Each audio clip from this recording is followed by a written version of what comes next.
pledge allegiance to the flag of the United States of America and to the republic for which it stands, one nation, under God, indivisible, with liberty and justice for all. Thank you. Is Renee or Randy coming? No. What, I'm sorry? If Renee or Randy's coming, that way I can sit in that chair and she can have that. You're right, no, absolutely, they're not here tonight.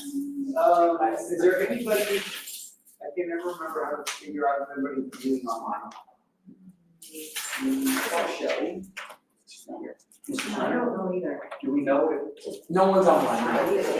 where would it show? It would show right up here. Right Oh, here. gotcha, okay. Need to speak. It would have like a little red one there. Or how many? Perfect. Just like at church, nobody wants to sit up front. There's two chairs there. There's one right here. Yeah. All right, so our agenda. Mr. Schneider, is there anything on the agenda that you suggest we rearrange? No, sir. So, did you guys see anything else? Well, how about y'all? No? If not, we need a motion to approve the agenda. I'll make that motion. I'll second. Good deal. Minutes of previous meetings. I don't know if you all have had a chance to review. I did. Did you guys see anything? Nothing I didn't already take care Perfect. Does that mean we're graduates? Yes. of. You know it. And you said, now we actually have two different sets of. We have the special and regular. Right. I was not in attendance for the regular one. Okay, that's okay. Real. I didn't see anything there. Perfect. So when we document those, we probably, well, this is, I don't know if we have to list both the special meetings on the minutes or List them on the agenda. on the agenda. Okay. Just so they know that there was two sets of meeting minutes. Okay. And the regular meeting and the special session, or special meeting. Based on that, if nobody has any questions on the minutes, both sets, we'll need a motion to approve them. I'll make it. I'll second it. Public comments, there's a lot of public here. Is anybody here to speak specifically to the board outside? I mean, I understand the kids have a presentation. And Mr. Hughes is on the agenda, so. And then there's one. Mr. Hughes, I was like, who's Mr. Hughes? It's my dad. Oh, they're here in person. Yeah. I thought you were gonna be Actually real. online. There's In the flesh. Is that? Yeah. Oh, it's part of the presentation. Yes, Okay. So, no, both of them are already on the agenda. Okay. All right. Sure. All right. Move past public comment. Item number 5 is our elementary student council introduction, and I believe they are all the Yes, they people out are. there. Yes. That's what I was gonna be. What happened? That's what I was gonna be about the short people. Well, the short people are generally, I mean, not you, the driver, but The first is the board. Maybe something. But she is taller. Or the shortest. She's not very sure. Most guys are. Computer over here, you should just. She's not like connected on the same. They do, so you should. They do. Maybe I should do that. I just thought about that.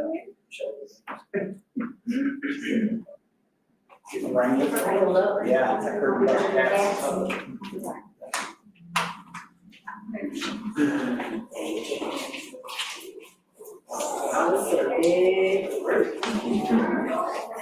You guys go ahead and feel free to interview. Riley, if you'll step up just a little bit, there you go.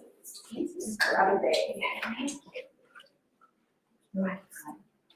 How about the shorter ones in the front and the taller ones in the back? So we can see your faces. We call it height challenge. Oh, okay. If you are height challenged, up to the front. If you are not height challenged.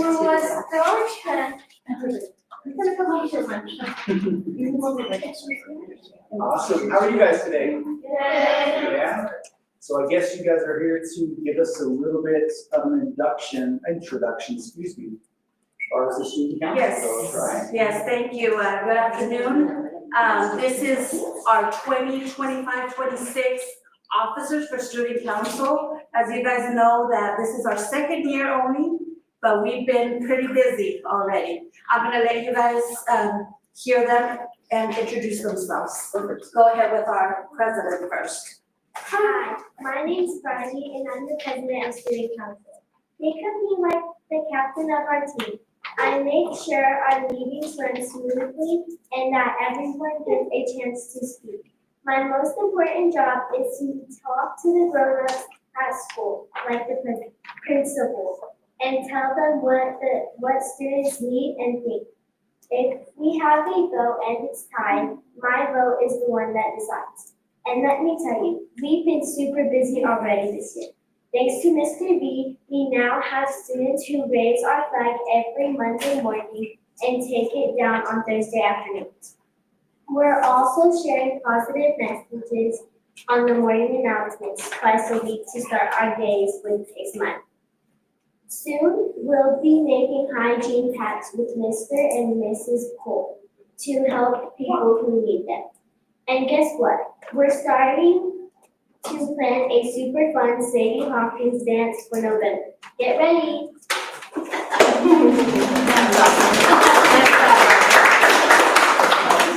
Could you guys gather up a little closer so? Oh, No, please. Who's next to speak? Your turn, okay? Hi, my name is Sophia Daughters. I'm Vice President in Student Council. I'm like the President's helper in school.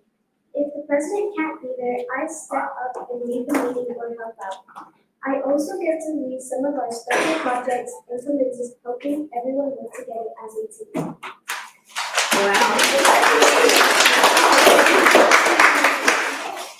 Hi, my name is Avery. I'm the Student Council Secretary. I'm like the council's record keeper. I write down everything important that happens in our meetings, like what we talked about and what decisions we made.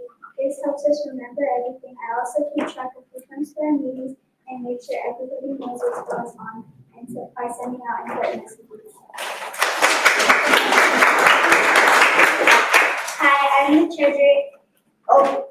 Hi, I'm Snow. I'm the treasurer in City Council. My job is all about money. I keep track of how much money we have and how we spent to make our projects happen, like school dances or fun events. I also help plan fundraisers like bake sales to get more money for our ideas. I make sure we spend our money smart and keep the records as a fall. Miss Snow, what is your last name? Garcia. Make sure you're a little louder. Hi, my name is Mariah, and I'm the historian for the Student Council. My job is to remember everything amazing we do. I take lots of pictures and videos at our events to show all the fun we have. I also write down stories about our success, what was tricky, and all our special moments. It's like making a scrapbook for a whole year so we could look back and remember it, and future student council can see what we do. Awesome. And also my historian assistant is like here right now, and her name is Alessandra, and she helps me with everything.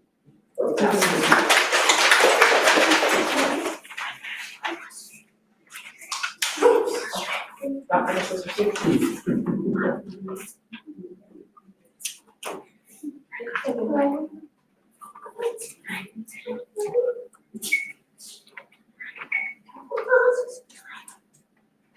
Look at me and tell me, what do you want to say? Tell me. What's your name? Bianca? Tell me what's your name. One. Look at me, tell me your name. My name is Sherry. What else do you want to say? What do you do for student council? What's your job?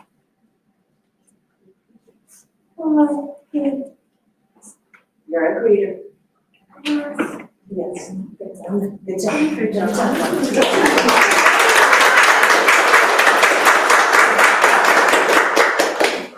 My name is Carlos Rubio. When you come to our meetings or events, we're the first friendly faces you'll see. Our job is to make sure everyone feels welcome and happy to be there. We want you to feel like you belong. And you want to say words? What was Carlos? What do you do? But what's your job? Greeter. As well, okay, reader as well. Three readers. Okay, next. Hi, my name is Emily, and I'm Greta. And we're the marketing advertising team. We're like the cheerleaders for all our student council events. We make awesome posters and flyers that catch your eye so you know what's happening. Our job is to make sure that everyone at school knows about our cool projects and wants to join in the fun. We help make our school spirit super strong.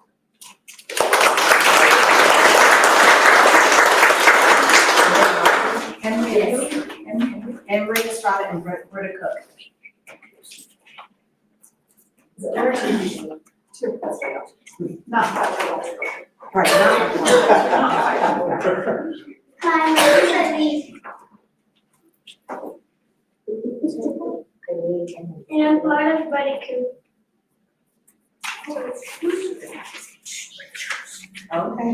We have teamed up with the younger students, think of us like big brothers and sisters, but for the whole school. Our main job is to be friendly, helpful, and make sure everyone feels welcome and happy, Love that. especially the little ones. We're involved in lots of different things. Hi, my name is Anya, and I'm part of Buddy Crew. During the first lunch, student council members are having lunch with our younger students to make sure everyone has a friend to sit with. During recess, if we see someone looking lonely or needing a friend, we might, well, go play a game with them or just chat. We try to make sure no one feels left out. We're just waiting for our new buddy benches when the playground is fixed. It's cool because we get to help out and it makes us feel good to know we're making a difference for the younger kids. It helps them feel safe and know there's always someone to look out for them. Wonderful.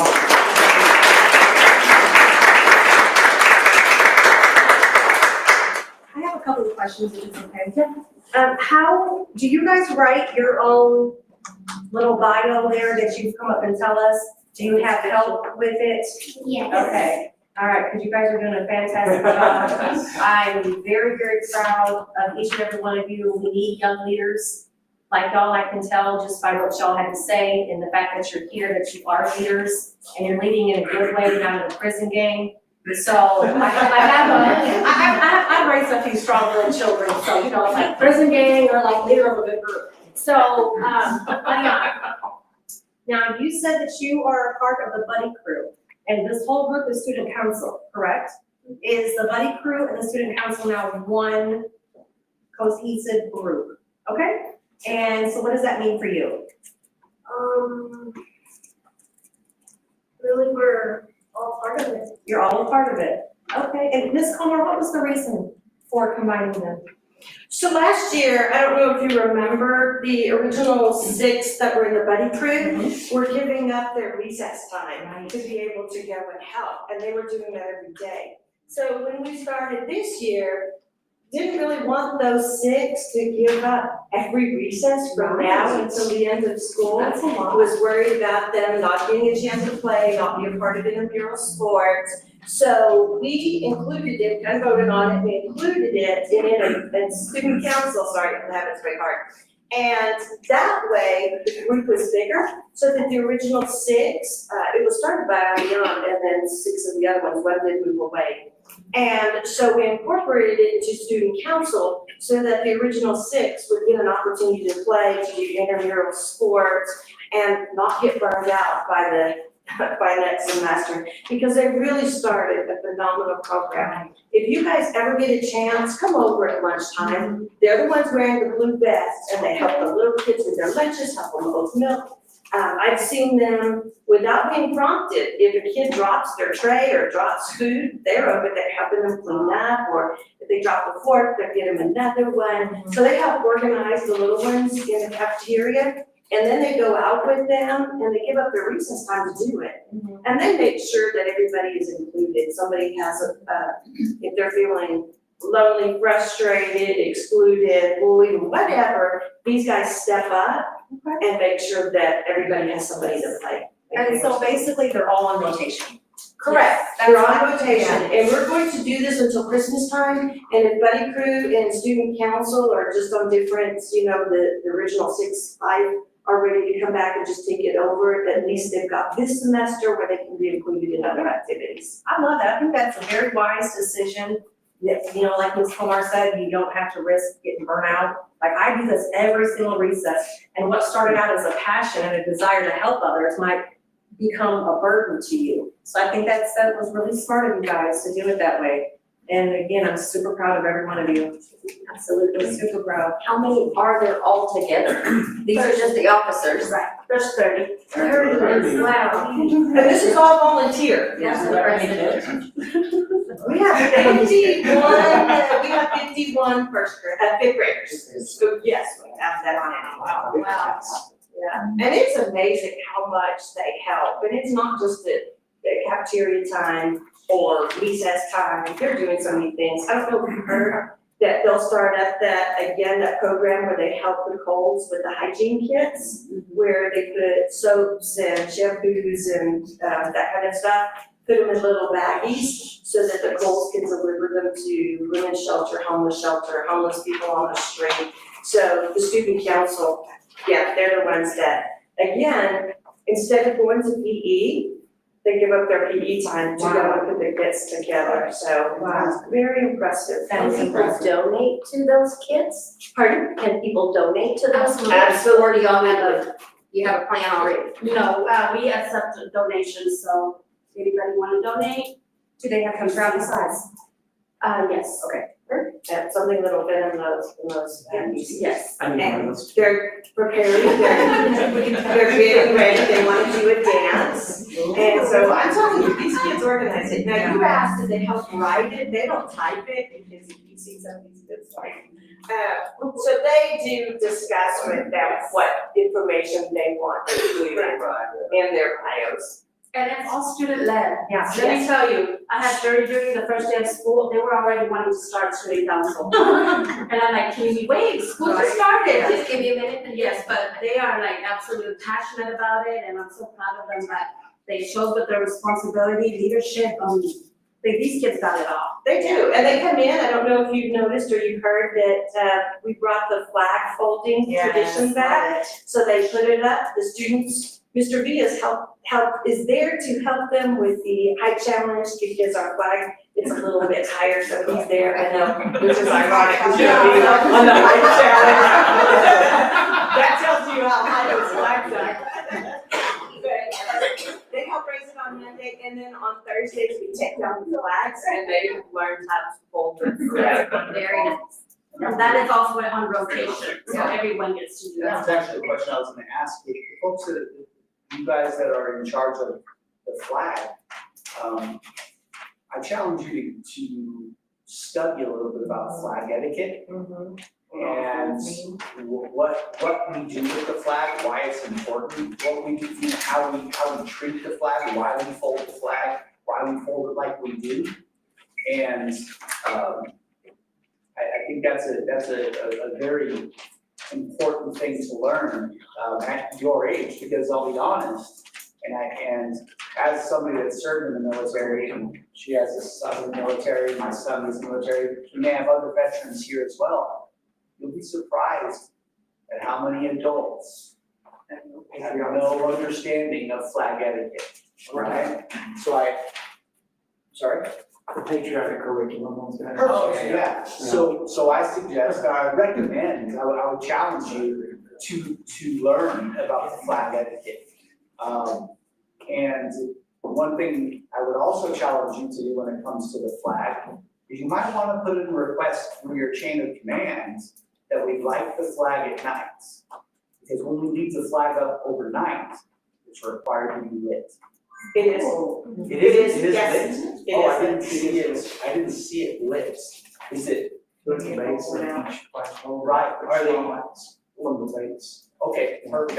I've just been maybe waiting to see if the light bulb is out. Maybe, I just went by it probably 4 or 5 days ago, it was in the evening, and it wasn't lit, it was dark and it wasn't lit. So I'll have maintenance check and make sure the bulb didn't burn out, but yes, we do know that to be overnight, it does have to be, absolutely. it does have to be lit, and ours is, so it maybe you don't mind us now. Yeah, maybe it was just out. Okay. That's right.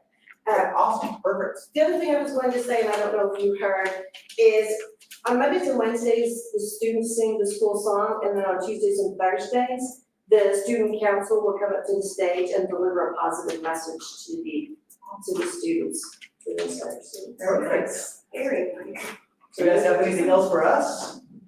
You guys are doing a fantastic job, and just know that what you do right now is exactly how everything in our leadership in our government works, right? We have a president, we have a vice president, we have a secretary, we have treasurers. Our school board, your school board is set up the same way, right? We are your school board. And we're set, I'm the president, there's your vice president, and there's your secretary. And our 2 other members are just not here this evening. They don't know there's 5 of us. So you're learning a great trait, a great behavior, and we value what you're doing. You're making it better for everybody, and that's the goal, right? Thank you guys so much. Good job, Brian.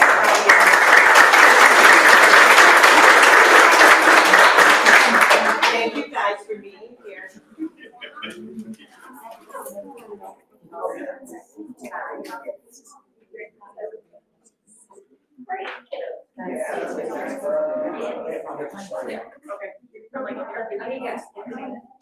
What is her first name? What is her first name? Sophia. Sophia. Sophia. Yeah, Sophia Garden. Are you Deborah? So good to meet you. Oh my God. Hi, Tamaka. I call her a silly kid. Excellent,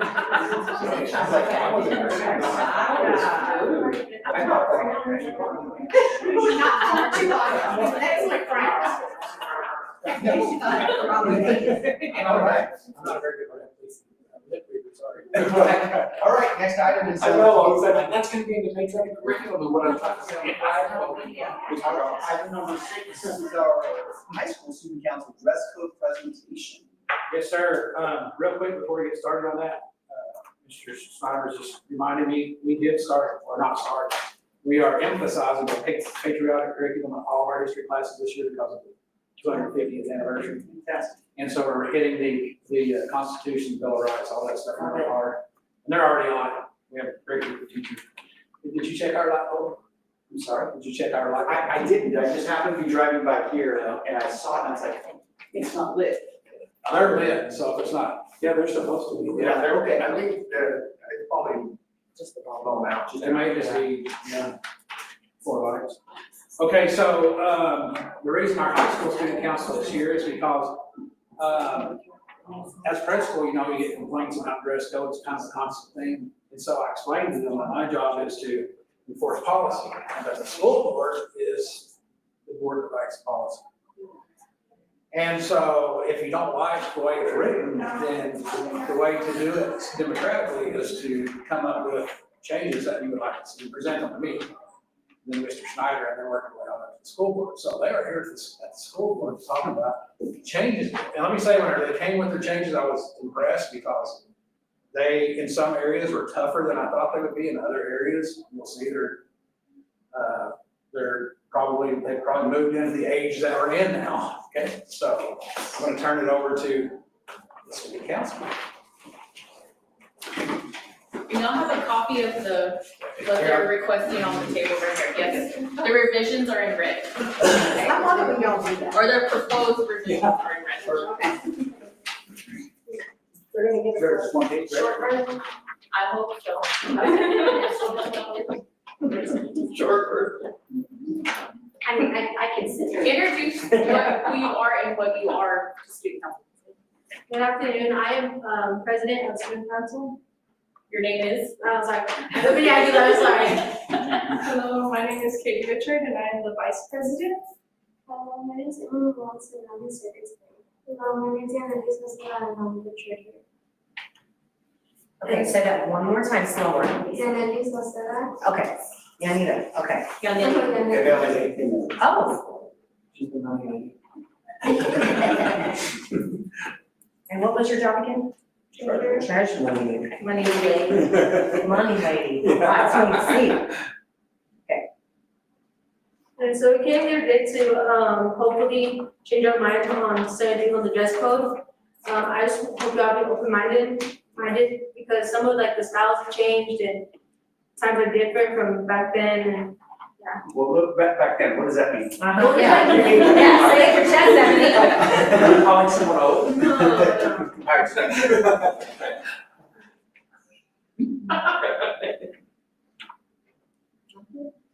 Now I don't want to talk. So some of the changes that we've made are some things that we want to include because of the different in cultures, different types of ways to dress and express yourself. And some things are things we want to update because of what is available to students to wear since the current styles have changed.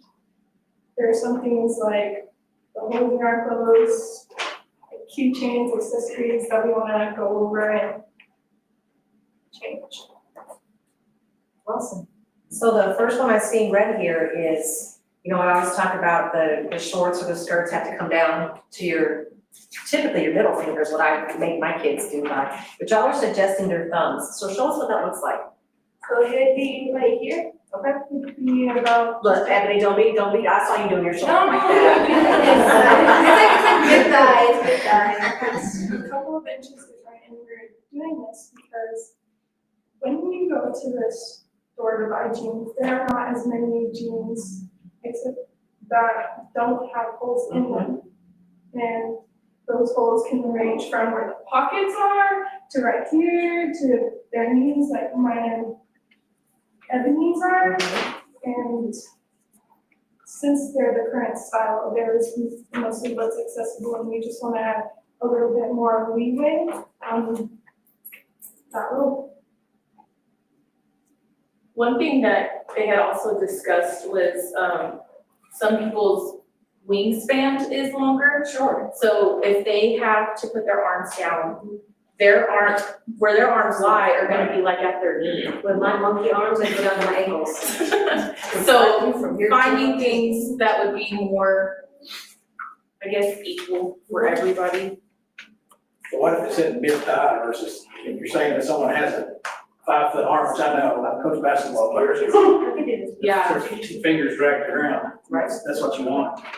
But, thumb for me would be right above my kneecap. Right. But thumb from every picture's done. It's probably mid-thigh and picture's done. And a little higher than mid-thigh. Yeah, that's So if you said scary. mid-thigh, it would be. Some would be a little scary. That's scary, yeah. Because of the different lengths of arms. So when you're talking about, this length, are you primarily referring to jeans? Or are you referring to skirts? And the reason I'm asking is because it's one thing we gotta think about when we think about a policy. Is how to include most of what you're trying to cover, right? There's no way to create a policy for every event, every person, every scenario, right? You can't do that, it's not even possible. Otherwise, we would be writing policies by the hundreds. So when you're giving these examples, you made the reference to jeans having a lot of holes in them and the whole placement. Are we mostly considering the jeans, or are we considering skirts as well? That rule covers shorts, skirts, and jeans. Okay. And another point I want to talk about is shorts, especially athletic shorts. especially for bigger girls, like with bigger thighs, our shorts right up and stuff, so like, and it's hard to find, and like most of the style, they're short anyways. They're not like boy shorts, they're not to your knees and stuff.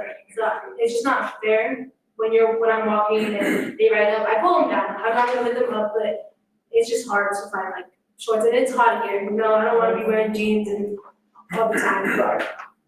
So do you guys have an understanding of why the policy is in place the way it is? Well, what's your interpretation of it? Like why do you think, what is the downside to what you're speaking of? I mean, you went through all the reasons why we should change. What are some of the reasons maybe we would consider different? Like what comes to mind? Modesty, Right, it being appropriate in the school, right. and like, That is one of the big problems, right? Or not a problem, it's a circumstance. It's what we try to mitigate when we come up with these policies. What's next? The next thing we wanna talk about is, the tops. Like you said, like times are changing and stuff, and majority of the time, a lot of girls like to wear crop tops. And that's what a lot of the stores sell. It's hard to find full length tops nowadays because that's the style, it's cropped. And so it's hard, and like, I get it, you know, like, and we just wanna like, we just wanna put two fingers, like, because sometimes you're walking and sometimes you're moving and like a little skin will show. And I mean, and I think that's okay, like, as long as like a little skin is showing, I don't think that's a big deal. I think, like, obviously don't like wear your whole stomach showing, but just like at least 2 fingertips should be okay. this rule also includes the rule that no undergarments should be shown, since they're showing their skin for it, we accounted for that fact. Okay. How do we mitigate that though? What I mean is how do we so if somebody is able to have 2 finger lengths of skin From the pants. from the pants up, right? How do you stop with some folks with this different style of jeans or whatever, Right. shorts? Where does it stop? How do you keep that from showing undergarments? Right, because you said that obviously things are more, that come in a smaller, things have shrunk in the amount of fabric that we're using nowadays, right? So, we understand completely, but so again, one of the things to consider when changing policy is what does that look like? So is it possible to wear not for, we know it's possible, but what's the likelihood of people, and let's just say women, right? Because that's really, these tend to be who's applying to them.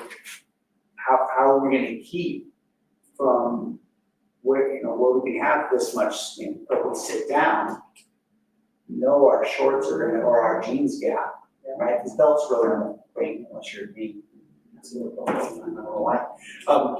For women especially, how do we keep that from happening? Like what's the likelihood of that being a problem? Because with policy, we don't want to create issue, right? So what does that look like? What do you guys think? What's your take on that?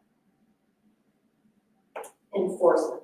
You're right, yeah, enforcement. I think it would be a huge enforcement situation. If you see somebody that they've got 4 fingers showing back here, 5, whatever, would be a situation, right? Stand up and everything's tucked in and nice and tight.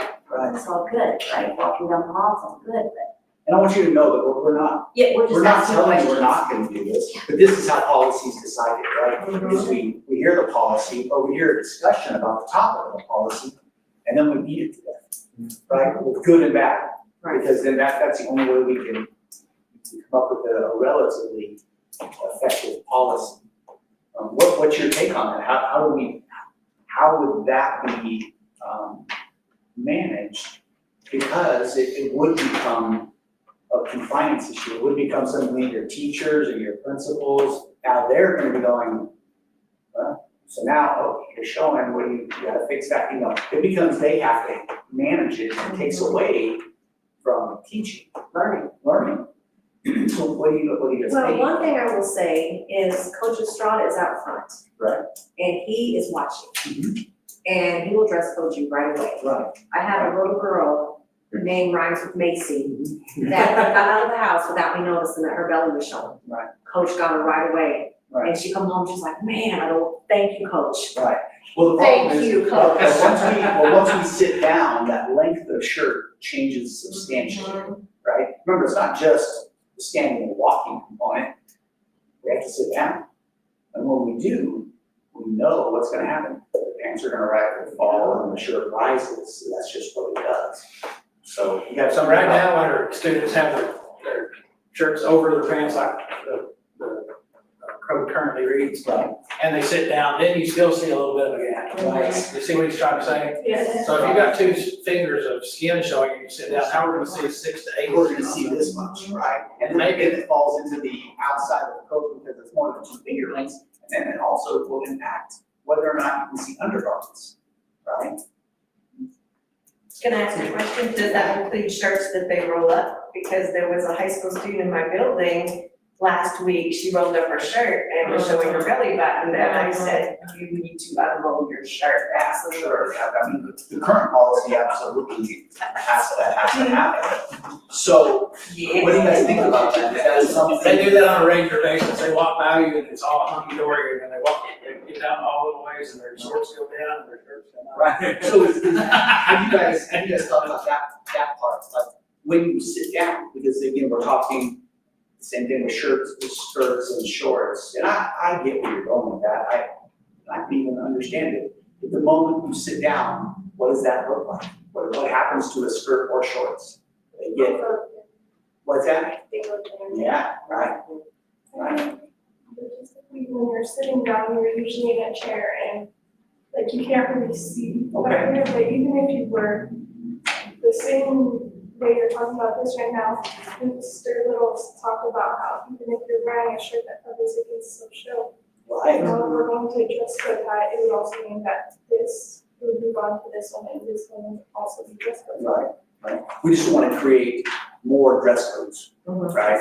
That's a, and you gotta remember, once the policy, if it were ever addressed to be changed, the accountability of the student has to change, right? So I know you guys are speaking on behalf of the entire high school, right? I mean, that's the assumption, right? Okay. You do.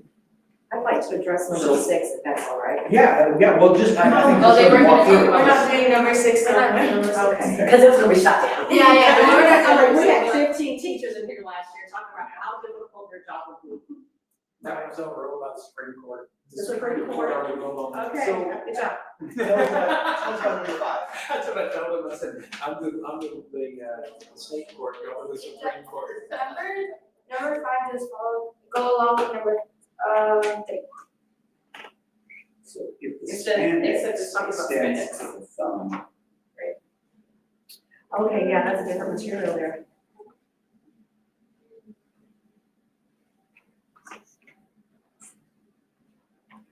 Aren't leggings all, don't leggings go down to your ankles or mid-calf or So, something? yes, this is If talking you see where about it's marked if out they in wear. black, is what the current policy is what's marked out in black. They also like spandex shorts. The student's top permanent extends past the student's posterior and anterior lower midsection. That's all fancy. Basically, it's covering the belly and the butts. Too easy. Okay, and you said number 6, you're not gonna address, that was gonna be an interesting conversation, by the way. All right, I advised them. tell us about number 8. Number 8, we've already discussed, since there's a change in time, more accessories and like different ways of expressing yourself have come up, but that's what we use, come up, and we've seen students walking around with tail keychains that really big and fluffy, and we've seen them with chokers that are very similar to dog colors. Right. And we noticed that they're a distraction and it can be, and so we would like to remove those from that school. So isn't this in our policy from last year though, because I remember we had an issue No, that was with not in tails, policy. so it's not a policy. We eliminated it by anything that's determined distraction by the administration. Right, right. Everybody else is not going to call it out. Yeah, so we're And not. number 5, we're gonna have to go back to it because it's not as easy as it sounds. Okay. Yes, yeah. no, It also includes bullying, because I've seen Includes what, I'm sorry? bullying, Bullying, okay. because I have been around kids who show up with like they said, dog collars, like tails, and they get bullied, and it impacts them, but we don't stop it because it's kind of low. So let me give you a little bit of insight to this. So sometimes when we make policy, we can absolutely create a policy here about the length of your shorts, right? We have the ability to do that without any thought process, for the most part. But there's another thing that comes into play with number 8. And what that looks like is it looks like there are all kinds of court proceedings and state law, federal law that are in play right now, right? That can put a bit of a control on what direction we should go, right? I think your school board has very specific ideas on what we would say yes and no to. However, we also have to be very aware of state and federal law, right? We don't necessarily have to follow it, honestly. We don't. We can go out there and we can make the decision and say, this is where we draw the line. And if we have to go to court, we have to go to court, right? But again, so number 8 is that's worth the discussion. I'm really glad you guys are bringing that up, honestly, because I don't know that any of us were aware that kind of thing is happening, and you're absolutely right. It can cause a distraction. We have a policy in place that says things, and I don't know the exact wording, but basically simply you can't do things that would distract from the educational environment, right? Well, in theory, we think that falls under that, but it clearly doesn't, because now they're finding ways to circumvent it. So we appreciate you to bring that up to us, and that is something we will address with our legal counsel, with our lawyer, right? And figure out how we can safely and effectively manage that without putting undue pressure on the students or on our school district, right? Because obviously we want you guys to have the best environment ever. We're glad that you're aware of the bullying that goes on as well. You know, you're saying that this is not only distracting, but it's also bad for the other student that it's happening to because they're being bullied, right? And you guys are the eyes and the ears on this, right? We rely on your teachers, your principals, and your superintendent. You guys are what I call the boots on the ground, right? You guys are there every single day living it, and so we get the best information. So let me ask, would you guys like to see this as a policy review, please start? So this is how it works. I ask them to say, yes, let's review that policy. Then it starts in the first reading, the second reading, and then can be, however they want to do it, approved at the third reading. So you won't see anything for 2 or 3 months before you'll know. That's why you're like, what are they even doing? Well, there's a process that they use so they can be very thorough with it. And because if they're not thorough, they'll make this rule and it hasn't been fleshed out. And before you know it, they have overlooked something that could get us in trouble. That's what he was talking about, an attorney. That's part of the 1, 2, and 3 that we usually use. So that way you guys know what the process is. And y'all can explain that to the rest of the students when you go back. And that was my other question. Where did you guys get your information on what that? Was it just y'all 4? It was- Y'all have a coffee one morning? Basically, they all came together for lunch. Oh, okay. Everybody on student council, and we had the week before the meeting, we had talked to the students about what they wanted to see changing. You did talk to them? Yes, sir. And we also sat down and briefly discussed it and thought of ways that would do it in a gentle way, if that makes sense. Right. And I'll tell you, policy's tough. Life is make people mad. Whichever way you do it. Yeah, it doesn't really matter. It doesn't matter what, honestly, and this is a true fact for you guys are in a leadership position at the high school. We're in a leadership position here at the district, and everybody here, there's other people in leader positions in the district and in their jobs and their life.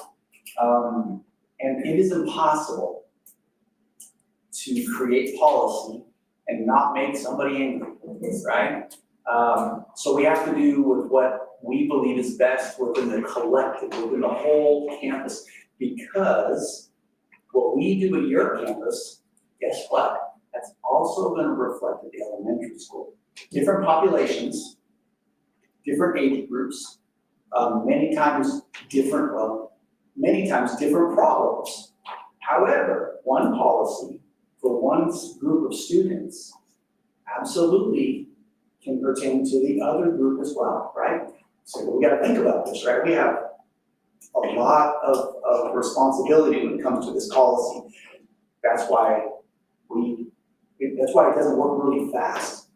For that reason, because we could say, oh yeah, we're gonna change this, this, and this. And you know what, next month, we would get a whole list of problems that we just created, right? I do wanna talk a little bit more about the first section. Because really that's that's a lot of your main discussion. And have you thought about any of these? I understand the changes, your argument for change stands up, in my opinion, it makes sense. Today's fashion is different. It's hard to buy things that are very conservative in nature sometimes. And it's really not that hard, honestly, you guys can do it. But on the other side of it, it's hard to do and stay fashionable, right? And so I get that. When you get Irish, we just don't really care, we just dress with whatever we wanna wear and, whatever. That's actually people like this. Because somebody called us old earlier. Which one has? So what do you guys think? Let's say we change these policies exactly how you asked. What kind of repercussions could we expect? Could your teachers and your principals expect? Because you gotta think of it, you want the policy, you want it changed. So I know you're really versed on the positive, but have you thought about the negative? What do you guys think? What would be the expectation of how would this play out if this happens? I thought about it, and honestly, I see where it could be a bad situation, but I honestly think, like Ms. Little said, kids are already doing it. Okay. And we're getting away with it. Okay. Yes, I do, it's not a good thing. You just proved yourself.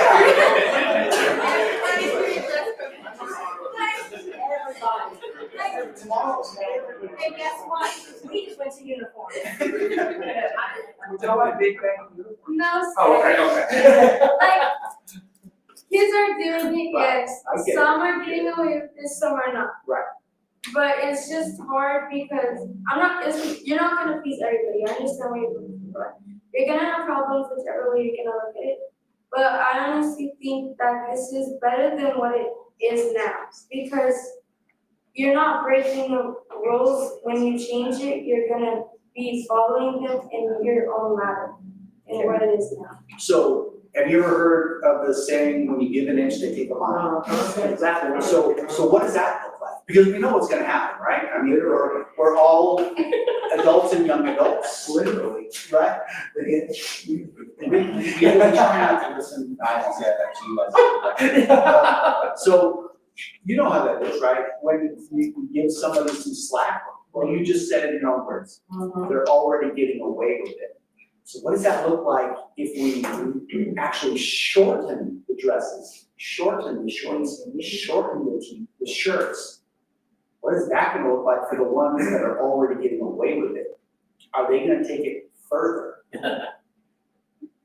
So by getting away with it, you mean not be able to just walk down the hall and then pull it back up?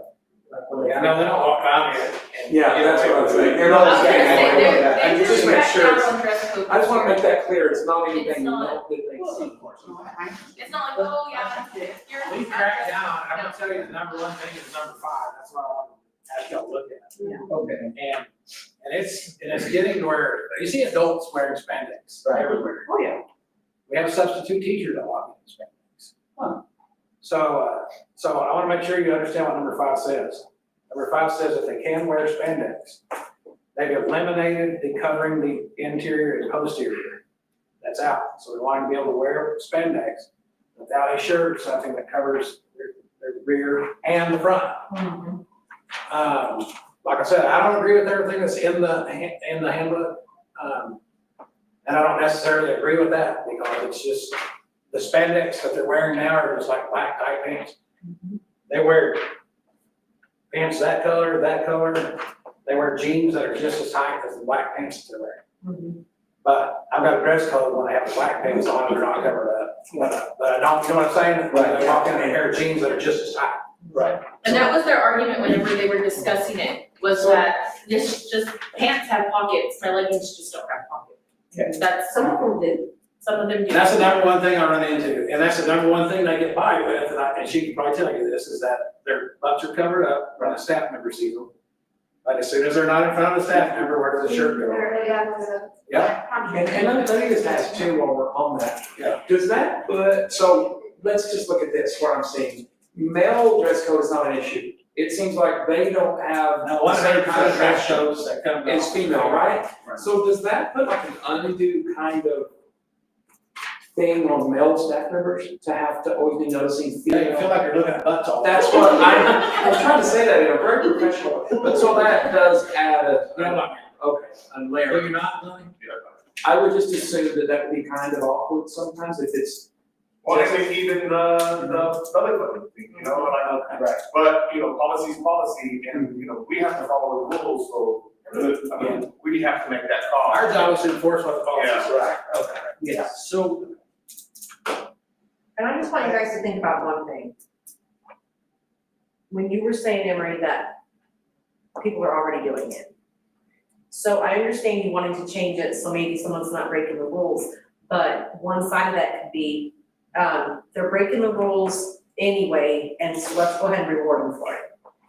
You see where they could be seen that way? So as leadership in the high school,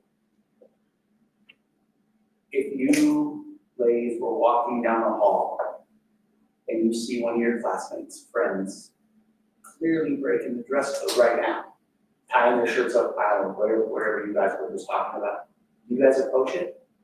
Yeah, my cousin, she's bigger, and so like when she wears a lot of shorts because it's hot outside, Right. and she has bigger thighs, they like right up, and I tell her, like, before we go into school building, I'm like, you need to pull your shorts down. Right. And like, even her shirts, like, she wears crop tops, I mean, it covers, but when you're walking, it's gonna move, and so I tell her, you gotta pull your shirt down so you don't get dress code down. But how about something that's not family? Even, like, yeah, I'll tell friends, like, I'll tell people, like, I'm like, maybe you should pull your shirt down, you need to pull your shorts down. She's not lying, if he will. Right. How about the rest of the leadership? You don't let your friends Athletes slide. have to, because we could just put us into the office, we can't. So, there you well, we know we know that's what the rule is, so athletes are more aware of it. But are you willing to defend if this was decided to be part of the solution, in other words, which means, yes, we know there's a rule for athletes, but that's a rule that's created by your leadership team, right? So that's just already in place. Obviously, you speak with your family, but if you see somebody that's, you just know, and they're clearly, are you willing to say, hey, you're gonna get us all wrapped up in this, I'm not want to think about lowering your shirt or whatever, you know? Because again, what you're asking is a pretty big ask, to be honest with that one, it really is. Because as you can see, there's so many caveats to it, right? There's so many things that we have to think about. So as Mr. Snyder said, there's a first read, a second read, and then at any time the board we can call it to action and make a vote, right? But generally, we need at least a first read and a second read, which means the first write of the policy comes out, we literally look at every word in that policy to make sure that the words count, believe me. And then we make the decision from there, we kick it around. they'll bring it back to us, or we'll just each take it home and think about it over the next month, review it again, and then sometimes we go to action, sometimes we're still changing words and verbiage, and then the third month we'll do our final read and action. So it's gonna take a little bit of time. But I can assure you, we will think about these things. Number 8 will be followed up with for sure. What that looks like, we don't know, because there's a lot of different, And if you guys could still work with Mr. Little and his staff to get something together that y'all can all agree on, that he knows what's moderate. And then when we approach the board again, then we'll be able to know more about what to ask him that's more So reasonable. in other words, your job isn't done. Still negotiate, kind of negotiate with Mr. Yeah, you know, take this back to your council and say, okay, these are some of the things that the board brought up to our attention. Some of them we think are valid, some of them we think they're just out of touch. Yeah. And that's okay, because that's how we get things done, because we want to hear your point of view, because your point of view is very different. But we also have to think about our staff and the admin team and how they are going to enforce, because remember, that's another piece of that policy. Is it reasonably enforced, or are they all day long going to be having to chase this around, like, are we just adding extra work to them? So, continue the discussion. It will be on our next meeting agenda, which right now is set for, unless we change it, 20th, October 20th, correct, sorry. Yep. October 20th at 5 o'clock. So, we will have a second read or a second discussion. If there's something you need to bring back to us, additional discussion or whatever, at the time to do it. What you'll do is you let your principals know. They will reach out to Mr. Snyder, because it has to be on the agenda, that's the law, right? So it has to be here, or we can't discuss it, okay? So we will make sure that that portion, that our portion is on there, but if there's something additionally, make sure you go through your chain and ultimately get it to Mr. Snyder, who will ultimately get it to us, and then we will revisit it on the 20th. And I like to say, I really appreciate you guys for doing this. 100%. You're sticking your necks out, you're, doing the mature thing. If you wanna see a change, be a part of it. Yeah, that's how you get this done. Yeah, Same thing that the board was talking to the little Yeah. ones about, it's still thanks to y'all for getting involved, and that's the way the world works. And it's always good to get into that process to see how it works. And it's good that you guys understand how things are, that we really don't just sit here and go, yeah, let's make a new rule. That's not how we do it, right? I mean, I know it might seem like we do, but I promise you we don't. There's a lot of thought that goes into this. And there's a lot of direction from your teachers and your admin staff, because they're the subject matter experts, right? Right. I don't even know how long these guys have been. There's a lot of 5 educational million history. years. I think a 5 million year history. It's So, all ages and so again, it's a process. We thank you for being a part of it. And don't stop right there, because you're not done. We haven't improved the policy. Now we're gonna negotiate. Right?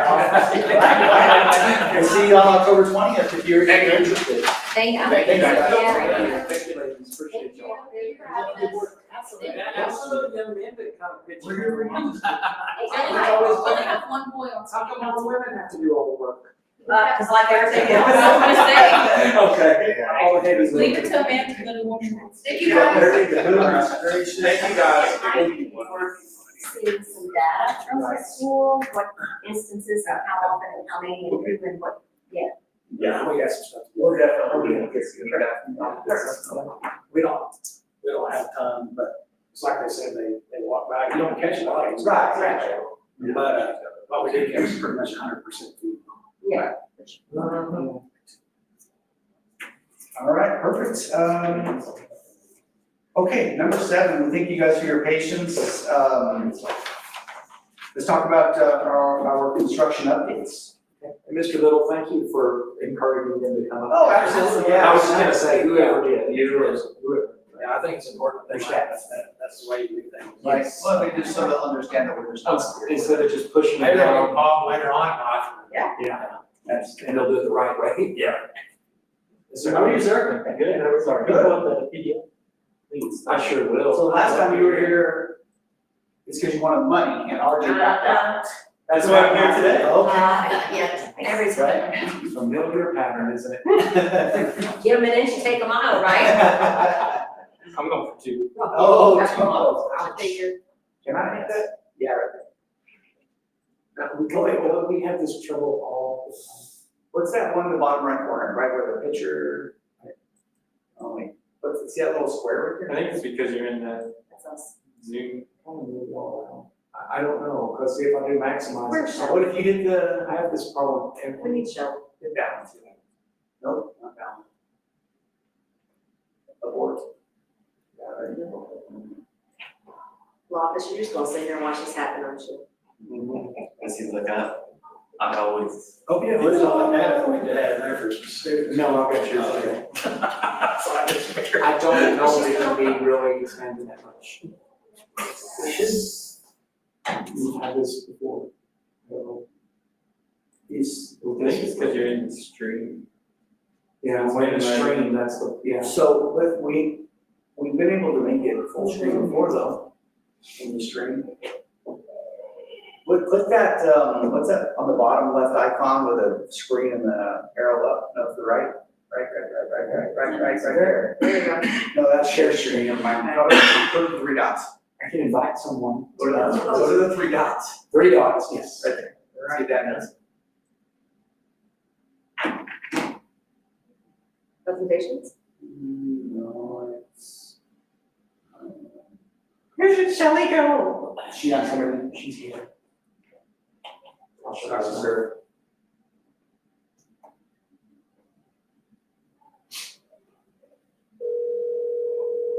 I know we've been able to do that before. Just open it on.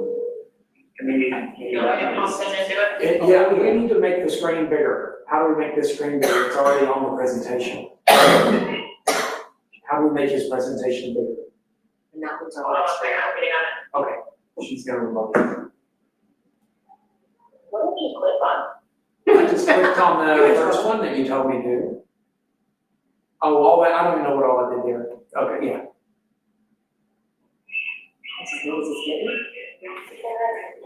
It's like this with this, I don't know if it's the live stream that's causing it, but it's happened a lot. What's that plus sign? There's nobody online, just open it as a regular. If there's no one else on there, can we not open it up? There, that's better. That's better. Yeah. Thank you, Shelley. All right, thank you. We can skip these things. These are just the typical schedules and ongoing projects. Have those You guys changed or moved in? Yeah. The next? Yep, go ahead. A lot of money there. He's like, pass by it, just come on. That's why. Alright, so just project updates. Baseball field, currently the doors are currently hanging in a room about to be painted. They're working on gypboard ceiling. On this picture, it's from last time I was here. So the gypboard ceiling in the baseball concession stand is currently being installed. So that project's moving along. Where is the parking lot on that? Are we still waiting for the city? So the biggest parking thing is waiting for the city and Stantec on the parking lot, and we most likely won't have an answer until January. Okay. Whenever Stantec has their design at least 60% or 100% done. But that doesn't affect the functionality of the facility at all? It can still, No, it's still open and everything? Yeah, it'll still open. They're gonna do the north sidewalk and kind of divide off where the parking lot is to the construction, so they'll finish up everything and then be able to come back into the parking lot. We did the LGRF grant money, contract signed. I'm gonna start working on all certificates, and I've already been in contact with Libby at the state to make sure if the city doesn't have Merriman done by next December, I can do an extension. So make sure you guys don't lose that money. So when you say we're waiting on the city, what's that? their street, we don't know what Marion the Street. street's So gonna be. Marion, they're gonna redo Marion. We don't know where the street's gonna be. We don't know the elevation grade, how, if they're gonna widen it, which I don't think they're gonna do that, but most likely, and typically when it comes to this, like a mile of Merriman is almost completely flat, and it doesn't drain, so a lot of times they'll raise it up. Right. And drain it off to the sides, which means it'll dump more water onto the baseball. Right. So we gotta make sure our elevation matches their elevation for their entryway, and make sure we don't flood any buildings, or we at least get it drained off to the sides like we currently do. Yes, and then also with water line, I've never heard anything. Right, so what is the city saying about Franklin Street? Do they know that our project The is span on head is, So Stantec is currently designing it for the city, and they said they won't be 100% CDs until like June. Yeah, I heard they're way long. are they? Yeah, that's a hurt, I don't know if that's. But we still functional, we've still got new buildings that Yeah. are working. But we can potentially use our grant money, right? Well, all is for extension. And we can get those. So your contract right now with the state is still, I have to be completely done, paperwork turned in before end of year next year. So if we're getting too close to the time, and we don't think we're gonna make that deadline, then we'll ask for an extension, go through the process, just extend their timeline, saying, okay. And they're already, and the city's already contacted the state saying, hey, we're doing this, we're delaying it. We've also asked the question, you know, what if we move forward? We build a parking lot, we finish off this project.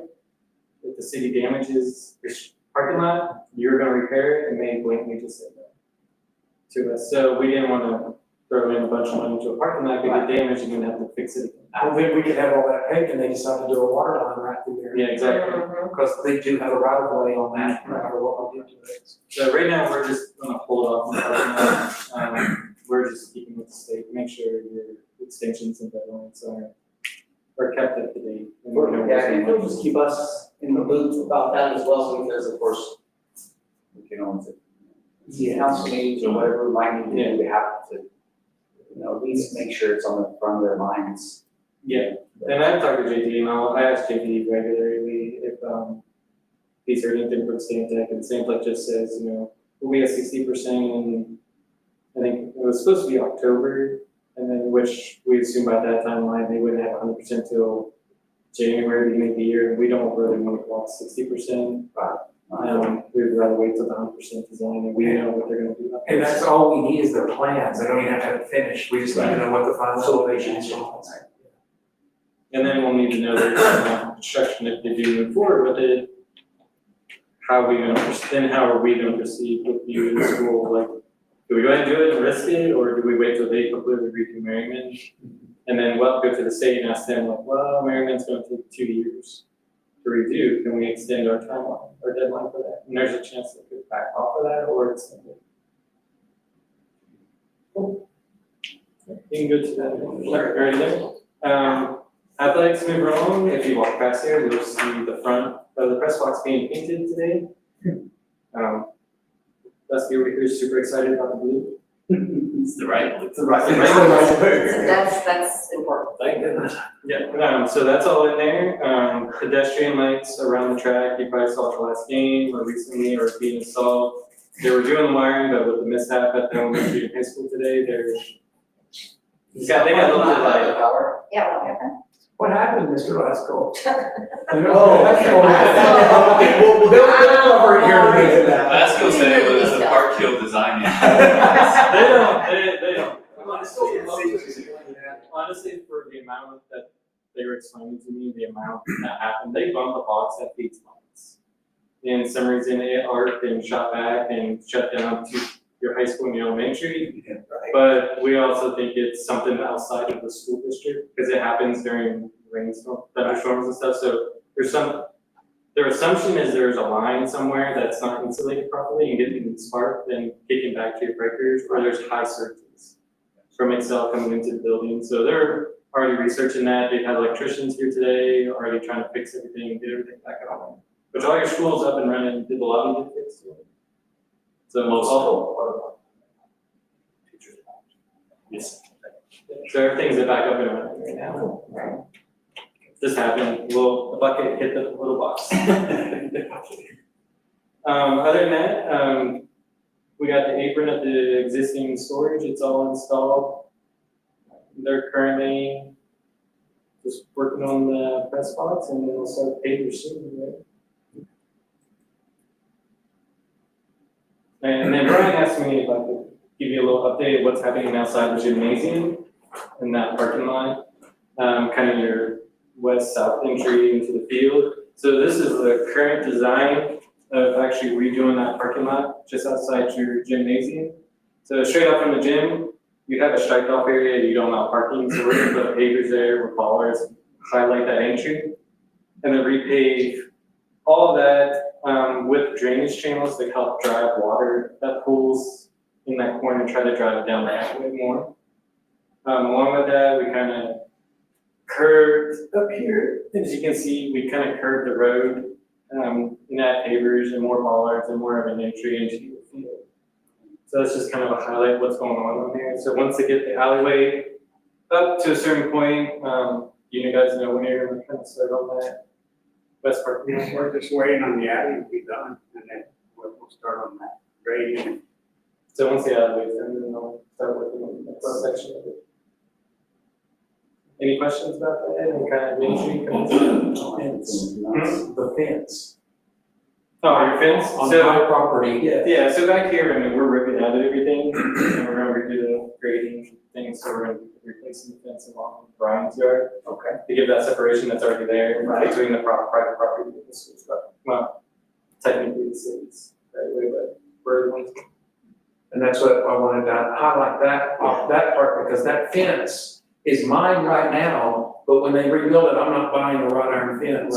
So they have to put it in the design to match everything else. I understand. That's.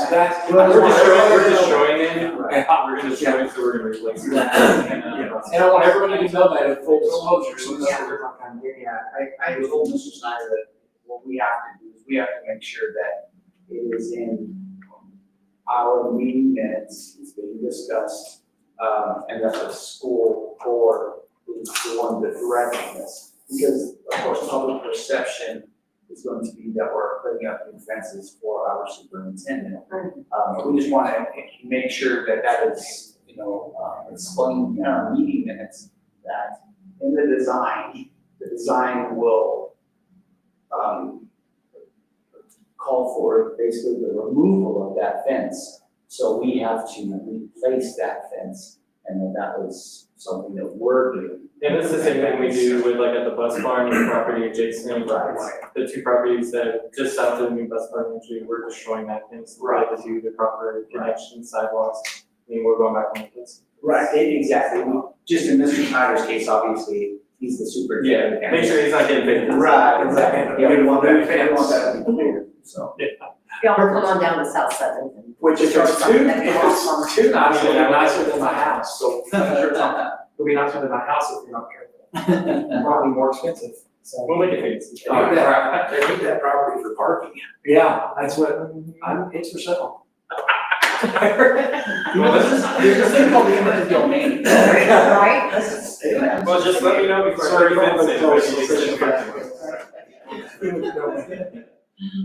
You good? That would be terrible. You let them take your house. It's possible, but it would be terrible. Was there any other questions on that? I mean, you'll have new curb, gutter, drainage all around. And I have Nice. had a lot of community questions about parking for handicap. And so I think most of that probably should be handicap, a lot of those spaces there. Right. There are a lot of people that'll squeeze in there and then get out and run into the stadium. Well, come on, just park down the street and let someone else, there's a lot of, We can do that. So right now, most of it right now, we're kind of matching, because we have certain low points where you can get the ramps in. Right now, we're matching kind of what's out there. We can always add more and fill in that gap. If you prefer that whole row between your competition gym entry and the ticket booth, that whole row, I think there's 1, 2, 3, probably 3 more spaces. We could always look at that if we want to make that all. it would probably be good. And then, but day in and day out, sometimes they'll park there for practice and kids, and that's fine when they travel somewhere. We don't want them having to park a block away, but then at the same time, we need to take care of our handicap population. Yeah. A balance is what I'm saying. And that would still be monitoring. open that door and let them do it Yes. on the daily, but not on certain days. Yeah, because there's a lot of times, no one is really parking right in front of the gym anyway. Well, what we're saying is, if Either it's it is marked, or it isn't. yeah, if it's marked handicap. Yeah. You can't. It blocks them out, that's what I'm saying. Yeah, but even during practice. Right. Yes, that's what I mean, there's gotta Unless be you have that balance. placard in your car, you cannot park right. There's gotta be a balance between the handicap spots and the, you can't just make it all handicap. Yeah. Yeah. So I mean, that one's kind of a mix, you got 4 handicap and then rest parking. Right. Okay, this is an earlier concept of the rendering, so it's a little different, you don't have the bollards out front, you still see the striped area, so that was kind of updated. But most of this in the entry, that'll kind of be, I think this is all concrete or something out there. But that's kind of like a rendition of what it would look like. Okay. Indoor athletics, all the piers are in, they're about to pour the final beam on the south side to close off, and then they'll be ready to start doing precast slab, which will be the main slab for the building, which they're coming in October to stage, or look at staging and how they're gonna set up all the machinery. On that, and then they'll be starting the concession stand additions as well. They do have to build those first to seal off the building properly before they start going upwards. So we're working through some adjustments because the grade beam has a brick ledge on it. So we're making some adjustments to our drawings. 'Cause when the CCR came out, they already had the grade beam in. So we're just coordinating to make sure our design works with that.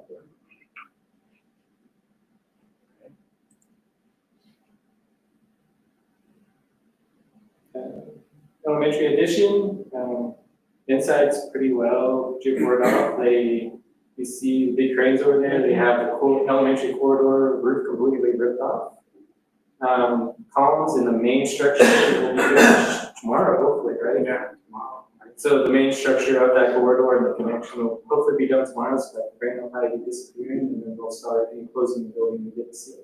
My 4-year-old made us sit in the parking lot to watch it. Watch that? It's been kind of fun because every Monday, Mrs. Comer don't know what she's gonna come to work. That part I enjoy, no, I did.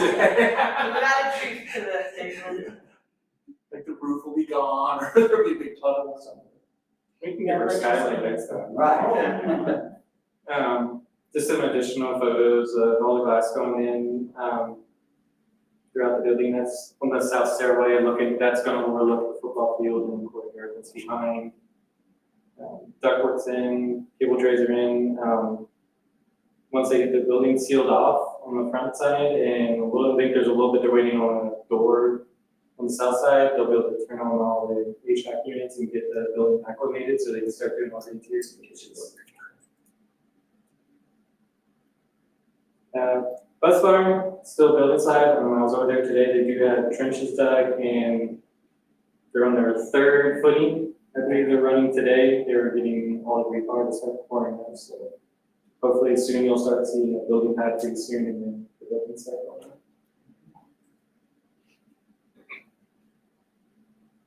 Your oil and gas, temporary, it's almost finished. The ceiling grids are going in. When I was over there today, they need to they're gonna paint the yellow up top black, just to black it out. They need to do epoxy flooring. They need the building acclimated for that to get that. So once they get the finish, they'll get those 2 things and finishes in the restrooms, and that building will be done. There's power over there now from Excel, so the building's almost, it's getting close to the finish step. And then we'll do some type of a grand opening. Yeah, we're looking for that. So they'll get ready. We also play pickleball. Get ready. No big. And then Dusty's already talking with Festo, he's bringing in all the equipment. And I think they're chomping up a bit to get in to the building to set up, so they'll be following really close behind since last week's Disney. Junior high edition, I would say 90% of the exterior is closed off, maybe a little bit more. So you'll drive past there, you'll see most of this. This is kind of like the backside, so this is from 2 weeks ago. This is completely closed off now. With sheeting, stud walls, all that's back there now. My 4-year-old told me that it's gonna be a jail. All the bars look like a jail. She said her mom called her. And back in that area, I think this is probably the time, Mr. Loftus, what do we kind of come up with on the career technical planning? What were kind of a brief summary on that? Not to put you on the spot, but I know you already know it. Construction stuff? It's about our plans for the courtyard, you know, what we. Yeah, so some ideas have been presented that have made us kind of pause just a little bit and kind of rethink in the direction that we are currently, or we're projected to head. And so right now, we are kind of just pump the brakes just a little bit on the CTE to see if we can not settle into a building that we might not think is going to 100% work for us. And we're speaking of the The BOAG, Oh, okay, right. the addition onto the BOAG, Right. you know, just so we started really looking at things. I mean, it looked great, but then when we started really sitting down and deep diving into the logistics of using the space efficiently and effectively, some questions started to pop up. And so it's causing us to maybe reevaluate our plan on that building right now. And we're not really prepared to come to you with anything right now, but just full disclosure, we're reevaluating the direction of Now's the that. time to do it. And it's, Yes. and it's beautifully redone, so the building as it sits is okay, but we keep working around it, trying to add, and we're thinking, why are we doing that? We do have a few suggestions I'm that trying the to- architects are looking Yeah. at, if you guys. are Trying to okay with play that. Right. chess and not checkers. Yeah. Here. Yeah, we're trying to look out for. Yeah, so, you know, we're not getting stuck on, you know, where we still have options in the future to do things and because whether we like it or not, we are running out of land quickly. Right. To do things.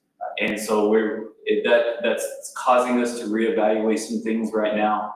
And just so we still have options in the future too. It's like kind of like a master planning type thing. Yeah, because the last time John did a real master planning was when he did these two buildings in 2013. Yeah, absolutely. So we really haven't went back and, you know, we've been moving forward fast as we can and get what we need. And it's kind of coming up like, well, the biggest thing with the CTE was, well, we have a small welding area and what the idea of what we want the welding class to be can't be handled in that area. Right. So now then we started looking at, well, how could we rearrange this footprint that we're locked into, rearrange it to make it work for you? Yes, we can make it work for you, but is that ideal enough to make it a reality versus looking at We'll just be mandating it. Yeah, and what I want to do, if you look at the current setups, it's serviced kids for 75 years. What I want to be able to do when we're all said and done is service the next 75 years worth of kids. Now, what does that look like? We don't really know just quite yet, but we think we can get there to where, you know, all of these buildings will outlive us, you know, 2, 3-fold. And now's the time to do it, rather than having it built already, and then having to. I don't want to get in there in 5 years, everybody's like, we can't use this building. That's one thing I was talking about, that's good, like, you know, don't want you to settle, we want you to get what you want. We're gonna make it work as best as we can within limited space. But if you're settling, like you said, you get the teachers in there 2, 3 years down the road, they'll be like, oh, I wish we had this, I wish we had that. So what we can get, one of the things was, we want to expand our welding to be able to build trails, like most schools do in the CT program. How do you get a 20-foot long piece of steel tube into your current welding Yeah. without walking through the new addition and damaging every And time? it's kind of like everything to this point kind of came to that all at once, or we'd have thought if that would have been just the process that we've gone through brings us to where we are. That's the thing, you know, because the existing building definitely has its place and can house part of the CTE. But what we're looking at is possibly an additional structure, right there adjacent to the old gym, looking at some different things that would really kind of complete everything too in the process. One thing my recommendation is though is if we're looking at building something additional, which, okay, if we have an idea of where that might go, we don't want to complete the project as we are right now, and then just have to destroy everything we just. Yeah, that's part of it. Build. So the courtyard is in that plan on, it's like one of those puzzles, you know? there's- Yeah. We've been discussing some different ideas, and like I said, we're trying to look long game too. So if there is additional things that might come in the future, we still have options to address those, land to address those if, whatever happens, like CTE came to us, because of, the push with all the trades and all that. There's no telling what else is in the future is gonna come to us where we might need another facility, or, at least we have options to address something. It's been like the current example now, let's say the CTE came up 2 years ago. Your junior high addition might be 2 or 3 stories tall right now versus the 1-story building, if we're filling the needs that you needed at the time, testing center, things like that. Now we're getting the next programming, this community really wants this is what they're pushing forward. Where do we put that? Without, like Dustin said, you guys are almost completely landlocked, and you're gonna be soon, within the next few builds. So how do we set it up in a way to think of the future without that you have the capabilities and experience? Maximize what we have. And one of them, just for example, is just a total idea that we're looking at is taking the greenhouse from where it was sitting and putting it up where that gazebo is, and moving the gazebo down to the middle of the yard, just kind of like a puzzle, like shifting it all around. Y'all will start seeing what we're talking about, and that is not, before we do all of that, again, not wasting any resources and just doing it once. Like Mr. House was talking about, you don't wanna just redo it and go, next year we're gonna start tearing up what we just did. Right. That's we don't wanna waste action. Yeah. So right now, I put like my entire team on that CTE zone, no one's charging time to do what's there is what's there right now. If we decide, finish out the project, we're expecting 4 more weeks with some of the changes we talked about to finish the project. Other than that, I'm minimizing the amount of master planning I'm doing, so I'm not charging you guys a bunch of money to do this huge, I'm using an hourly fee that we already had for master planning. Right. So I'm just kind of working with Dusty with sketches. I'm gonna do some more fine-tuned sketches that we can present to Brian, kind of everybody discusses. And then we're also looking at updating our master facilities plan, which is all connected to this. Yeah, we talked And that's about what that we talked about last week. So, yeah, we'll get that updated. It'll all come out in the process. Right. So, perfect. Thank you, Mr. Loftus. And are you guys okay to move forward in that direction? Oh, I think, yeah, absolutely. I think right now is the time a little bit. Instead of working around a building that we just keep. We were full steam ahead on Yeah. CTE, and then these questions came up. And then somebody talked about a That's pickleball court. really, And then somebody asked why the pickleball court was right next to the rocket program. I mean, weird. And Well, then we don't want to fill space just to fill space. that's it. Yeah. Yeah. Yes, we purpose, we need to be purposeful and we need to have vision as far as we thought we had vision with this school and the junior high and high school, we really thought we did. And then all of a sudden, within 4 years, we're like, okay, we're out of space already. Yeah, So we're building an addition and an addition, and we're like, wow, we're down here, because it feels like these were just finished, but, we just. Yeah, I mean, probably finish at the elementary, within 8 years, you're like, well, my student count went way up, and now we're out of space what we were projecting. And Things pop up, and And the community wants something different in school. And it added up, it wasn't necessarily the student count just skyrocketing, it was the services that we have to provide nowadays. I mean, you have so many services that we provide that we didn't even have before. A lot of it is the changing times, but then the other part is we're just providing more services now, which is great. We've expanded our services. That's a whole goal, so. So, we'll keep working with us, making sure we're moving forward the correct way. And we'll come back and present full presentation. As we go, so y'all kind of see some cool stuff. Yeah. Good deal. Thank you. So I just need you to miss, I'll let you know which meeting I need you to miss, Mr. Goss. If we need to add a big building. That's like a heads up. Not miss a meeting. You might not want to. You still map on the lazy river. Yeah, right. Okay, I know you see a walkthrough, they're waiting on a few metal pieces for the top. We have selected the terrazzo flooring that's going in there with the school logo. That's not your project, so you might not know. It's gonna timeline now, that'd be great. And we're currently, and then for the concession stand, we're looking at, we had a color picked out with terrazzo, but walking with Dusty here, they were like, that's too much blue on blue. Might not be the same shade of blue, so we're looking at like a gray option with blue flakes in it, we're just waiting on the sample. Where are we putting terrazzo on the concession stand? Like in the. The breeze. Oh, the area, oh, okay. Everywhere too. Everywhere. It'll last you Yeah, I know. more than the building. Believe me, we've. Yeah. I'll help with it, it'll last. I'll take the blame on this. It's for the floor. Yeah, this one. He's on the terrazzo train now. Everyone likes it outside. And every architect that designs schools wants terrazzo flooring. We know it's gonna last, and we don't have issues with it, you don't see. Because the biggest thing is you do like polished concrete, which is the next best thing for schools. The one thing that school districts hate is cracks, and that's all concrete does, is crack. And it's hard to control. Control it as much as possible, but there's no cracks. Yeah. Thank you. Would you like to explain this? This one, which one? This one is, This is so, why he's here. this is why I'm here. Your salesman isn't here today, so I don't know if it'll pass. I hope so. That's your power for your stadium lights being relocated. Okay. So this one's got actually quite a few things in there.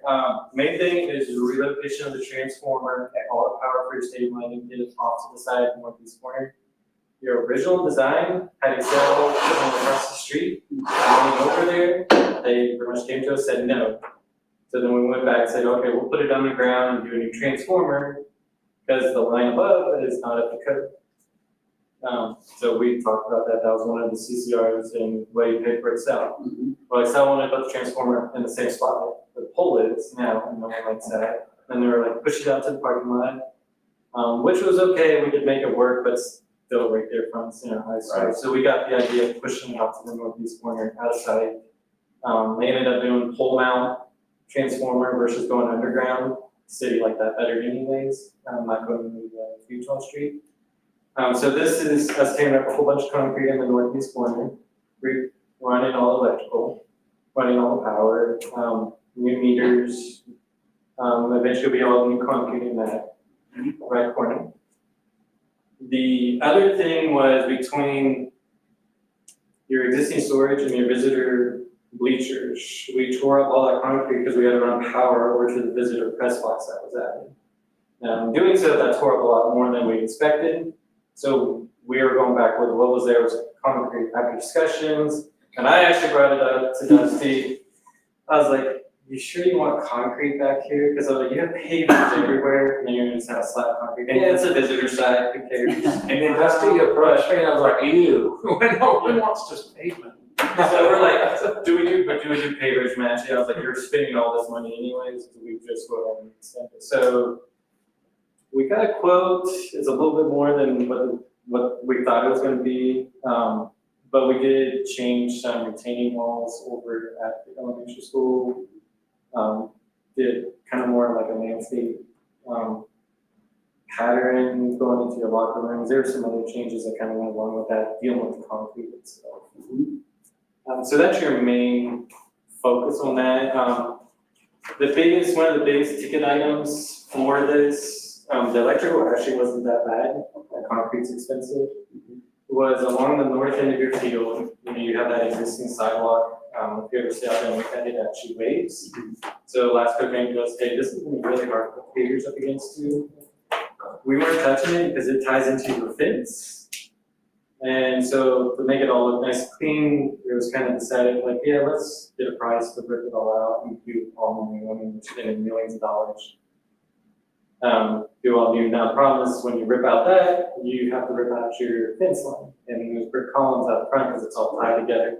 So majority of this money is that fence. And when we get to it, item number 8A, there is a attached document that has exactly what that breakout is and how much each one of those things cost. That is all related to this. Yes. It's 8A in your packet. So that'll be your, the whole change order, and there's a breakdown, And probably. that way you can look at, well, what is each thing gonna cost? So, but, you know, the way this is listed, I just wanna be clear. So this change order, number 52, really isn't just additional papers. No, right. So it's on the It's, agenda as just additional papers. Yeah, So, and it's- it needs. That's how it started, That's and right. then we rolled in the electrical from Excel Energy and all that. So our labeling is just for our records. Understood. Yep, that's Just understanding. breakdown. Yeah, on our agenda. That's how it's labeled under the CR. Yeah, but on our agenda though, we should probably be a little more clear about what's involved. We will, and we'll put it in the minutes and everything that should be. Well, I get that, but on our agendas though, people have to know what's happening and that, what we're doing. So if it looks like we're spending $400,000 on pavers, That sounds great. yeah, that sounds crazy. So, we gotta make sure that if a change order involves electricity and concrete and all these other things that were actually broke down here, we should probably itemize it like that on the agenda. Yeah. Just so we don't get ourselves into trouble there. When we send, I'll tell RJ, so when we send our action item updates and what we're doing, we'll. We're description. Okay. Yeah, yeah, because a lot of times I'll go off their action items. Right, yeah, because, I get that, it makes sense, but at face value, we're not. Yeah, it's like, what does that mean just in papers? I was like, that's a lot of papers. Now, papers are like Hundreds and something. 140 minus the concrete credit, which was like 17, so it's Yeah, 120, yeah, so that's a big difference between $400,000. True. Okay, perfect, you can just note that. Okay. So that is number 52. We'll go ahead and move forward with that one, I got, you're okay? That'd be, Would that be all right with you? yeah, it'd be change order 5. No, it's already on the agenda. Yeah, It's 52 or 52. But 52 is the CCR. What's the difference? So CCR is what we do to proceed with work. Change order is change the contract. For last step, to approve to do the work. So if we sign the CCR, they can move forward with work, but then we have a lot amount of money in contingency that drains it. So we have to put money back into the contract, so essentially we're saying, we're changing the contract to include this scope of work and this amount of money for this project, so make sure you're covered financially. So When which, you can pay it.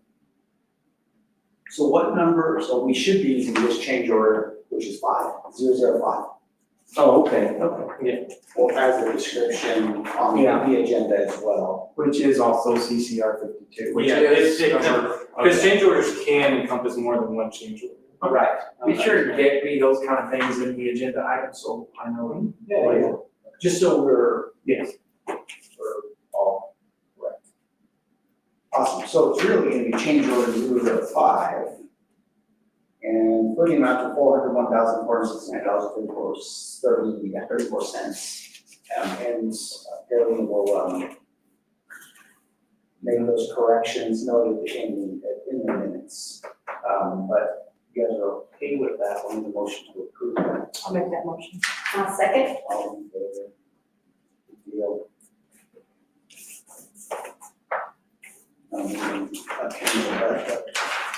That's the right way to do it, I guess. Next, you're asking for more money again?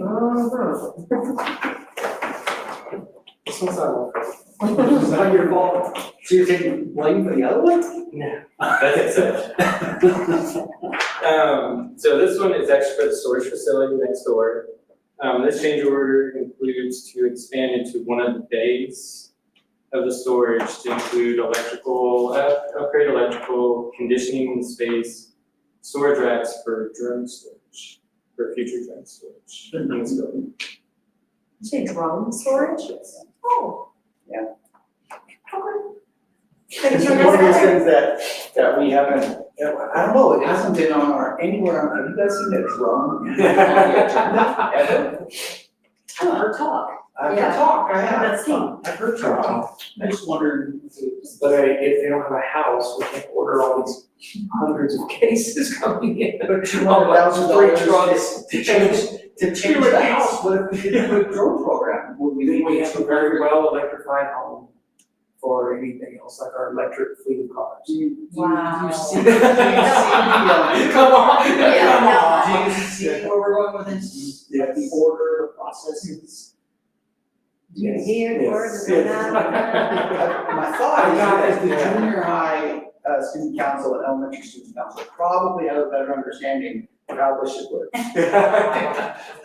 Okay. So tell us a little bit about your drone inspirations before we get So, further. we're looking at adding a drone program that Mr. Little had to have. Oh, So it would include 500 drones. Well, 500 drones have to have 500 chargers, 500 cases that they're in. And it becomes a big undertaking, and they don't have to be conditioned, we did find that out. But we do want it conditioned, and we also have record storage that needs to be right there. And record storage needs to be conditioned, regardless that we didn't have in the original plan. So you would still need the electrical upgrade for air conditioning, but you don't need 500 plugins. I know, like a massive amount of plugins. Why is it 500 drones?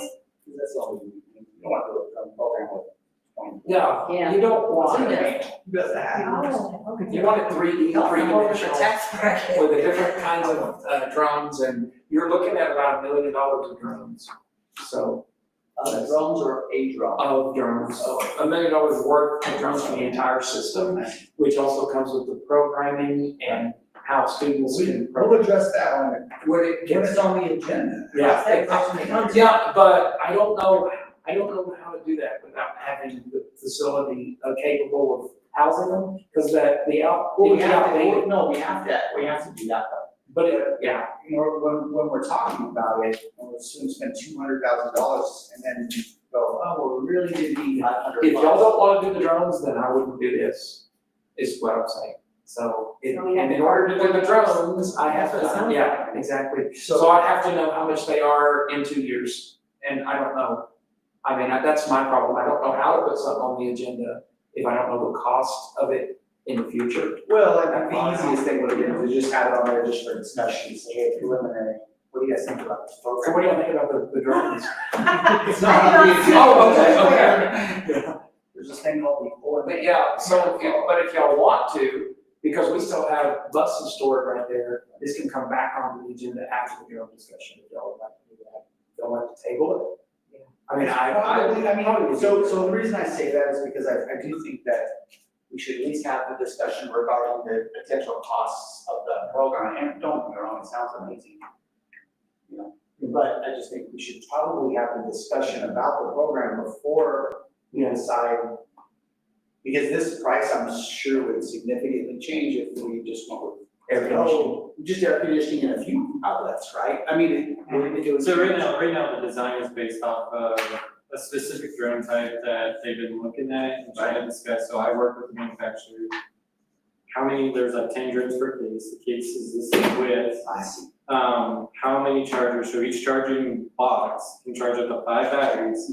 So if I have 5 batteries per box, and then how many I have 500 drones, so I need 100 chargers, where do I plug in all these? So we're good at Well, that's still a debate. I need another building if we're doing 1,000. Yeah. Okay, so this needs to be tabled. This is the information. Yeah. A two-story building. So, since this is not time sensitive at this moment, It's right? like, cause the storage facility is currently on hold, like while they work on the bus barn, cause you need somewhere to put your buses, Right. so we made a That's what we want. decision. Yeah. To put that on hold, so that project's on hold right now, it's Perfect. not huge time sensitive. So, number 8, letter B, that change order number 1, let's table that until we can get additional information regarding the drone program. Even if that looks, again, it's just a 30,000 foot overview of it, just give us an idea of what's happening, the potential costs, you know, all of those things as much as we can, and then we can move forward from that. I will say this, so if we do table this and I have to wait to decide to drone, Okay, that number will change and most likely will increase, Will just due to right. time and inflation. understood. So it's really close to the end of the year, it's Right. definitely next year, it can be 10% increase. Understood. Just so you're aware of that. Perfect, no, absolutely, and our intention would be that we could, have these could both really be on the next agenda. Yeah, they can. Right, yeah, we can have one discussion, give us some, Yeah, give us and then discussion, maybe The next. green time. light on the whole drone program first, and then help with the building else. And then I'll probably have a discussion with you, guys, is the drone program good over here, or do we need to include it in CTE as we look at that? Great technology. It depends on how they're gonna put it in their curriculum as far as. Yeah. If it's a class where it's at now, no, it won't be, it'll be where it's at now, and the computer labs, it won't be. That would just Yeah, be that's storage. just, yeah, that's all. Just something to think about. It's something to think about, just make sure we think it in our. So let's table, Do we need a motion to do that? no, yes, sounds good, gotta go. Quick break. You know what you call me, Jim. Sorry. Well, just my 2 cents where I think about where you guys were when you started the Rocket Systems Go program and everything, and there is a need for drone Oh, operators. 100%, yeah. Even in the military, they're teaching with their, for drone operators, there's a need for it. Absolutely, yep. No, there's no question. And I just think we need to work, one before the next. Sure. I agree.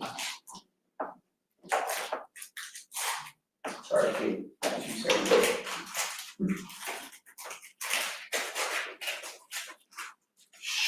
I know.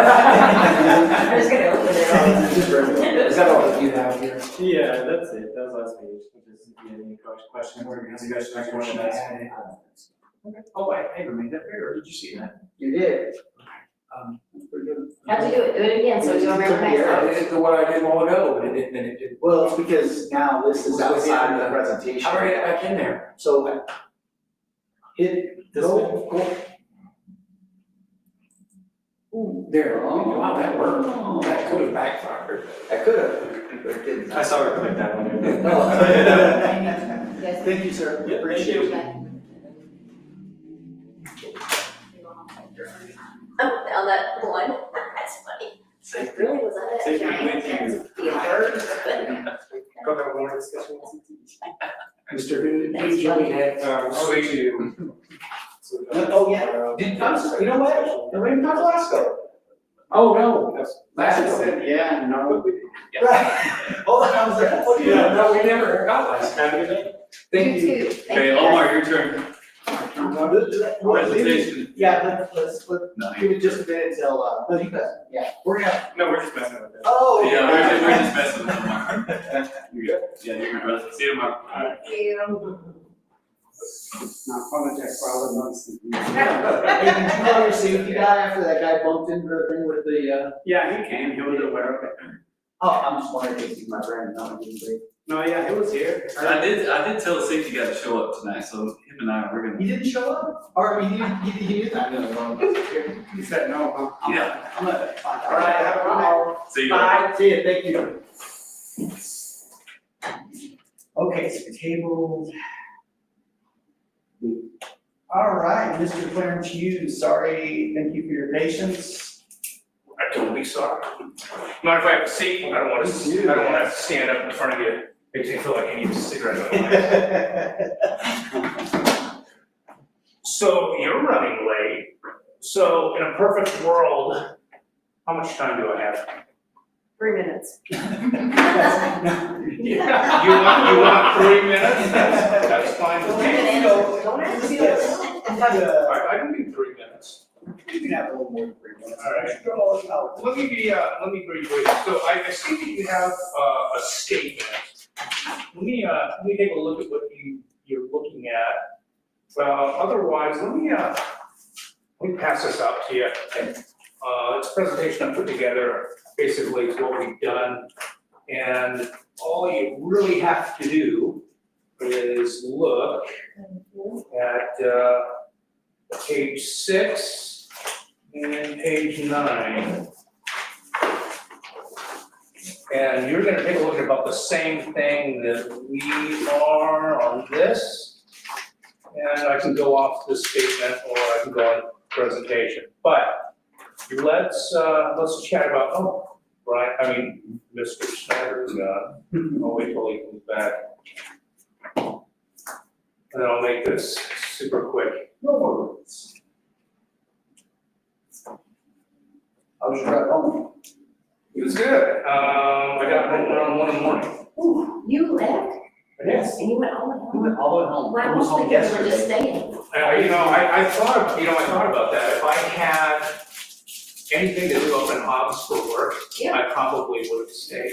Okay. So. We drove down Saturday afternoon for the Woolworth tournament. Oh. And then left maybe at 7-ish. And it looks like I'm gonna do the same thing tonight. Oh, Lord. So, but hey, I'm glad you're here. Oh, we're just talking. I'm just happy that my teenage daughter is out of the house and I don't have to argue about what is appropriate and what isn't appropriate. Oh, we're dressing up, yeah. All right, so, along the short, we put the money to work. We got approximately $41 million from you all. And we put it to work in, a bunch of bonds that are maturing monthly out to about 2 years. Right now, that gives us the greatest amount of flexibility because we can sell this stuff immediately if we have to. If you come out and you wanna buy like, I don't know, Squadron or Reaper drones or something like that, and you need extra money, we can liquidate that and put it to work immediately. I have monthly calls scheduled with Nicole first week of every month. When maturities come due, that means when the bonds mature and they turn into cash, it's during the second, third week of the month. I did that specifically so I could make a call with Nicole or Mr. Schneider, predicated on whether I need the money or not, whether or not we can roll it. Now, what I'm initially thinking is we go out to about 3 years maximum maturity, meaning any bond that we buy right now have a maximum life of 36 months. Right now, we have a maximum life of 24 months. As a matter of fact, we're up about 40 grand just in market appreciation of the bonds. We're not gonna sell anything at a profit. So irrespective of the bond market being up, down, or sideways, the reason why we're buying the bonds is for the income. It's like when you buy a cow, are you buying it for the milk or are you gonna buy it because you're going to turn it into steaks? Right now, this bond portfolio is all about the milk or the yield that it's going to throw off. So we're throwing off a yield on the portfolio, I think about 3.8%. If in fact we do see the Fed want to drop, I will likely take those maturities out an additional year. But right now, we're running the portfolio relatively short. Now, we've been predicting a rate drop for the past 2.5 years. It hasn't happened yet. However, market prognosticators are predicting that we see a drop, at least 2 interest rate cuts of 25 basis points, which is a 0.25% between now and the end of the year. I don't know. Don't think so, kind of suspicious about that because what we're seeing from much of the economic data that we've seen, it's inflationary. And one reason why you've seen the market run over the past couple of weeks is we had a bad employment number, which could be the result of tariffs and a lack of international demand for U.S. products. So the job market is softening. So ergo, that would be indicative of the Fed wanting to come in and cut rates. Used to be when I was new to the investment field, good economic data would make the market rally and bad market economic data would make the market sell off. Now it's just the opposite. Because good economic market data means the Fed is probably not going to cut, and bad economic data means the Fed's going to drop. So, the the two things that impact bond prices is yield and credit quality. So right now we're in US Treasuries. State investment charter allows for us to invest in government bonds and FDIC insured stuff. We're investing in treasuries. US Treasury is the borrower of last resort. It's the safest credit we can invest in. As a consequence, the only leverage we have here is how far out we'll go maturities. Since we are doing kind of a crawl, walk, run with this relationship, we're brand new. I'm making this about as easy for us to manage and for you to account for, and we're keeping it at 24 months on the bonds. Long and the short of it, that's about it. I can pontificate about just about anything you want to further extent. If you don't have any questions though, that about covers it. So, You don't have any questions? yeah, with our limitation under school board law,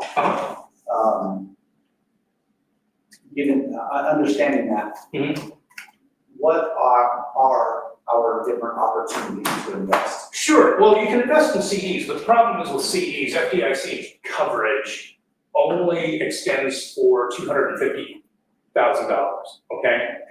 So if you've got $40 million, you're looking at approximately 1,600 CDs that you would be investing in. It would be a accounting nightmare. Yeah. So we're gonna throw CDs off the table.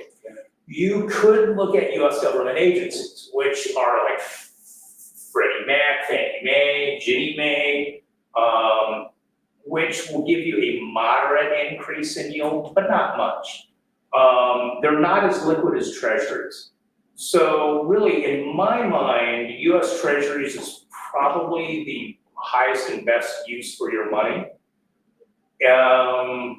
What we would do if we had a really clear and accurate assessment of your burn rate, we could bullet maturities, meaning if we had a project that you all needed to fund in 5 years, we could take that principal that you spend in 5 years and we invest it out to 5 years.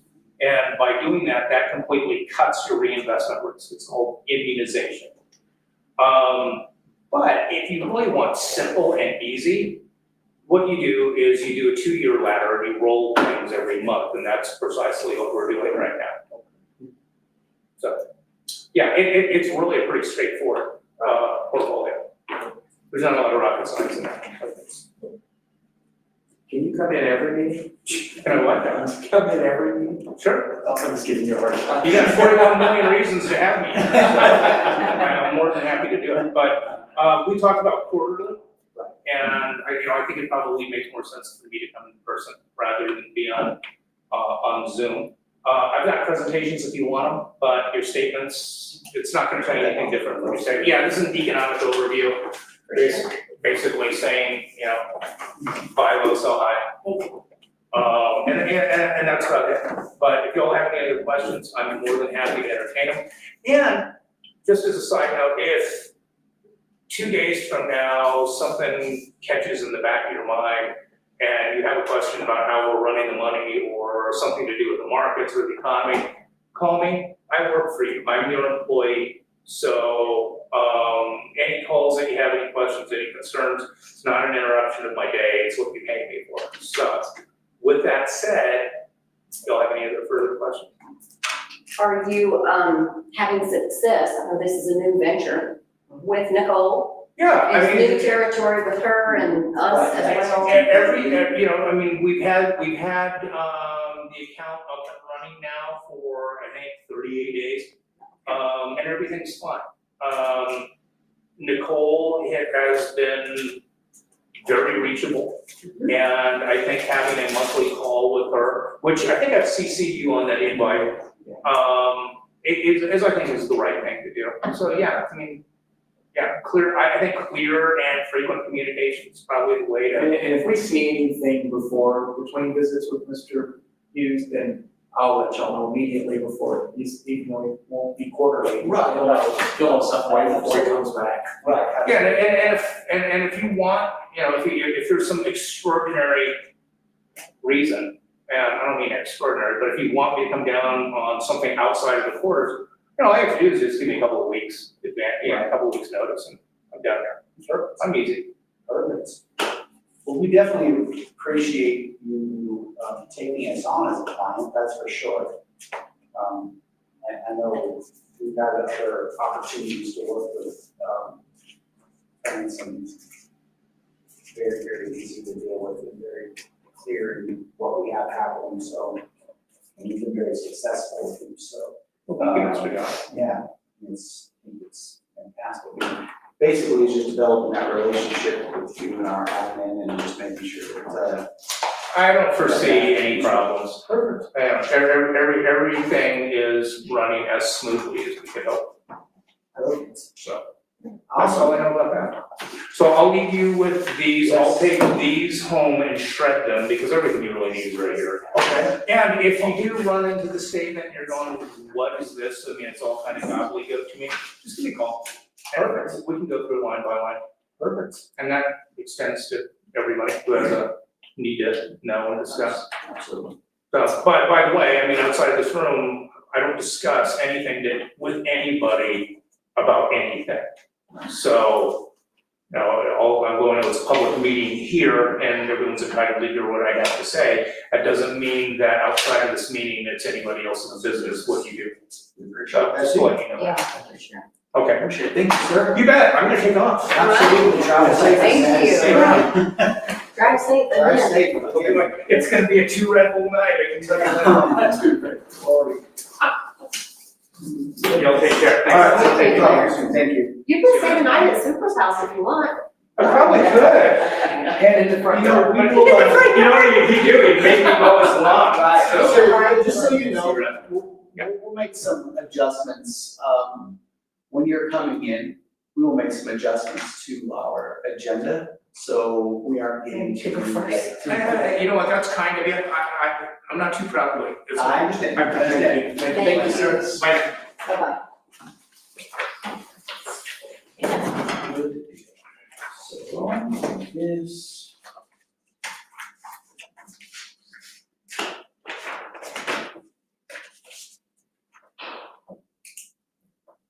Okay, our budget adjustments, it looks like we have an increase bar, Yeah, there's only one. just the one, right? Increase bar for the week, 26,583.12, it's just carryover balance, and nothing more than carryover balance.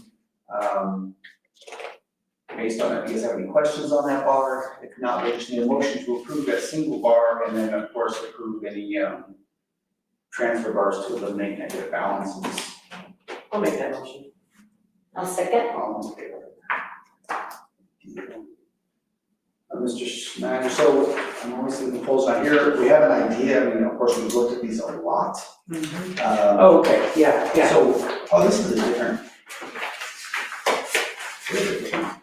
So if you want to look at deposits, $432,000. yes. So that is with the 40, or the investment from Mr. Hughes, with UBS, that is with it taken out now. Right. So if you look at the balance, the bottom balance, that is with that amount taken out. That tells you. Right, yeah, that's still on. Okay. And then you got In our each of the funds. The fund interest is about the same, it's usually runs around 430,000 in the past, so it looks like we're not losing anything there. Not really, not on the cash sweep? Yeah, on the cash sweep, yeah. That's true. And actually, I think it's probably made 40,000 on top of that, yes, we made 40,000 already. 30 days, so.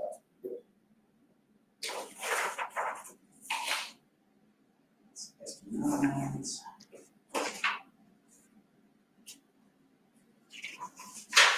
And then, so yeah, if you look at the condition of everything under the school tax levy. Measure operational, your SB9, and then the debt services accounts. And if you just kind of look at July and August of 25, and you kind of compare them with the May and June. We're about still, yeah. 400,000 off from last year.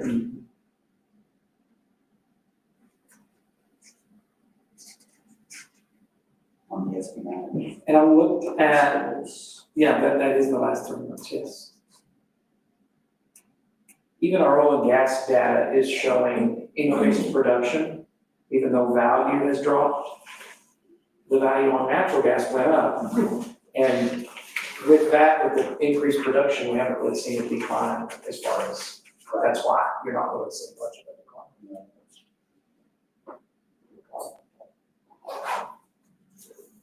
Your ed tech services.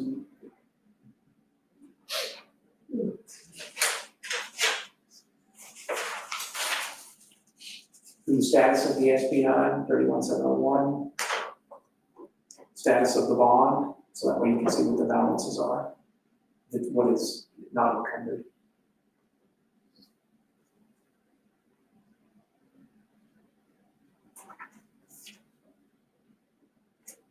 So,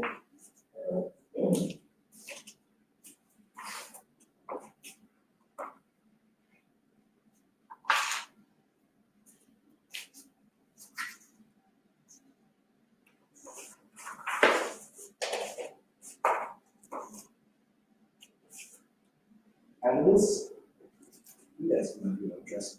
So, and I don't ever pay, I can't ever figure it out unless Nicole explains it. So the money that we have sitting in the SB9 right now, Is the 4.4. That's not encumbered. so 4.4 that's not encumbered. So we have 4.4 million that's not spoke for. Yes, 25 million is encumbered.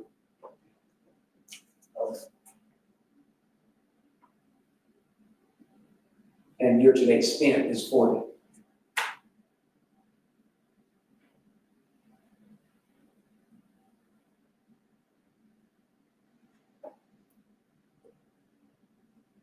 That's where I'm getting confused.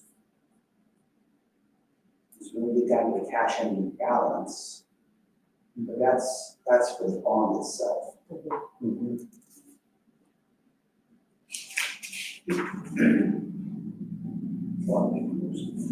And your budget balance is what you have according to what it's projecting through the rest of the year. Right, yeah.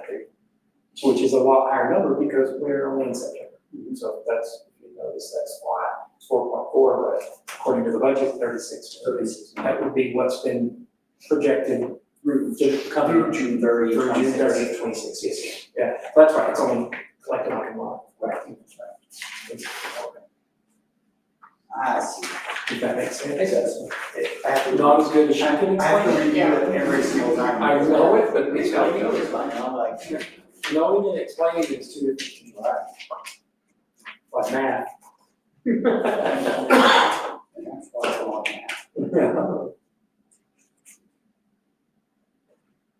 Anybody have any questions over what we already did the bars? Anybody have any questions over the rest of the financials there? I do not. Next thing is the bills list. I didn't really see anything that stood out to me in the bills list. I think that is, I think it was in a separate packet. Yes.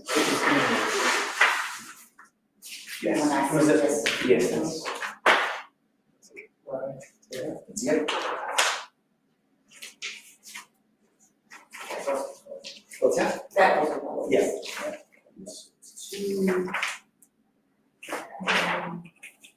I didn't see any on the bills list.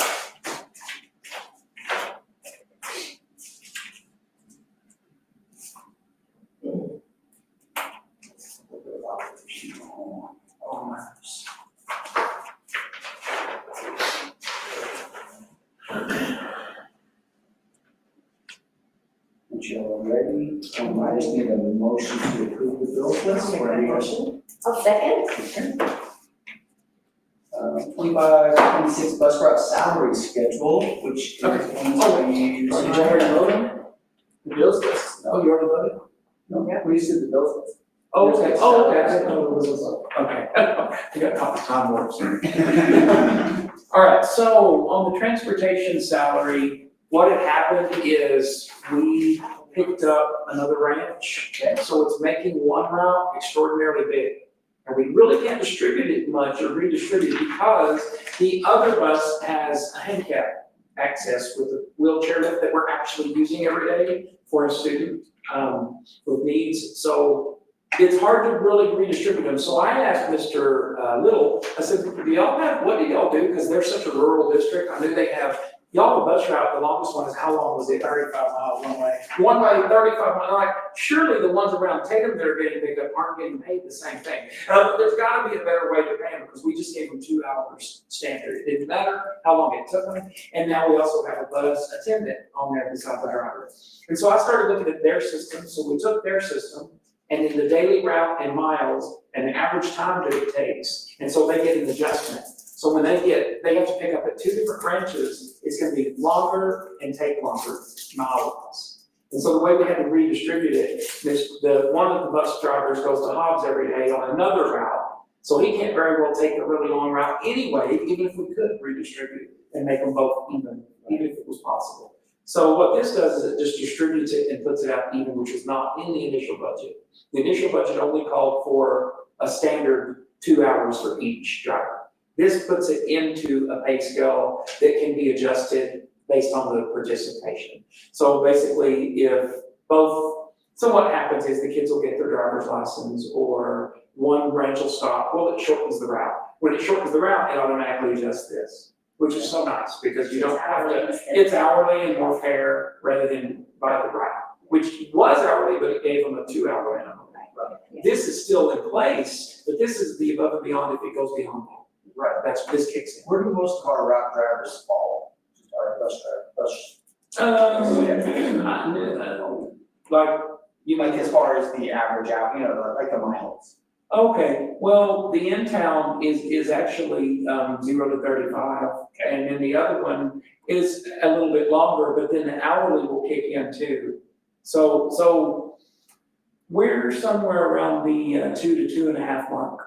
1 hour for one, the other one, it takes longer, it depends. Because sometimes kids are picked up for practice, so it doesn't take as long. But that just gives us more flexibility in it. If it goes over the 2 hours, then they get more than the 2 hours, at 2.5, for instance. Right, okay, I see, that's what I was trying to figure Yeah, out. that's what, yeah, so some, ours Two and a usually, half hour route, but it runs 3, they still get paid 3. 2 hours the minimum. And then if they go over the 2, which one route is regularly, it goes up to 2.5, basically. And so they're being paid for what they're doing. Yeah, they're getting paid for what they're doing, yeah, rather than making both routes try to fit into the same day. Yeah.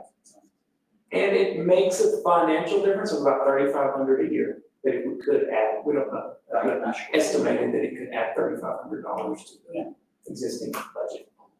And then the assistant is 18 an hour, but it's based on the same hours of the driver, right? Absolutely, yeah, a mirror of the driver's hours, yes. Yeah, that way we wanted to put all that on one sheet where you could see how much it's costing. When does it start? Immediately, it depends on you guys. And Can it be retro? Retro. In 5 years? 5 years. 10. 5 years ago. It would have been better for one driver. Perfect. Anybody have any questions about it? I know. No? You don't understand that? Yeah, I just wanted to make sure that there was no question. So doing what somebody else does is so much easier a lot of times. And I thought, some of these other schools have to have this issue, and they do. A simple solution. Sure. And now this is not a, you don't have to take action on this, right? Yes, you do. We do? Why? Because it changed the budget, and you have to override your own budget. Oh, that makes sense. That makes sense. Yeah, I was thinking just salaries in general you set, so. No, I do, but But this changed the budget. it will cost more in that line item. That makes sense, okay. If we don't have any questions, I'll send a motion to approve. I'll make it. I'll be able to follow this. Okay, letter E is the administrative office level up for vacation above 28 days, excuse me. Okay, so if you look at 9E on your agenda handouts, It has, so this is what was happening, and Karina actually brought it to me, and I said, well, it's a good point. The only people that it affected that were going over on their days that I would have to take vacation from, ended up being this office. Right. Because they had a strange amount, and it was just, I had to line it up. When we lined it up at the very next few days, we started looking at it, and I literally do not want Karina out almost 30 days trying to level up. It just isn't working, because whenever she takes off several days, we get no purchase ordering done. This office is kind of crucial for everything to keep running. And really, that's why it has accumulated. Because they really don't take off that much. They could more in the summer if they wanted to. But even in the summer, we're building the budget, so it makes it harder again. So anything over a few weeks a year is almost like, how are they going to do it? You know? So I'll give you a little bit of insight. Okay, go ahead, say what you think. Well, here's what I think. I don't think, and you definitely understand your employees better, but I don't believe in, my personal view is, it is not the employee's obligation to figure out our staffing while they take what they are being, it's part of their What they earn. compensation package, right? It's not her responsibility to figure out what we're gonna do when she's Yeah. gone, Yeah. right? She put in the time. Right. So, I mean, it's nice that she doesn't. And it's just a suggestion, but they don't use it, none of these. Right, right. But That's why we have this, because they don't use them. right. So I just want to, I just want to put that out there, that if we're in a position that we're having to, that our patients, our employees, our staff can't utilize their compensation, well, that's our problem, that's not.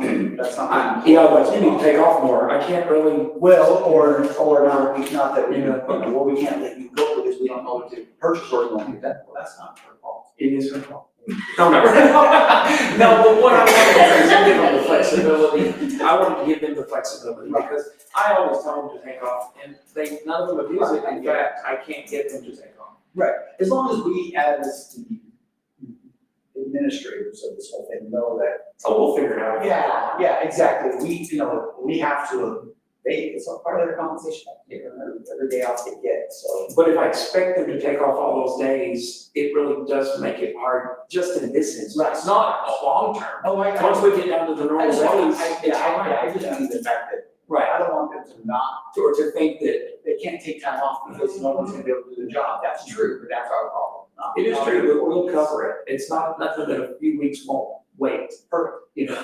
So what is this asking you? It's to, unless it's budget, sorry. Yeah. I don't know what to call Yeah. it. But we do have walkout dates from certain, like maintenance and like the last few weeks of school, I'm sorry, but it does have to revolve around students, all the jobs. And there's just two, but I'm not telling them they can't take off or they have to take off. That's why, that way it gives them the flexibility. If they want to take this, then what this does is it pays them for what's over. Yeah. So if you'll look, that's what each one would pay. If they don't want it, they don't have to take it. They can say, I just want to keep them days. I need that vacation, that kind of. I've given So right now, they're gonna keep up to 28 days on the books. Yes. And right now, Nicole has 34 and a half, Marilyn has 42, and Jessica has 33. So you're just paying, what this would be the payout for the days above 20. Above 20, yes, sir. And in that way, it levels it up with everyone else, maintenance, custodial, everybody's the same. That there's no other, and it goes to a normal situation. That is 28 days. Yes. And I just thought that was fair after I talked to Carolyn about it. I thought that is fair because we are effectively taking days away from them and leveling up everybody else on that well. No, my opinion. That's complete sense. Yeah.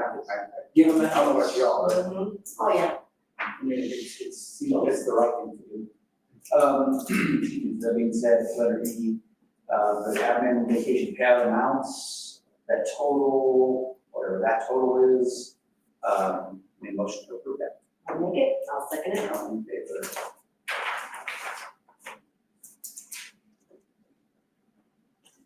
Okay, district housing quotes. Okay. Oh, we're gonna discuss it here all night too. We do have some. Where do you live, sir? In Clovis. Are you? Our office is in Brownsville. Yeah, it's not too bad. Some things though, it's like triage, you make all these kids from Right. elementary, Wait, or the guy from Homestar. No, this is just like, it's just weird, it's just kind of. He just really loves school board meetings. Right, and he was a lot of skill. Yeah, that's doing okay. So, Some water or anything? no, I'm good, thank you.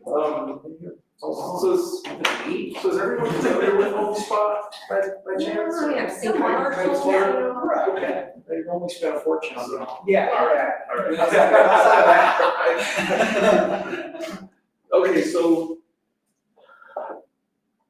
just a little bit about us. You know, we kind of started as a mom and pop shop back in 1984 and opened up our doors with manufactured housing. And over the years, we just kind of started up with, well, you know, we're doing these mobile homes, so why not start into land? So we got into real estate. And then, of course, you start dealing with real estate, you start dealing with clients who are gonna need to put everything together, so we started getting into finance. And, so things started kind of snowballing, yes. So now we kind of have our own finance division, and up to recently, construction. So we're kind of doing everything, out of our office now, and that just kind of give you a little bit of our background, but I'm hearing that you're possibly looking for something similar like a duplex of some sort. And I'm gonna give you these handouts. So there's several different types here. And if you want to just pass it. And then you have a couple of them here. Okay, and there's actually, so those particular ones, there's actually, so there, yes, so and I do believe there's a, yeah, go ahead, because the rest of the packet has the duplexes on there, I'm sorry, the other double sections. So for the most part, if you haven't seen many of these, you've got two different styles. You've got HUD or IRC, which is mod. And I'm not sure if you're familiar with the differences, but HUD is typically I don't want to say it's the best way for me to explain it is it's the bare minimum of what the state requires for housing. So it's governed on the state level. Consider low cost housing. Oh, yes, a lot more basic. Now, it's hard for me to say that because there are HUD houses that I could build with modular specs. And if you were to look at them both, you can't tell the difference. So, but then there's, of course, mod or IRC, and that's governed more on the international level. So just as an example, so there's some things that like an IRC house might have that a HUD doesn't. So some of the electrical may be really different. The installations are typically different. On a HUD, you don't necessarily have to have the foundation. You can do it on either a dirt pad or the concrete. On the modular, 99.9% of the time it's required to have a foundation. So they do both still have the similar views and setups. So both are typically above ground. A lot of the times we do backfill on a lot of them to give them a more residential look. And I'm not sure if y'all have had a chance to see a couple that are right down the road from here, but we've done a couple of duplexes there that are great. Right. So. I have the ones we already have. Yeah. Oh, yeah. Ones that are Yes. older than They're gorgeous. Yes, so mods, of course, if you want to keep that look, we'll have to stick with the modular, because it's the only product that we can actually bring. But if we want to do The HUD, yes, we can do the front face and give it a more residential look as well. So. And so those on Second Street could be HUD really easily, because if you look at one of these models here, it's a half of a house because it joins up to another one. It looks like half a house with a one-way slope on it. It butts up to another one, and you effectively have different duplexes in the same unit with the carports on the front. So you basically have multiple units butted up together, and then the carports and the garages in the front and back. they could fit on smaller lots like on Second Street, is what I'm saying. So you could have one unit, so you put them together, it's 2 units, they share a driveway and a front giant carport, and they each have their own garage in the back. Oh. And that way they would fit in the Second Street lots, so we can get them to fit in the Second Street lots as well. And my own personal experience so far on this is dealing with the city is a months and months process trying to get more of that land, even if they were to give it to us. Second Street can be just put in there a lot faster, because the lots are already there, if Woolworth sells them to us. You know, and unless Woolworth wants to develop it. Wouldn't our goal be though to keep our, I mean, in my mind, you know, if a district is able to develop district housing, we would keep it all together. Yeah, well, on Second Street, it's already there. Well, To some, there's 2 things, I wouldn't consider that district housing though. We already have. Oh, yeah, units. if you did duplexes. yeah. Right, we already have 8 units over, or We yeah, do, individual places. we do, but we're literally in a time crunch is all I'm saying. Right. If we can wait and wait and wait, we're Well, just we haven't barely. had that conversation with them, right? Mm-mm. As far as. No, not to that point, other than, yes, there's some available.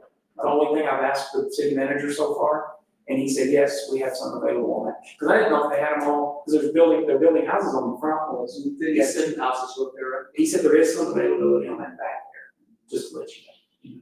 How quickly they could move on it, I don't know, or what. So. So I think Jody's given you some pricing already, right, but I don't know if this has been updated or not. Yeah, he did, and they have some pricing. Okay, and there is also, Yes. because I know one of them, One is modular and one is HUD, so you can see the difference on the top, yeah.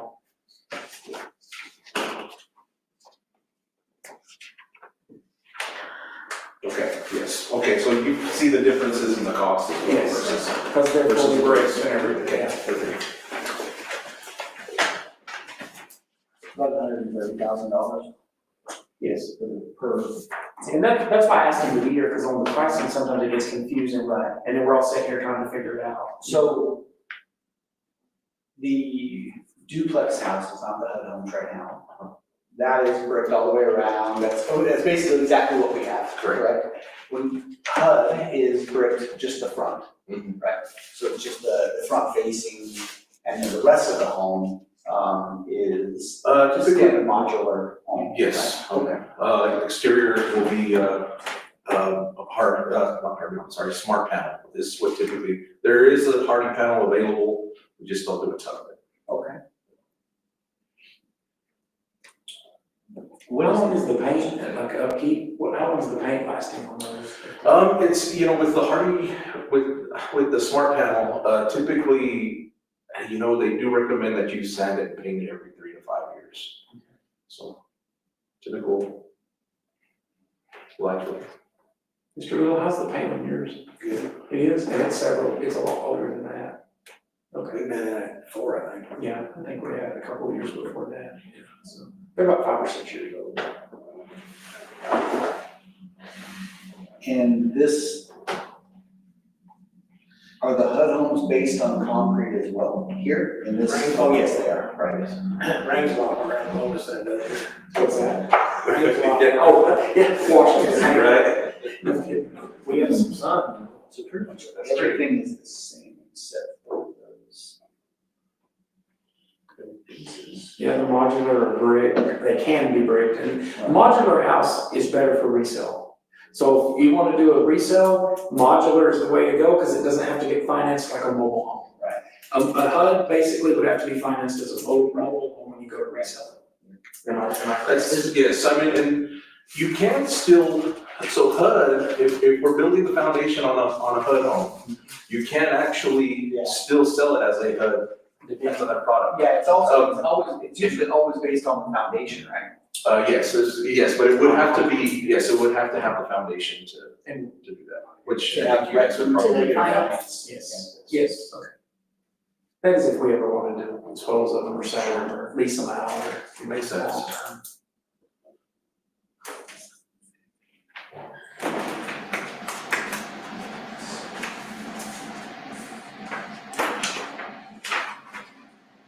I'll be honest, I don't know that I'm a fan of. You just kind of like looks like a shotgun, yeah, like a shotgun house, now they're just kind of breaking down like, and I say that, it's not that it's a bad thing, it's just, when I think about it, being a family home, I always think about it being a little more traditional, I guess.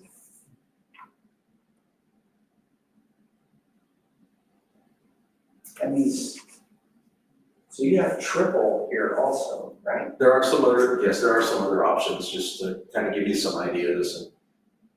But they're not quoted here, right? Correct.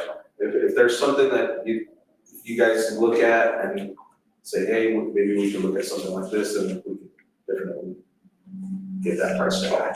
So this one that says HUD duplex is for one of these or two of these back to back? It should be for two of those, because you have a total of. So it's not, 2,000 square feet. wouldn't it be this? That's why I would be here, because it does get. Wouldn't it be, when you say a duplex, Means are we one. talking, are we talking, so there's, if you through here, you'll see there's different. Yes, So I don't know if it means two of the long ones, or if it falls back to the design that we had before. that's a good question. That's what I'm. Right. Yeah. Yeah, so I think that's what I was trying to figure out. Okay. Let me confirm that. I don't think I'll be able to get hold of Jay. Ones we have right now are 3 bedroom, 2 bath, right? Yes, and I do know for a fact, 2,300 square foot is 2 units right here on the quote. When you say two, which 2 units? So let's look at, that's what we're talking, modular Fifth Street ones? Yeah, Either one. Oh, you know what, I think you're right, I think, yes, because so the modular would be. I believe he's going by what we have already experienced, and then, With the same thing that's there. Yes. All the, okay. yes, and then the. Per building is two units. That's always, so I don't. That's what this is. Yes, so that's basically For equates two to families. both Two homes, two Yeah. families. Both options are for two. Right. But what I'm That's saying my, is, that's my question, Yeah. this is for two of these. That butt up together. Yes, that put up together. That's correct. Yes, that's right. Yes. so it's 2 of them. These style houses? Yes, so Yes. if you look at the. Because that's not what we have over there. They're not anything like that, So but if you this will put duplexes instead of just a single home on the same. Yes, so it kind of looks, See what I mean? so it No. looks, it's Two homes there instead of notice how one. that pitch goes on the front? Yeah. So when you put the both together, yes, so you'll have that front end load. Each house is half of it.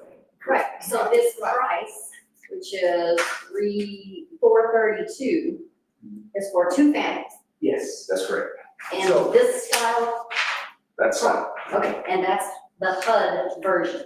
No, that would, if you don't break it, yes, if you don't break it, yes. Because like you can't break. the HUD, you can't break, only the face. Right. That's the only. So where is the information regarding ones we have? Right. The What do we pay for 'em? information, what we paid for them, is it not in your? Well, no, what I'm trying to figure out is, so these quotes here are for something we don't currently have. Right, yes. So if we're, Wait, are these not ones we have on second? so on the second, no, we don't even. Those are so single second families. street we have, This would, it's just a single wide range. Okay. is what we This would have. fit two on the same size lot. Right. I mean, but okay, so you're talking about putting two of these together, having the pitch go up. Right. But I mean, isn't this what we have, isn't this like? Similar. Similar, but it No, don't have. no, these, okay, that's what I'm saying. Single So these right here are not what we have. We currently have, These are duplex options. we Yeah. currently have this. Let's see, where's the front door on that? I think we currently have this right now.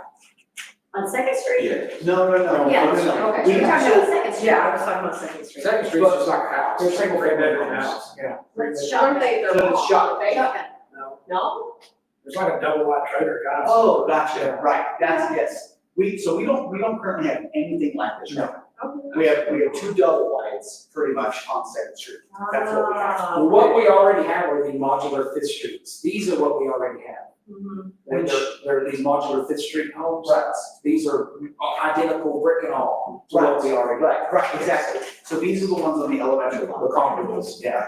right? So those are the duplex. Just this, Yes, it's so if we were to do modular it duplex, again, yes. that's How much it 562 is. is for two families. Yes, two families. Two Right. families, two homes. Now, the HUD duplex is then this duplex, right? Yes. Connecting two. Yes. So again, that's for two Same families. Yes. Except the interiors of the home and the look of the home is very different than what we currently Right. Now, and when you get into them though, they're almost the same. They look, Well, they'll like look you a said, lot. you couldn't tell the Yes, difference. You can't tell the difference when you're inside them, is what I'm saying. What did you say the difference Absolutely is? see the difference. Right. I mean, the there's- quality and everything is the same. No, I Mainly stuff you can't see, I mean, it's, you know, they're run electrical a little bit differently. Yes, it'll have tape and texture throughout. Throughout.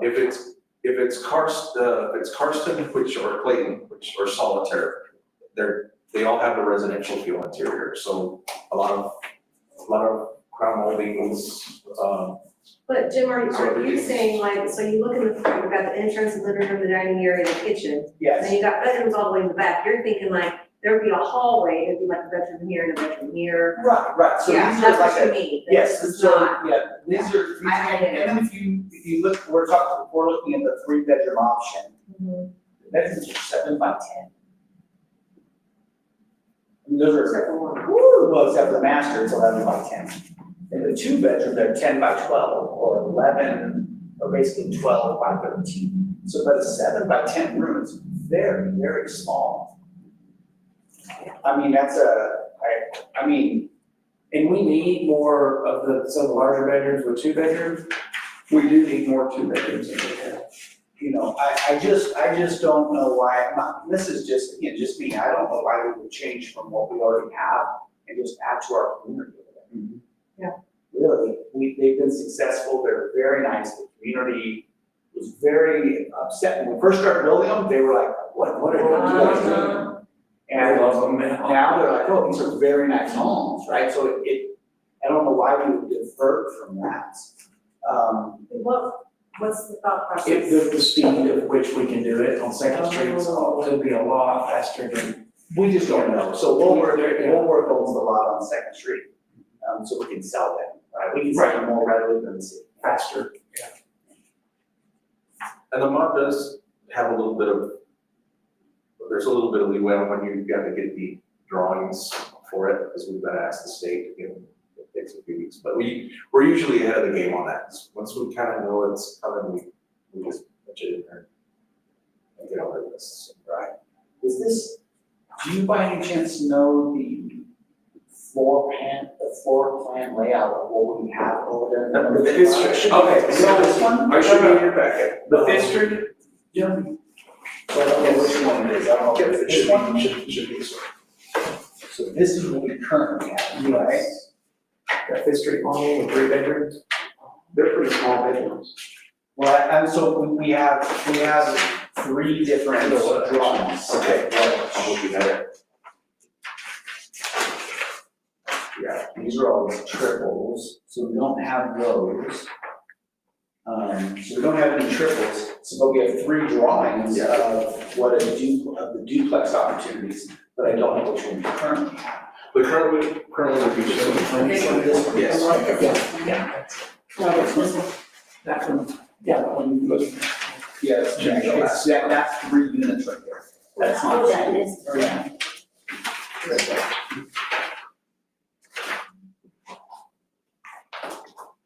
Yeah, I was just trying to look at the bedroom size of these. Our current, They're pretty, Over there. they're pretty decent size. Right, that's what I thought, yeah, I thought they were The definitely. ones on Fifth Street? Yeah, Yeah. yeah, they're decent size. Yeah. I mean, it has, utility rooms, bathrooms, kitchens, living areas. Yeah, they're nice. See, these are Right, like, yeah, they're very nice. These are inside. these are 1140, those are closer to 1,200 square feet, if that tells you. What are you saying? So these that you're talking about, these little ones with tiny bedrooms, Right. are like 1140 square feet, because you're putting two in one. The ones down on Fifth Street are bigger because they're about 1,200 square feet for two, for a three-bedroom house, 1,200 square feet. Versus 1140, pretty big difference on them, which is bigger bedrooms, basically. Right. Ours are way nicer than those in there. The inside of theirs, Oh, yeah. the outside of those are nicer, but the inside of theirs are better on Yeah, the I don't, sorry, I don't know where, On who's Fifth Second Street, which home is that you have over there? Blue one that has the littles in front of it. Right, but I mean, which, it's not one of these.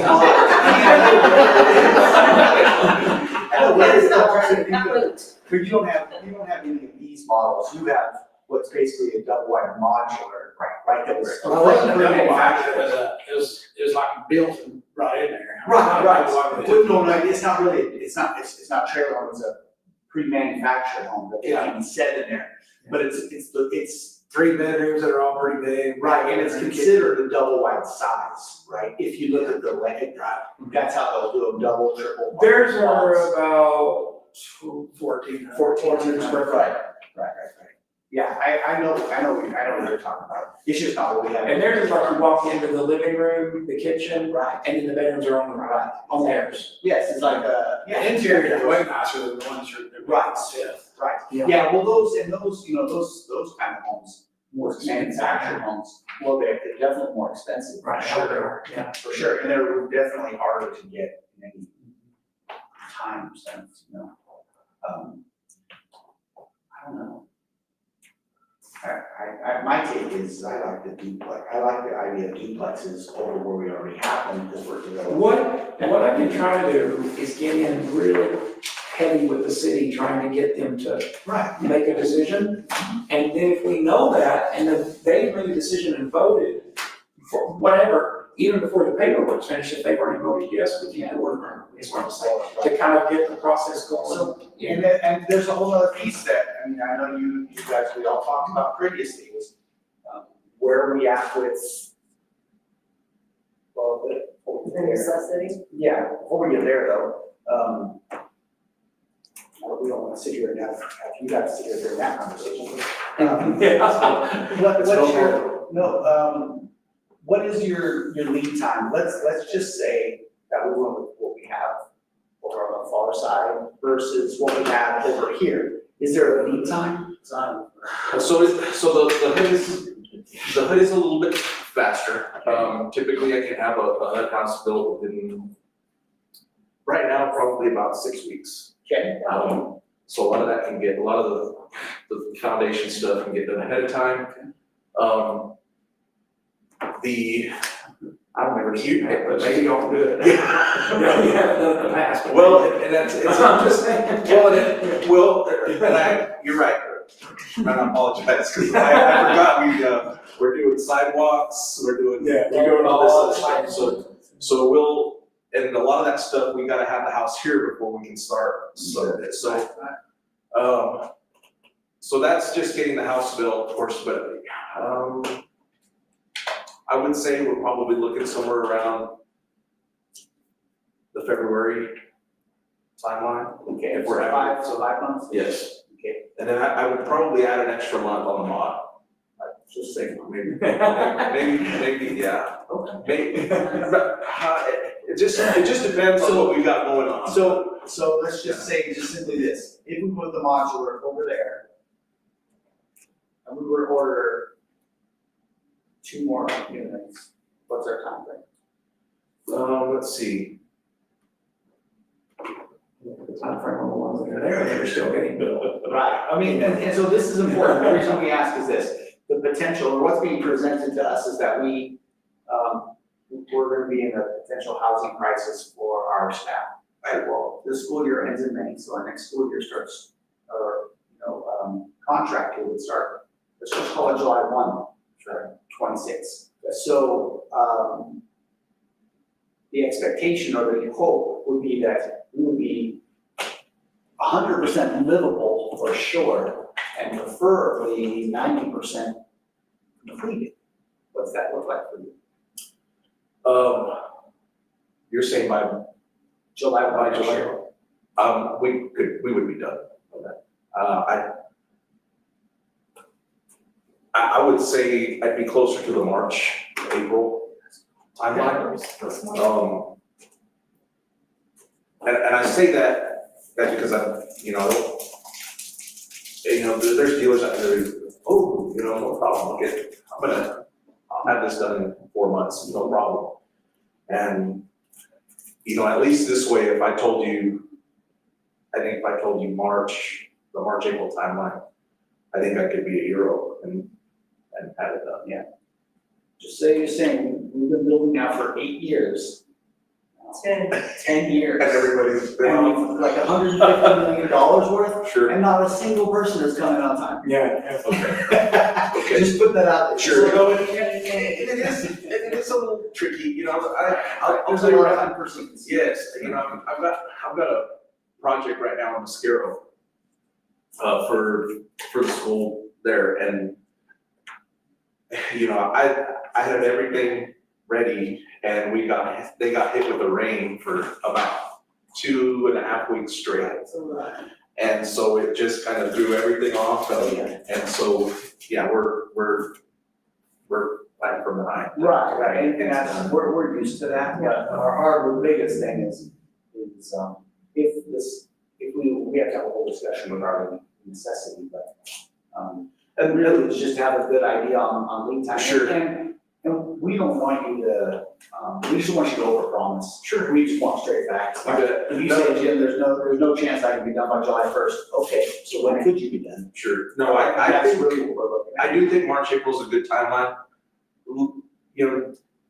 Jody's more of my numbers guy, I think he will have a better idea, so I'll double check with that, and I can follow back up with you, Ryan, just to make sure, confirm. I do think that's a pretty good. Okay. You guys have any questions regarding all this? I mean, we have several formats in front of us, so our floor plans, there's all kinds of different. It's just- That's good. There's hundreds too. Right. Narrowed it down to. Yeah. Anything else to add?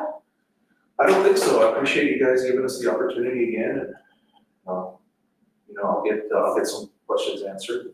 Perfect. And if we need to, I can be back for the next agenda and at least get those answered for you, whatever we need to do. Perfect. Yeah, I think the build time and completion time is pretty important for us. If that's our decision, if that's even the direction we go, there's gonna be a lot, that's gonna be heavily weighted, sure, because of our potential scenarios. Okay, awesome. Awesome, sir. Thank you. Appreciate so it. much. Thank you all. Thank you. Appreciate And it. anything else, please just let me know, We'll do. see what we can do, okay? Will do, thank you, appreciate your patience tonight too. You bet, you bet. Drive safely. I will, thank you. You can say it, Ryan's house. Yeah, what is the yard? Next to Mr. Hughes in the yard. Yeah. We have to build you a fence anyway. Yeah, we're in that guest house for the school. And then a parking lot next to it. Thanks, everyone, appreciate it. Thank you. I'll take care, thanks, Ryan. Alright. Now, And y'all even just know the general direction, then I'm gonna expedite whichever way you choose, if you so choose, whichever way y'all wanna do it. I'll just put it that way, if y'all want it. I will expedite it, but just know which one will take longer, because I don't care what the guy says. Jody said April, and they're still working on it in September. right, I'm just saying, that's the reality. And we were within days of having to have somebody drive from Whiteface every day. And we got it like within days of them showing up on contract. well, there's And any it question was not supposed to even be close. Well, then, I think maybe at that point is when, we should have had those guys in here talking to us. Saying, Yeah, where, you can't. where are you guys at? Why why are we, so far behind on this?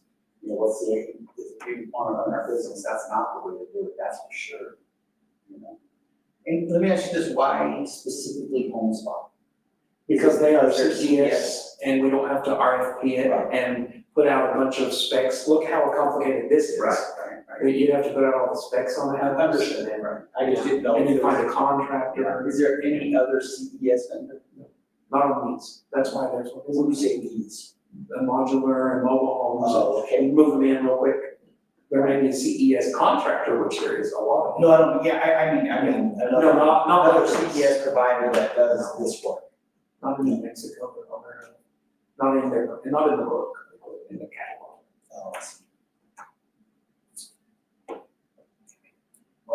They're doing some stuff in Eunice because he got his contract after he started with us. Cause I said, Jody, the guy, you realize there's no other company in New Mexico that does these? And he's like, oh, so he got a CES and now his school districts are lined up, right, that's why. Which is good for him, but yeah, sometimes you feel like that at the time when that. Should have Congress. But the good thing is, he did get them livable in a reasonable amount of time. You know? Well, and that's a big thing. I mean, It is. but they, you know, they can't be expected to live in a perpetual construction. Like They can't, like me. This is Comal Haskell, that's. Like me. Here's a self-inflicted. Oh, That's a good time. It's gonna be great. I just keep telling myself every day it's gonna be great. So. By the time you retire. Yeah. What's the thought on additional housing? I mean, I wish we were kind of in the same boat last time, we didn't have the whole board here. That's kind of what we wanted, but, they're just not here tonight, so, that being said, let's take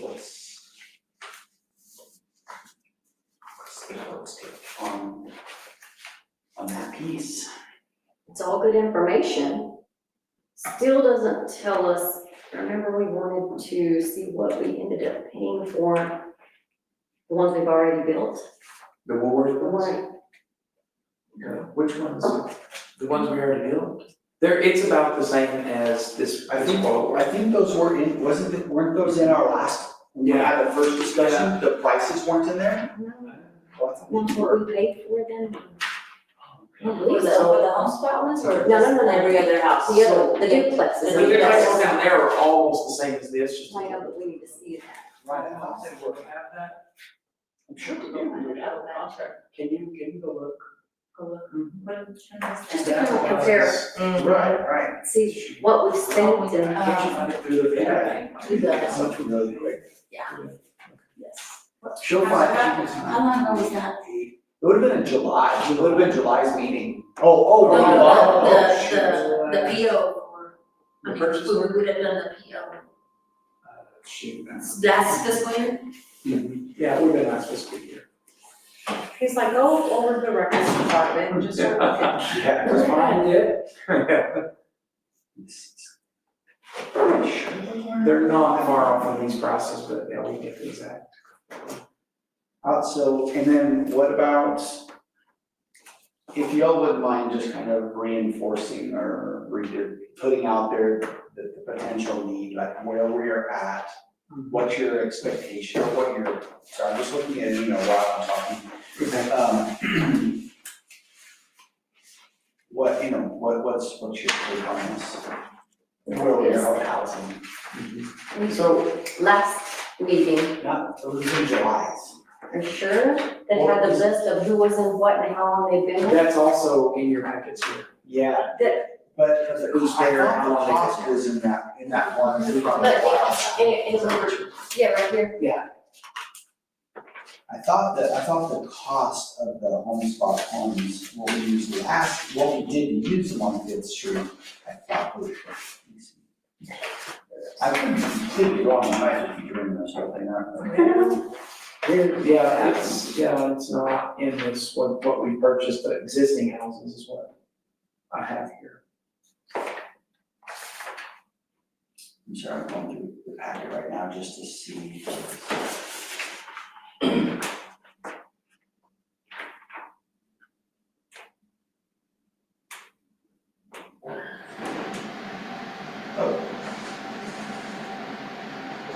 So, yes, they're right here.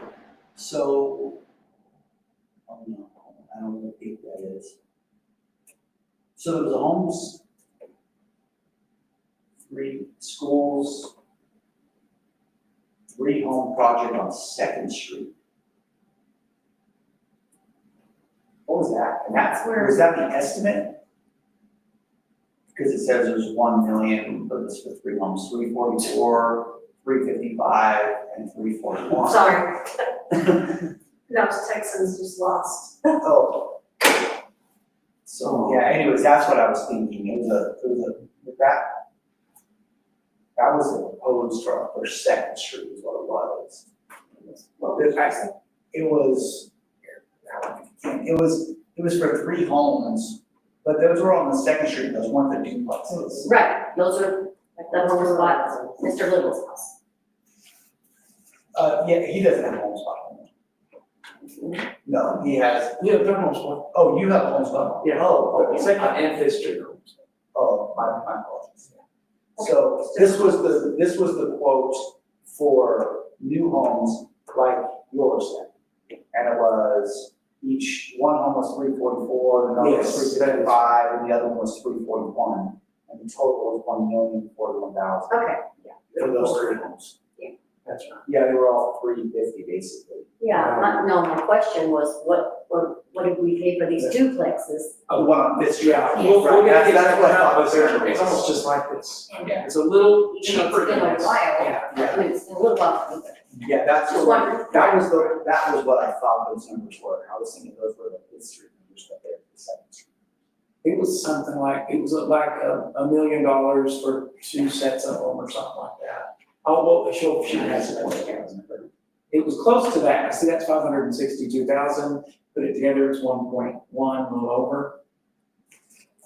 Because that's quoting in exactly the same carports and everything that we have. It's identical to the Fifth Street houses. Because if you got those, you wanted to match the others. Adjusted for inflation, it's within a few, 20, 30,000, I believe.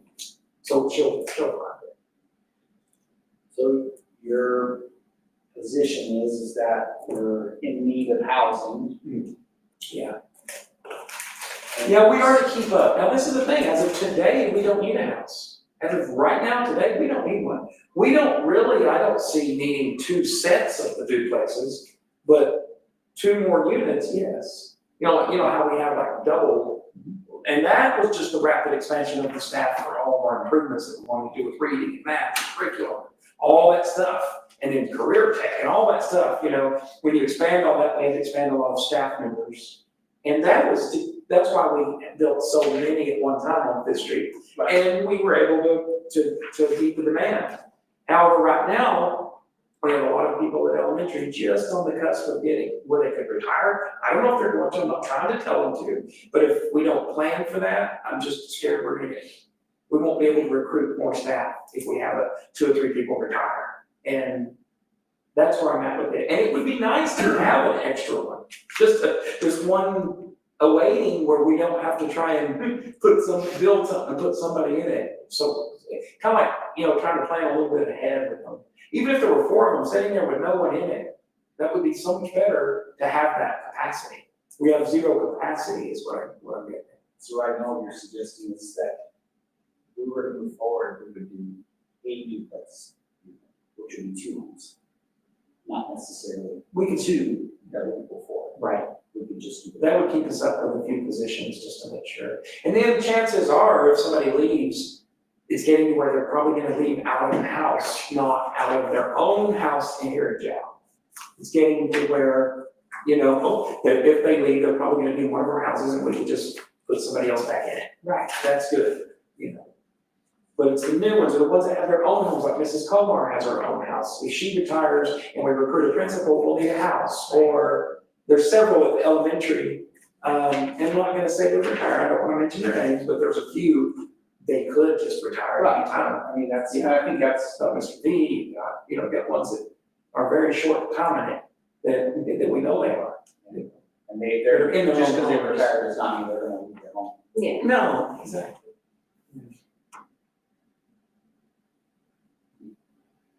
But I don't think we wanna put a whole bunch of them. I'm just saying just to try and keep up with our demand, you know. What do you guys think? Same, I mean, if you look at the numbers, we've got 6 brand new teachers in there this year. 7 bunches with 1 year behind them. 2 with 2, 1 with 4, 1 with 5, which they should already be on their way out according to the policy, but which there's nowhere for them to go unless they find another solution, which there are solutions out there. Yeah. I mean, they could just, if they needed to, if we needed the houses, that's what the policy says. Well, if we need the houses, we clear people out, but there's After year 3. after year 3, right? So how do we work on retaining those? If we're kicking them out? We don't, we won't retain them if they have to find another solution. I'm just saying, you know, what's out there, like even the rent. Yeah. I was asking one family, they have a house in General Camp, that I said, y'all gonna rent that? Yeah, I said, well, there's a rocket teacher, that they're gonna need one, their dad's moving, yeah, actually, they're looking. So what do you think your rent would be? 2,500. Well, that's a 3-bedroom, they could be maybe 4. 2,500? Is that what they're going for? I mean, we don't rent them for that much. That's just crazy. And we have one that they Exactly. have, we have one that our family may have, you know, but there's not many that I would expect a teacher to move to town and want to live in, not many there. I don't really know of anything for rent. Now for sale, there's usually one here or there, yeah. Even to rent, how many of them say oil field workers only? They That's do, their preference, yeah. that's their preference, because they can do it like 500 a bedroom, or, you know. Ours, the most we charge personally is like $850, I think. We try to keep them affordable, but we only have 5. There's so many CES appeals out Right, no, I get it. Did you guys just- there. No. We'll research it and send it to y'all. How about it for your information, I'll send it to you. And so we can get that together. I just don't know. I mean, I get it, I completely get where you are suggesting, 100%. I don't know how to enforce this without using teachers, you know, I don't know how to enforce it. Something else too, if we build this and they're vacant, because obviously turnover is very high. Right. If we added a lot of staff. If we build, say, 1 more duplex, 2 family That's right. units, they're not gonna sit empty. Would you offer them to current teachers that live here and might up their housing situation for cheaper money? I mean, if they can get into there for $400 or $5, are they gonna be drawing straws and arguing over who gets the opportunity to get in there? That's what I was saying, I don't know how you would determine. So, and I think, Because I know Or 3 legal right now entity. that don't want it. That you- I'm sorry? I know 3 existing that have asked me, and we just can't because they're not in their first contract. Do we not, okay, I mean, Like people that have asked for a house, they're existing employees. I also have. What are they doing now? Where are they at now? They're just making it work where they're at, like living with a relative or. We also have one that we hired this year that we didn't have a house available that wanted one, and just texted me and asked me if he could get on the list. Oh, shoot, I didn't know that. The one in Seminole? Yeah, so he drives back and forth to Seminole. can we There's also a culinary propose teacher that drives back. roommates? But does she want to? Because we have a lot of single She does now, kids, but her situation's gonna change. teachers. And she I will. mean, is that, what, Her dad's moving back. what do you guys think about that as far as What's that? what Mrs. Arca said? can we think about roommates? Like, we have a lot of single, no children teachers, and if they're living in a 2 or 3 bedroom home Could. by themselves. Yeah, I guess we could propose that to some. They could split the their new rent, ones even- or whatever, right? It would make more sense to have more than 1 person in a 3-bedroom home. Well, that's why the 2 bedrooms would be nice to have some too. Yeah, But it's still, And then you free up the 3 bedroom. yeah, but then if you have Same. turnover, now you're gonna have a 2-bedroom house and a person comes to you with, that's a normal husband, wife, and 2 children, well, they can't fit, unless the children are sharing rooms. Right. So, I mean, 3-bedroom, 2-bath is definitely the most marketable. If we're gonna do Definitely it. more suitable for a family, not a single teacher. Right, and that's always an option to ask, is there anybody that's buddies that would like to, or something, I don't know. We need to go back to the old fashioned days, get a boarding house, there's only single women that can stay there. That's called a brothel, wasn't it?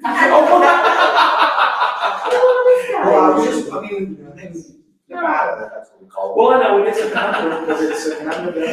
I wasn't saying for sex workers, I was saying for teachers. You said single women.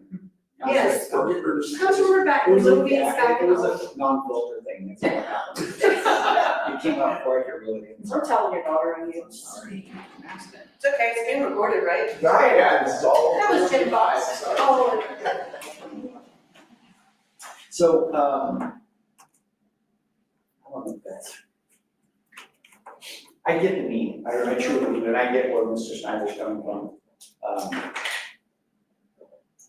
My thought would be if we move forward with it, we do the single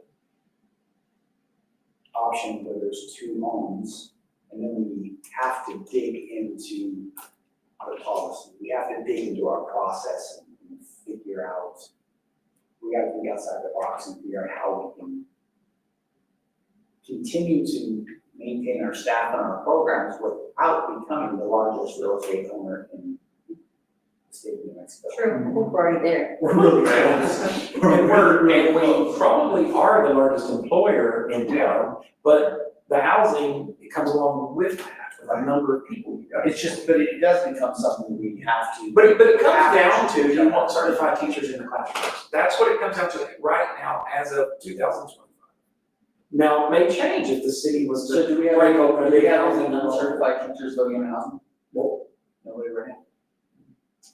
Is there anybody uncertified, like Simmons. Simmons, yeah, things, or, Baby Simmons? babies.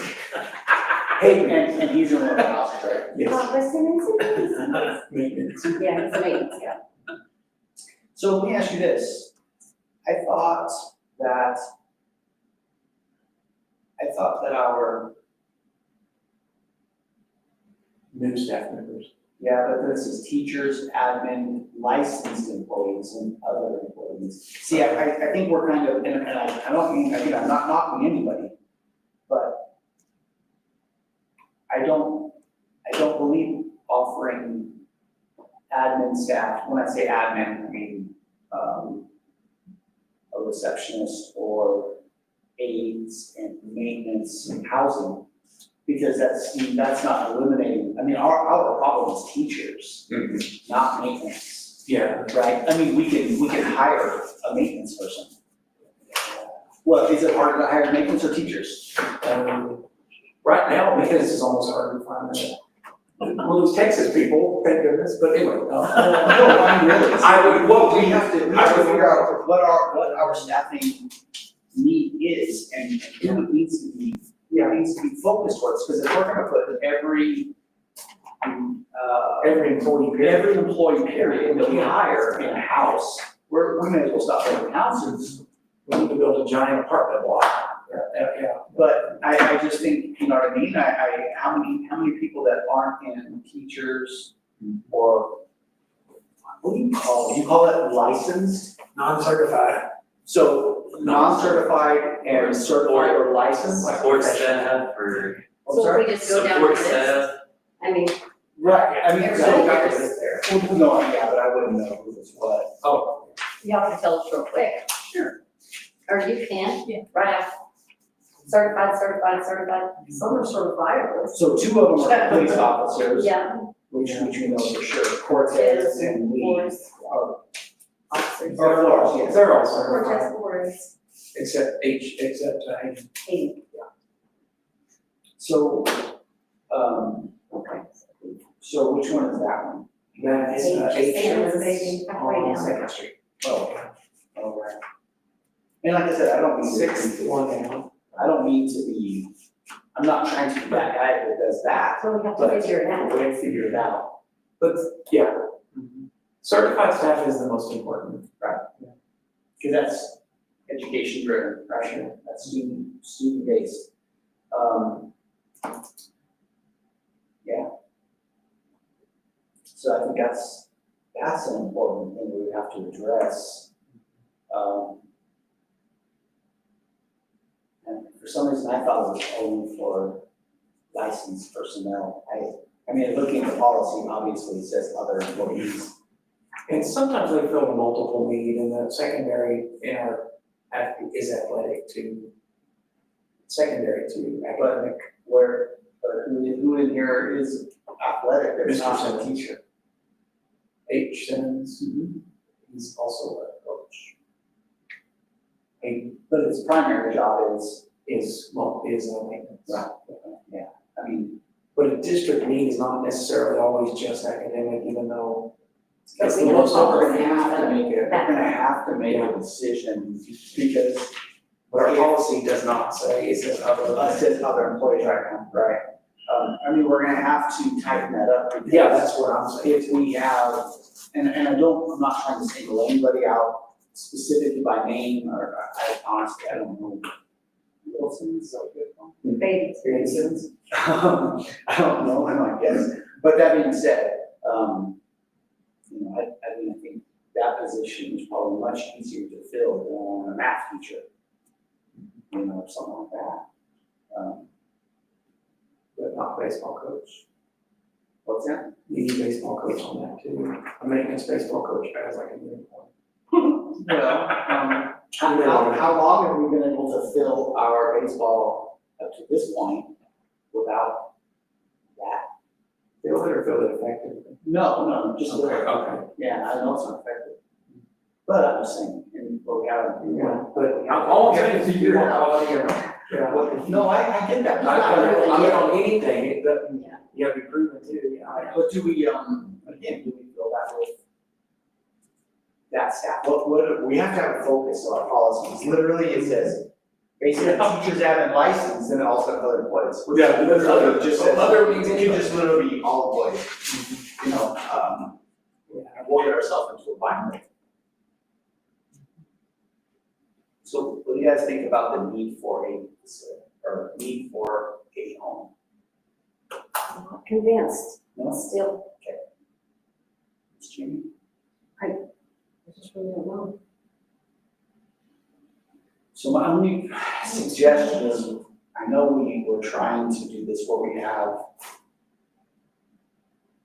the entire building, I don't know if we're gonna do it. I mean, I can hold it, but I don't know. So let's say this, what do we need to get us, what can we ask of Mr. Snyder or his team to get us on the same page as he is? Like, what do we need to see? Okay, so here's one thing. I know the biggest concern is our JAL people that are up for retirement here in the Few years. next few years. Yeah. You know what I mean? The ones we Obviously- don't know, the ones that could. Obviously, they're not, just because they retire, they're not gonna move out of jail. As opposed to somebody who doesn't work here anymore, that came here, lives in a teacherage, Yeah, just they're- leave. So, They're gonna be out. So I know we have the concern of our near retirement age people. If they leave and we have to fill their spot, we need a place for them to live. I get that. I don't wanna put them in RVs. I don't necessarily want them to have to share a house with somebody if that's not what they were hoping for. But my question is, I know you like to be proactive instead of reactive. But is there a real need to get more housing right now? Yes, and the reason I say, okay, so like another example, there's Solis's, there's a husband and wife that are both teachers. If we lost them, we would need two houses. One would be the one they're in, you would automatically need another house. I don't know, I feel like we've been pretty good about getting married couples. And that's good because it makes one house, and if they're both effective and good teachers, why not? You know, keeps them, have a support group when they get here. I mean, it really is better, you know, I think that not required, what but he's it's better. basically explained in the past was simply that because it's when the need arises, It's so it's a unpredictable. 6 or 8 month. Sure, yeah, I know, So, totally get that. yeah, so that, I think, And it's so unpredictable, and it's so hard for me to wrap my mind around too. And then another one would be like, the teacher that he's in his first contract. He's requesting a house. Oh, the one you're talking about? Yeah. right now. Then we've got a culinary lady that needs it. I've already got 2. I'm just saying that. He's very good too, and Yeah. keeps theater. Yeah, I know, and I don't know, that's where I'm going, it's a slippery slope, it's a pain. And I don't know what the answer is based on our current situation. Our current situation has been like this now for several years, because no one's developing housing. So it's outside problems that are affecting us, Right. is what it But comes it's really not our job to house the whole community. to. No, Isn't Simmons a 2-teacher home as well? Yes, Anybody else? the Daddy Simmons. Well, I know. They live separately. Well, he and his wife, Papa and the wife. Right, right, yeah, and then. And then Mary. houses with couples in them? Yes. Okay, Gary's there's several. wife also is a teacher. Oh, right. Yeah, at the The bottom. Linmans? There's 2? Yeah, She's an aide. 2008 special ed aide. Well, She'll be That's certified, a- she'll be certified. And she's all One certified, certified. Right. And she's really certified at the beginning of next year. Instead. which one? In sped. And so we have an idea because there's another one. Satellites it's- too? Yeah. Yeah, Candy's the pre-K teacher. satellites are both. Or aide. Certified? Yes. My wife is certified. Okay, here we go, let's And get then- down to business. But you're also talking about, we're one of the few districts where all our teachers are certified. Right. We don't have, We only, because we have housing. it's a 4-day, we have a good pay scale, we pay Yeah. insurance. All There- kinds of perks. Yeah, there are a That's lot why of, they're coming. actually, I think we might be one of the only districts, maybe even in the state, that do not have, Even in this area, which would be the closest to it, our northern neighbor has a ton of people. No, yeah, I mean, Like if you anybody. just look at us within Yeah. the state, we're one of the few Yes. out of 89 districts that. I'd like to know, 100%. I would like to know, I bet one of them. So Solis? So Yes. Lisa's too? Well, there's 2 of them, but one is an A. Mhm. And Oh, we have yeah. Victor Solis, he is both. The other Solis is 2 employees. He's got his own house. They love their house. Oh, they did buy theirs, never mind. They've been out a while. Victor is Don't need to confuse you. V 2 Solis. certified. Yes. Yes, she's certified. Two certified. Gonzalez? No, no. Jonas? No, just him. Peacock, just her. No, both, they're, Peacock, well, one she doesn't work Peacock. there. That one peacock. One Peacock. Giles? How One, come it says P. Giles? And Coach Brown, one, Brown? Manal, one, Simmons? G Simmons, 2. certified. Yes. Yeah, two actually, certified. 1, 2, 3, 4, 5 is what I have that equate to 10 positions. Yes. And then, of course, 2 of them are officers. Right. And I know, a lot of them, the aide position is just as critical as the certified, Well, sure. just depending, because we've got one about to finish her degree. Right, no, those are. And to get them here, sometimes you need to give the spouse a position to get them to be able to come here. Because they want. Information to know. Yeah. Well.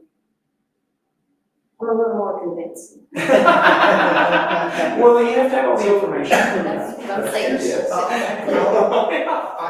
understand exactly where we're coming from. I really do. I think my biggest concern is simply that we need to tighten up our policy, but besides that, it is not going to assist us at all with a July 1 of next year. If we lose anybody, we're going to be well behind. Well, we already have 2, right? You said that are requesting housing. How long are we going to keep them if they have to drive from Seminole? Okay, those types of things. I can say Brian. Yeah, in the front yard.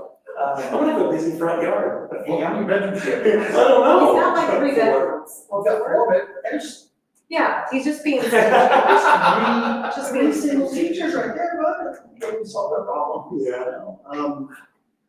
I know, I don't like jumping into it either, but I don't know, I can't think of another option out of it. But can I just do something without offending you guys? Yeah. I was gonna tell you all. We've lived in building all the turf and we're having trouble with the house. All I'm saying is without the house, the turf is irrelevant. The house is more important than anything we do right now.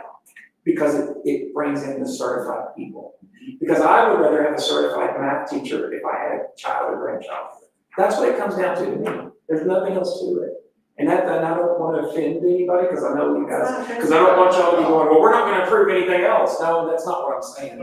I'm just saying that, to me, it's the foundation of everything in the houses. It's just the way, right now, it is. It may not always be that way. So Hopefully, if we had 5 properties, it wouldn't be an issue, I think.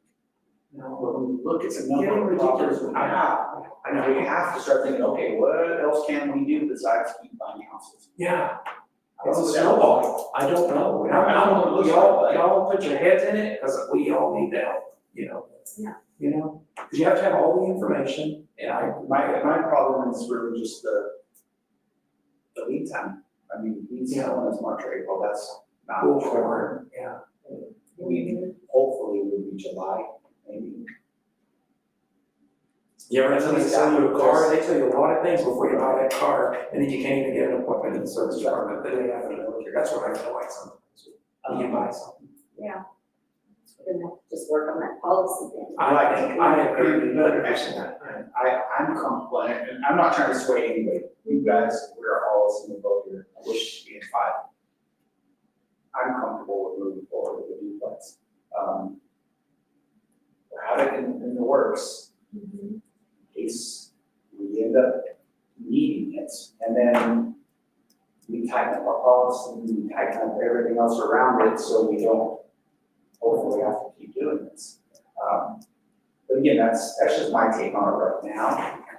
And I feel better if we do it this way, where we're not taking another brick and mortar home here in Jowl, instead building a new one. Right. I'm okay with Because that. the brick and mortar, I can probably have one by next meeting. Well, no, But but we're we taking- don't. Because we don't wanna take away from people Right. who don't. Yeah, that's what I'm saying. Have the intention. It's of course the fastest way, but it's not the right way, in my opinion. It's not the.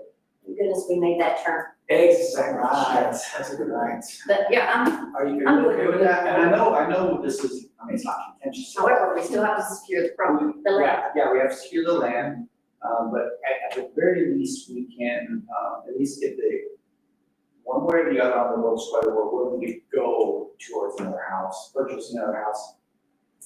And then this, always end this time having to deal with the city and all of these other things, if we're not gonna do it anyways, right?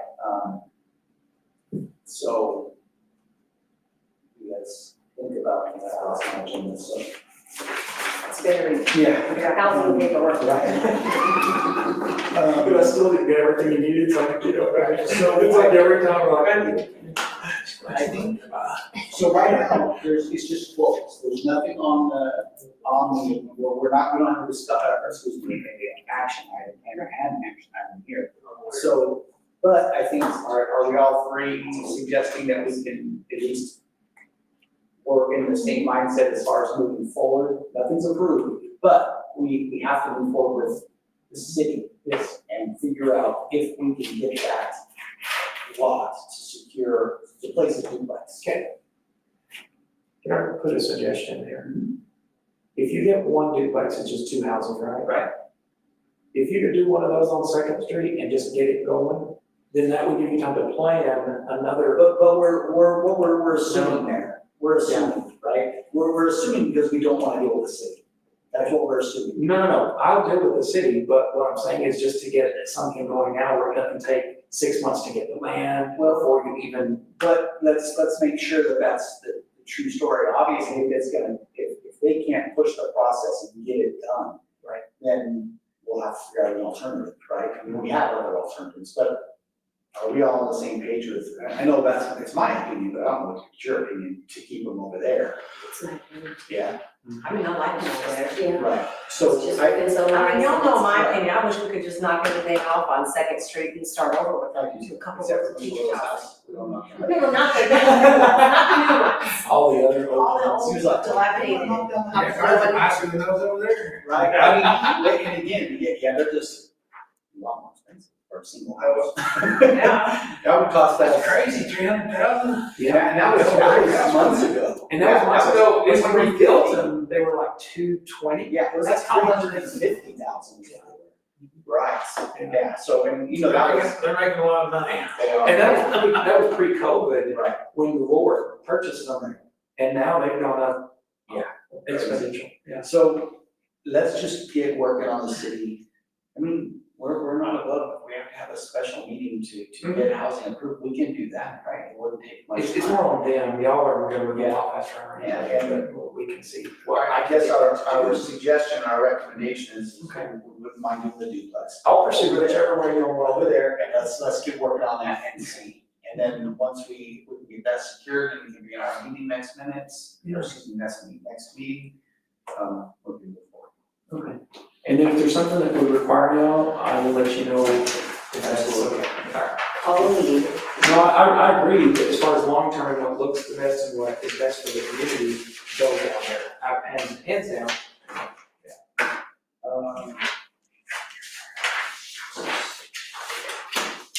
Next thing is the policy, right? Yes. So, how do you want to discuss about that? So you have the policy, and you're basically still at a first read. It's not as time sensitive as in the house, because everybody's already there on a lease, you wouldn't even get it till the next person, you know?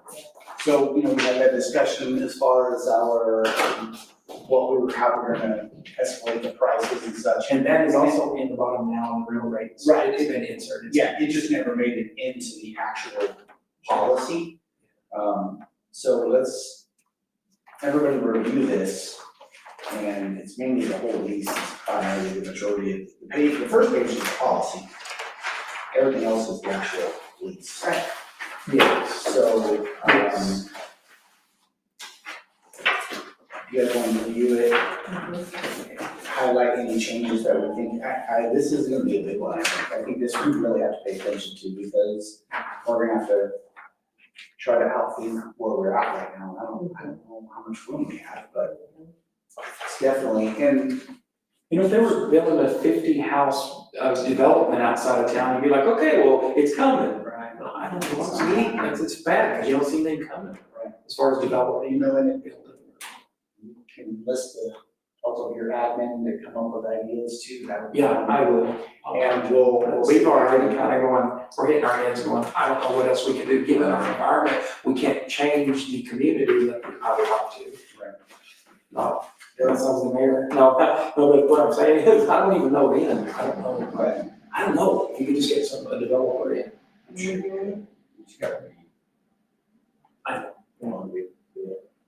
Given our current situation, I don't see much, but we can look at it, you know, all of this. So, first read, we'll take a look at this, come back to it. Okay, sounds good. Y'all look at things that you'd like to maybe change in it, so we'll come back. Let's see, 12 months employee staff, vacation policy, 7,500. Okay. Well, Mr. Loftus, speak to that on the. Are you waiting? I'm sorry, 500. What did we discover since we made the policy? We discovered some issues. There wasn't much on there. You had this lined out. He did. I did until the business manager got hold of it. No, she's like, and then they're all, She figured out everything else that we skipped there. She like picked it apart in 10 minutes, I'm going, where? It was, How did she? there was just a discrepancy on, I think, I'm gonna look over your shoulder here. First thing she said, what about Support staff, marketing? what did support staff mean? And so we changed it to 12-month employee. Well, then it got into what is 12-month employee, because we overlooked Rocky Giddings, who has full-time They're still on 5 days. And are on 5 days, so that just brought up a whole different set of, like, just clarifying. Right. And so there under, what we just changed was, we included 12 months instead of support staff. We added that, also with this vacation policy, it is full-time right beginning staff are included into that. Because there's several of them that aren't, they're part-time. Yeah, and then the rest of it is, there's only one more change at the bottom again, that just changes the verbiage to 12 month instead of certified or non-certified there. Yes. It really didn't change the actual meat and potatoes of the policy, it just gave a little bit more clarification on who it applies to. So we weren't really sure whether if you guys needed to vote on this again. Yeah, that's why we wanted to or we just. So can I ask one question? I don't mean to throw a wrench in this, but it says vacation leave, 1 week of vacation is equal to 4 working days. Then we have down here full-time right beginnings employees, those guys work 5. But not necessarily, because all of them are on a 4 day work schedule within the 5 day program. Oh. Yes, that was. Yeah. Yes, we went down this We just rabbit hole. figured that one out the Yes. other day, well, wait a minute, So so it's it's still still 4. Yes. Yes, Gotcha. even though they're a 5 day facility. We So still they just want, need- but they're they still just 12 need months coverage, they Yes. do a Yes. coverage, overlapping coverage. Yes. Gotcha, okay. It is, it's so, No, well, that makes. nothing is ever that easy, you know? You just wanted to be difficult. No, I just saw it. Well, that's why when you were talking about the dress code, I was thinking about this too, how you think one thing and you've got it all solved and you created another. Like, you know, that's called wrinkles, and that's why this is just wrinkles here. We'll get it out and have a nice policy, you know, when we get all the wrinkles out. There's people who just sit and develop policy, they don't have anything. We're throwing it in the dryer right now. Straight from the. Everything else It's not iron. you guys passed on the last meeting, and it's nothing on, just the red line changes So there. Yeah, just the red one. Can I ask one question? No. You have exceeded your. So, exceeded. We're really gonna, they have to forfeit their vacation time if they don't need it? They're allowed, they can accrue up to 28 days, but they can't cash out if they. They can't cash out until they leave the district. Okay, Yeah, but so they can accrue up to 28 days and then some lose use it. your 10. But our regular years. staff, like Carolina, Uh, she could without leaving. Just, She well, could cash she out. Can't just we're do doing one this, that's exception. why we had to do this one. Y'all had to make an exception, Oh, yeah. and then it also changed the law. Oh, okay, I understand. Yeah. So 4 weeks, 16 days. 16 days. Right, And that's, then you that's can- your regular yearly Yes. approval. Yes. Yes. And then you can, And then you can, technically, you could keep another 3 weeks on the books. Yes, that's exactly right, and that's good. Yeah, no, it's great. Better than most of our neighbors, just as good, right? So I'm gonna stop looking at this. I'm looking at myself. Better than all sales. But Jim, take that and look at your policy, y'all can change it at any I time. know, I mean, I'm just I saying. make some looking sense, I just done. It's late. Yeah. yeah. It's buffering, I know, it's tired. Tired of this, Grandpa? I know, sorry. Did you hear that? It's buffering. Well, it just made me think of So, goals, yeah, that's being too darn said, bad, yeah. Since nothing about the actual policy changes outside of verbiage, I don't see where we have to go. You guys good with that? I agree. Yeah, so just I'm good with that? for your information, Okay, cool. And that's why we put it on there, just going, oh my gosh, I don't know. yeah, just wanted to. Yep, no, we appreciate that. Thanks, Coach. Thanks, Coach. So I apologize, guys, it's taking so long. So number 9, new business, Woolworth Trust AV upgrades to the library and charging. So what this is we use, our school district uses the library, right? That is our primary library. Right. There's a lot of the classes that go over there. Teachers take their students over there, they do all kinds of neat things. That being said, we are currently redoing, Woolworth is rebuilding the auditorium that's inside that room, or inside the Woolworth. And the intent, we thought, well, let's go ahead and upgrade the audiovisual, with the ability, because we have that tech money, and we to be honest, it's not something that Woolworth generally uses, right? As us, we don't use that, we use the space to have a meeting in, we don't use the AV at all. I mean, so that being said, we're, well, we can upgrade this while we're in the middle of construction. The teachers are over there all the time with their kids. They can come in there, they can see the whole class, they can do videos, they can do presentations, they can do whatever they want to do, reading time, and all of those different things. That being said, it will fall under our ed tech money if the school district, because it is our library, the school's library, we can facilitate it. But of course, it requires a authorization because it's $64,000. It's all AV stuff. It's a projector, sound, some lighting and such in there. And that's I have no That's really objections to that. None. good deal. Need a motion to approve I'll make that those motion. upgrades. I'll second. All in favor? Good deal. And I hate the fact that I have to vote on that, but I can't rescind because I will not make the quorum. So just so we all know on public record, obviously I'm part of Woolworth Trust, so You would have voted for either way. I would have, but I just want to make sure that, because I'm deciding the quorum, I don't want that to become a conflict. Letter B, 50 Chromebooks for kindergarten students through IT Works, Mr. Snyder. Okay, so the Chromebooks, they're using iPads. It's like with 50 kindergartners, they can't get the kindergartners to quit pressing every button.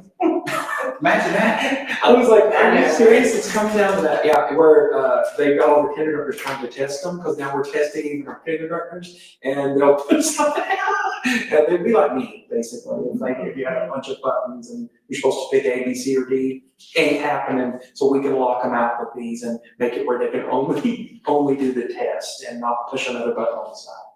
You know? I know it's hard to believe, but yeah, No, it's not hard. and that's what that's for, and that is IT Works CES. You guys have any questions? No. See that total amount, $24,166.35 for 50 Chromebooks. Motion to approve. I'll make it, I'll second it. All in favor? Yeah, we're these like giving a bunch of 5-year-olds. Yeah, that's like, That is funny when you think about it. Can you imagine like herding cats? Yeah.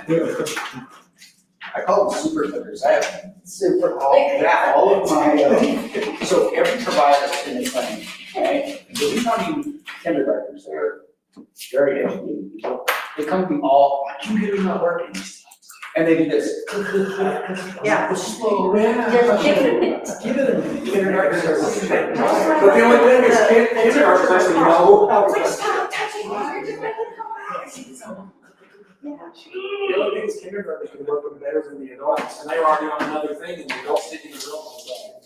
So, a number of other items for future discussion and consideration, is there anything outside of the popular days of the background agenda? Good. Principal reports. I think you're gonna cover one of mine anyway, so. Ready to cover it? Because on top of all this, now y'all have, Yeah, seems like a long time. so on top of all this, you have a bunch of data that keeps fixing the time. On your top of your jelly beans. On top of your jelly beans right now. Just look at the colors. I'm gonna go over just, Thank you. what's happened since the last meeting, get some highlights. Numbers, junior high, 113, high school, 164, this month for a total of 277, not 177, an increase of 5 since the last board meeting. We had a decals with dads, the high school football team and their fathers or representatives met at the high school gym and placed the decals on their helmets. This was the same night they had to meet the parents for all of the fall sports and cheerleading. So they introduced all of the teams, they blew up the Big Panther inside the gym, took the pictures on Facebook. We're doing a good job, I think, just getting information out. If people don't know what's going on, it's on them. Right, they're not trying. So, now, digital class, digital classroom, or digital. What's exactly? Yeah. Our digital class. Digital curriculum, which will be, They're if we do drones, that will be that class too, just Have probably. you seen the game day Facebook page where it's saying, you know, we're playing whoever's not, it's gonna be. Oh, yeah, yeah, yeah. The class is making those. Oh, very, Everywhere, junior high and high school. Right, nice. That's cool. We had a fire drill, we exited the building in 1 minute, 15 seconds.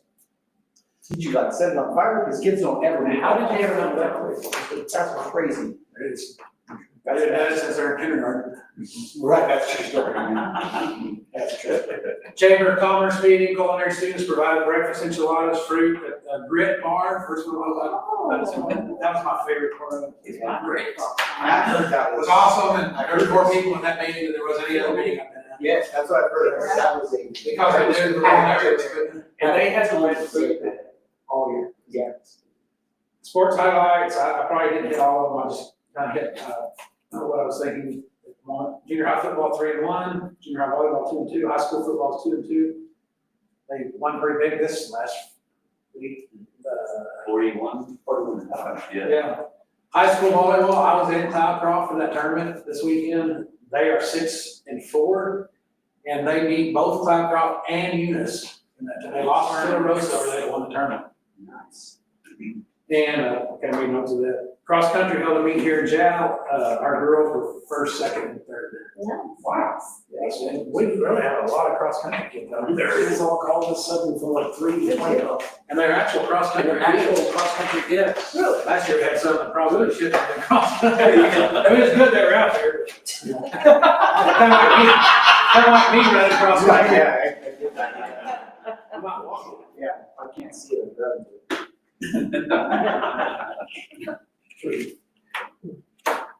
Didn't you also do the moms that bring the lockers the same day? Yes, they did, yes. Moms came the same night, decorated, sorry, I don't know.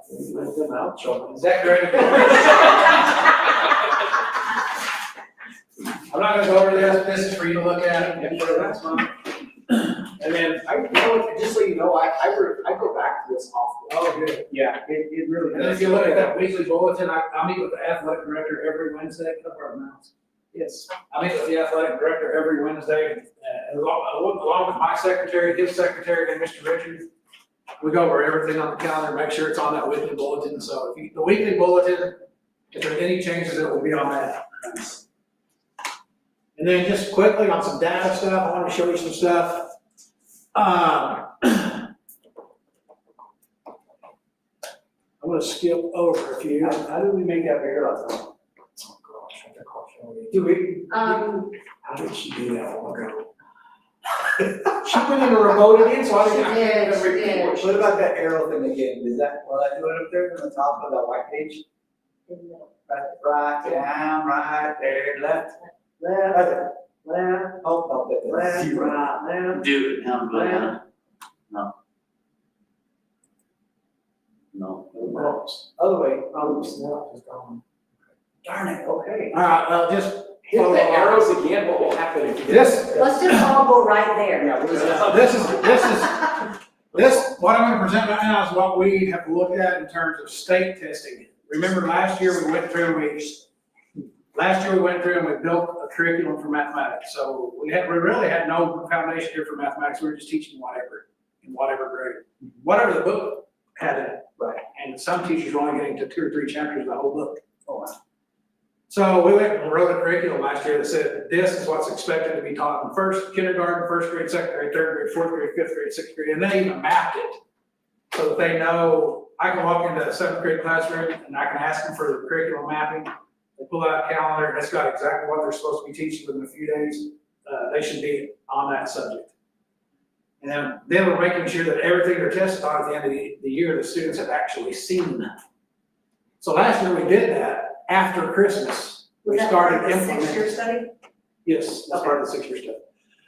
We started implementing that after Christmas. The first semester, we actually put them on Math 180, math, Read 180, reading, but in math, we put every student in it because it was so bad, they all needed remediation. And you can see that, like in this was last year's 7th graders. We had 1, 2, 3, 4, 5 that were proficient as 6th graders. So I put 2 years of data on here, state data.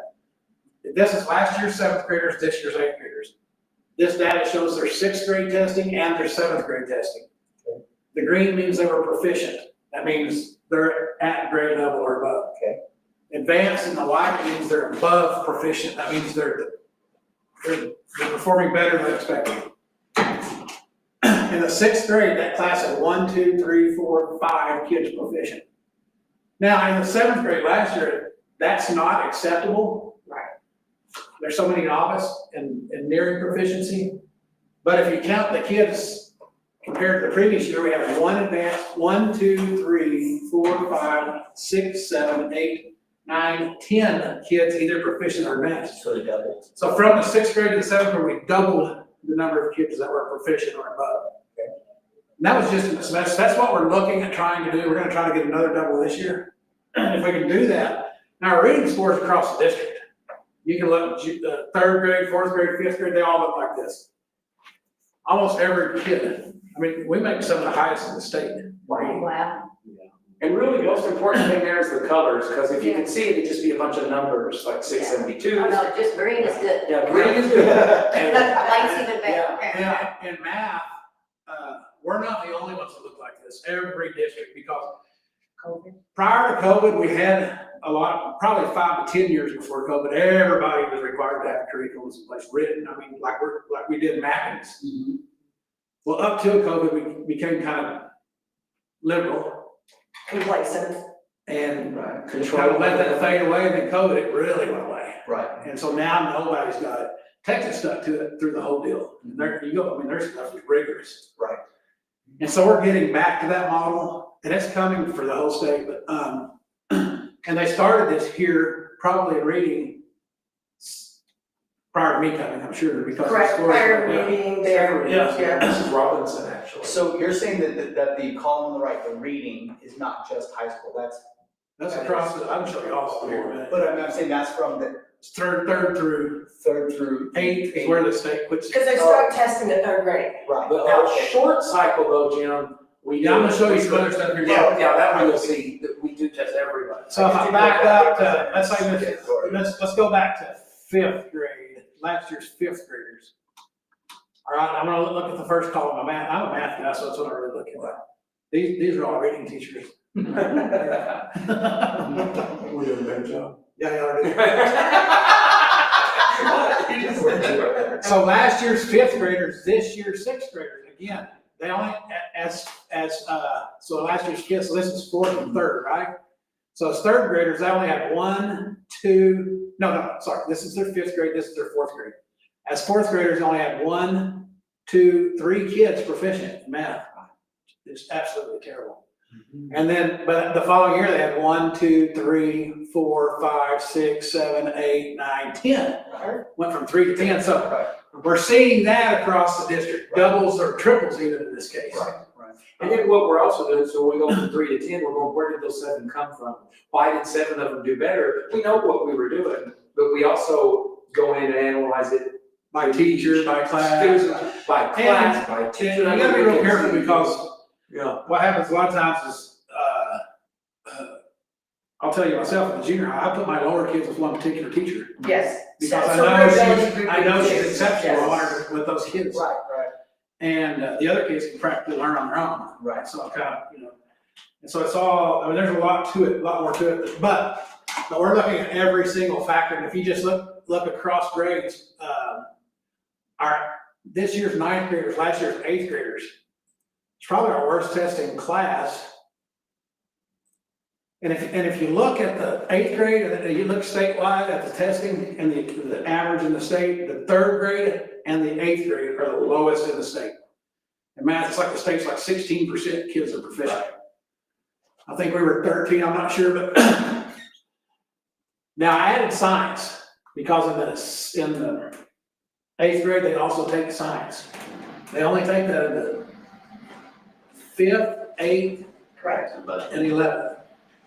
So, Every 3 and years on odd years. and science almost correlates with reading. If a kid can read, they do pretty well on the science test. You can see advanced, proficient, near proficient, proficient. I mean, if you just look across, this is your reading, this is your science. Okay. This is last year's reading when they were 8th graders, 7th grade reading. Our reading actually improved a lot from the 7th grade year to the 8th grade year. Look at all of the advanced. Right. That's Miss Savoy.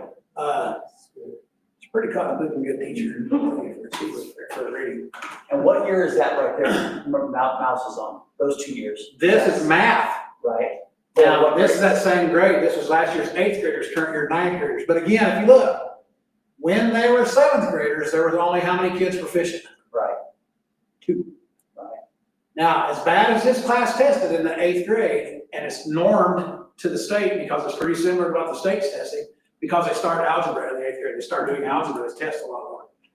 We went from 2 to 1, 2, 3, 4, 5. 5's not a lot, but we still doubled what we had. So this is what we're looking for.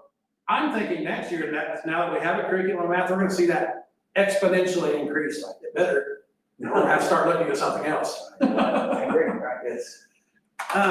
But to let y'all know, our reading is solid across the district. Our math is something that we're working on. And if there's a good silver lining in that, you can't have good math scores without good reading as a foundation. Right. And we knew we had an issue with math, that's why we started math last year. And so anyways, and he said there was kind of a question about, well, what do we do with the rest of the district? And I started this last year's MAPS testing. This is a test that we take 3 times a year, at the beginning of the year, the middle of the year, and the end of the year. We kind of see where they start. Are the kids growing as they test through the year? And the reason I do this is because if a kid leaves the 8th grade, goes to 9th, 10th, and they only take the SAT and the 11th, the SAT is terrible. Because it's all they call measuring college readiness, and now we're sending kids to welding and to oil and gas, they're gonna, I mean, it's gonna look terrible. But anyways, so this is supposed to be aligned with state testing. Okay. So if at the end of the year, on the end of the year test, this year, last year's our, or this is really our baseline year, because this is when we're starting the curriculum. But if we look at this at the end of the year where they test on this, it should look exactly like they test on that. It should be a good indicator. What grade does this start? This, we're doing it all. All grades. You did below 3rd?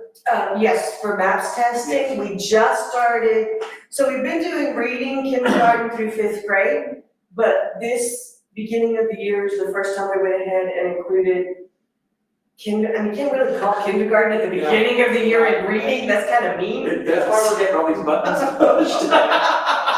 But we gotta know, we need to know. We just did a baseline kind of thing. And we need to know the trend, like, why are they, all of a sudden, we're just testing them in 3rd grade? What happened in pre-K, kinder, and 1st and 2nd? You know, why are they coming in the 3rd grade? Why are they coming in? So we gotta pinpoint where it's at, that's all. So we're looking at stuff and evaluating all that. Now, we've done the beginning of the year test, this is 9th grade, we got 10th grade, 11th grade. We don't test seniors. Right. Just because. What's the point? Yeah. They don't know by now. I mean, it's not gonna, we're not gonna change anything. And that should be results driven. So what are the seniors doing? That should, all of this should culminate into that. So I just want y'all to know that we're following kids even 3 times a year. Even if they're not state tested, we're watching, because we're wanting to make sure that our 10th grade, our 9th grade and 10th grade teachers in math aren't just sitting there doing nothing. Right. We Well, want that to was, make sure. we had a discussion with Mr. Stein last week about, we get our data often at the elementary level and the junior high level. Then we thought, hey, what is out there that is. The only thing they measure you on high school. The only thing they measure you on high school is its graduation rate. Right. And how we test on the SAT. Right, exactly. In 11th grade. Yeah, but we want to use that. Yeah, we can take this and it could help us with those things. Yeah, I was trying to figure out what the district, what the district is doing. Yeah. That sounds fantastic. So, and I'm a statistics guy, I mean, that's, my major is math, minor statistics. Did you have friends there in school? I didn't really care if I did or not. Right. I mean, it's all math problem. And this could be more accurate than what the state puts out as the grades and stuff like that, because you look at the high school, they measure the college readiness SAT test as your only basically indicator, but now it's such a big push for CTE and how you can get like math credits a different way, Yeah. English credits a different way, and so They're that's not- even good, I mean, They're not they gonna need, reflect on no. the team. Then we're gonna give them the SAT. Or you, if you've ever taken it, you know. How many trades already here? 3 or 4 different trades. Well, that's good. Oh, thank you, sir. Yeah, appreciate it. Any questions? No, I'll ask you, but I'll ask everybody. And this is just off topic, but I read something that there are states in the country that will not allow a third grader to progress to fourth if they are not proficient in reading. Texas, exactly. Because of how important, that they know that your foundation is not strong in reading at the end of third grade, there's a significant percentage of students that will struggle through the entire high school. That's the truth. So there's Don't get- So there's no point in about going this. on, right? If you don't know how to read in third grade. They won't. You can't move forward to Texas if you don't pass that test in third grade. You can't, if you don't pass the end of your college algebra test, my first college algebra test, which I promise you is tough, I taught it at seminary. Yeah.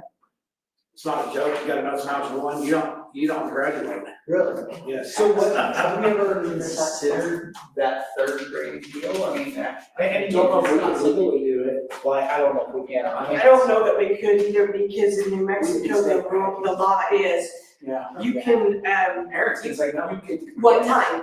So if you One want time. to retain somebody, parents can refuse it one time. Right. Then the second time you want to refuse it, second time you want to retain them, they don't have a choice. Right. But by then, they've missed a whole year of foundational work. And sometimes that's what we see is we have quite a few parents that, won't retain their kids Right. in kindergarten and or first grade. And I've even gotten recordings. This is a standard first grader, second grader that's reading at the second grade level. They're not up there, they're just standard average reader. And I've had them record, and then I've had a recording of what their child sounds like when they're reading, and it's like, oh, they were just nervous because you were doing that. It's like, we don't let the kids know they're being recorded. Now, the one that is, we do. Right. But your child, we're not letting them know we're recorded because it's correct. They would be nervous. Oh, of course, And they- right. And so you get a lot of denials, and you get a lot of the I would work with them this self-esteem. summer. Pardon? I'm gonna work with them over the That was summer. my next one, that's my next one, which we just heard last year, well, it's way back. We have a lot of that'll hurt my self-esteem. Yeah. But by the middle of first grade, those first graders know, they know whether they can read as well as the other. Absolutely. And so we talk about that, and I've even encouraged them, hey, retain them this year. If sports is your thing, they'll be another year mature when they get to the higher grades for sports. I've tried that angle.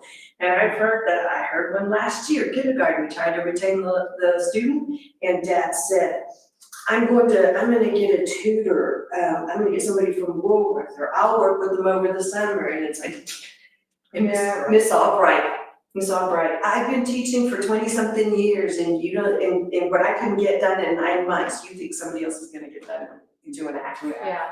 It's not even 3 anymore, Right. it's 2.5. Yeah, exactly. So you fight that battle. Well, it was just that when I was reading that, and I thought, And you have an increasing societal distrust of organization, like schools and there, and Not all of it communities. is, you know. Yeah, but there's increasing that, I don't believe it, you're gonna pass it anyway. We also shared that data with teachers, and the data that they got was not backed up, they had the students' names, so they can focus in on those yellow kids, the nearing proficient, so that we call them mother kids. That's the key. So that we can, all some of them need is a point or two, where we just focus on bumping them, we get more proficient. right. Correct, and Shelley and Alicia met, with each teacher, Mr. Reese met with them, I've met with them third through the fifth. Amazing. And same thing, so we'll start with this, my class enrollment, I gave you the breakdown of each grade. We have a total of 288. Fifth grade, you met my student council officers for this school year. And then data information, which is what I've given you. 2 other things that I didn't put on here, but I did put on here too. We had bingo for books last week, and we had over 628 people there, so it was. Did you guys on here? Yeah, it was amazing. Did you share the pictures? If not, don't miss it. Fire truck rides will start next week. We'll start with our level D sped students. And then after that, it'll be criteria based, and I put John in charge of that, deciding what criteria is going to be eligible for each student, so that we can give 6 students a month a ride to school in the fire trucks, which is amazing that the fire department does that for our students. And then, so moving on, you're going to see the very beginning, first page is very similar to what Buddy put up there. In fact, Buddy did this one for me. I said, hey, you did that real quick, just do it for me, please. And he did. He loves math, he loves graphs, he loves this. 3rd grade is the first time they're tested, so you don't have a previous year for that. And if you'll notice, we had 4 proficient, 0 advanced, 4 proficient in math. And then in reading, we had 5 that were advanced and 9 that were proficient in reading. So that's their baseline. We'll give you, when they test out this year, we'll have something to compare it to. If you flip over to the next one, that is the 4th grade. It says 6th, but I think we've got to change it to the 4th. Someone marked that here. Yeah, I fixed that, because I didn't notice till after. I actually fixed that later, I noticed it, yeah. I knew what you meant. Yeah. So they were in math, we had 10 that were proficient, 10 that were novice, 7 that, what we're calling the bubble kids, especially the scores that are so close. You don't see it here, but I'll show you on the next page what I did, and then you've got the reading. I'm gonna let you look at that later because I made it even simpler. If you'll turn the page, I did it by color. So right there, you've got language arts. You have, this is 3rd grade. You had 5 that were in advanced, you had 10 that were proficient, so 15 and above. And if you'll notice our proficiency, you'll see the scores as now, they don't digress here because they're doing it alphabetically. All right, and I didn't go through and change these. These, like he said, we provided the names to our teachers, but we can't do that for you. So this is language arts. If you'll flip, again, 3rd grade, that's math. What is the score cutoff for proficient? In reading? Different in every class. Oh, Correct. okay. They normed that several years ago when I first started taking it, and it was just based on grade level. Oh, I see. So if you'll turn the page. And then that's, for math, we had 4 proficient and 19 that were nearing and 15 that were novice. And our novice does include our ELL students and our SPED students. And then of course you saw one that was on our count to take the test, but moved in the window to take the test. That's why you see the white. And she kind of touched on the improvements. You've got to realize that 1/5 of our population, 20% are SPED students in JAG. That's the highest. That's a big It's number. higher than most districts, and we're still outperforming a bunch. And that's not counting the ELLs. Yeah, Correct, that's not. it's not. And then ELL on top on us is, We're 88.9% at the elementary Hispanic. yeah, 88.9 Wow. almost 90. Hispanic, yeah, so we're at almost 90%. We have several kids that don't speak English. So when you Well- have language arts here and it says Spanish instead of English, are these our Spanish only speakers? Spanish spoken at home is our first language. We're used to. Okay, under So, language arts. and I you see left that there. you see Spanish and a few of them. Oh, right, okay. Now, that does not, that's only the, people that marked Spanish was their first language at home. Okay. So that doesn't mean that that doesn't include the limited English speakers. Right. Okay? Spanish typically about 8 to 11%, most districts, or 20, a little above 20. We are, and we do get dinged by the state for having such an exorbitant number in our SPED program, but What are you supposed to do? what are you supposed to do? We have students coming from other districts. And then we get a disproportionality for identifying too many Hispanic children instead, when we're 90%. I'm serious, that's how ridiculous that is. I heard that one. Anyway, that's been years ago. And that's our whole part, and that's insane. I mean, I guess it's a good thing to have if other people, or parents from other districts are bringing their That's good students staff. to our program. Yeah. I mean, I know my grandson did. We have a phenomenal SPED program. Absolutely. Can't argue with it, So yeah. I think parents are, okay, let's do it there. We've had to turn away some people from Texas because they wanted to bring theirs, but that's a whole other story. So, But when you're looking at that testing, you gotta consider that because as much as we love them, typically sped kids don't test well on. Right. And you're required to test them. You can't just say, this kid can barely read this page, but we're gonna test him. You're required to test them. And you definitely get deemed by the state if you have a sped student. Correct, and you didn't test them. Yeah. So, if you'll turn the page to fourth grade, you see we had 9 advanced in language arts, 12 that were proficient. And then we had 19 that were nearing, that are pretty close, and then 7 that were novice in reading. That's a significant change. Yes. From third grade.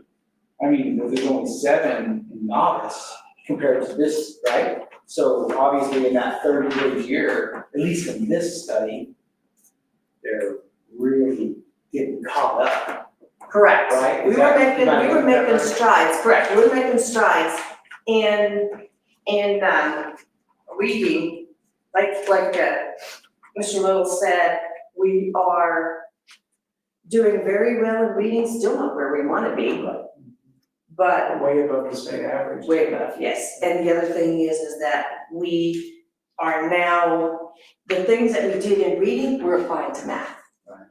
And changing the curriculum, that was a big one, because that was a terrible math curriculum, and it had so much reading to it. So if you were struggling reading, you were gonna be struggling in math, and that's not always the case. I know you all know people that are excellent readers, but are just terrible at math.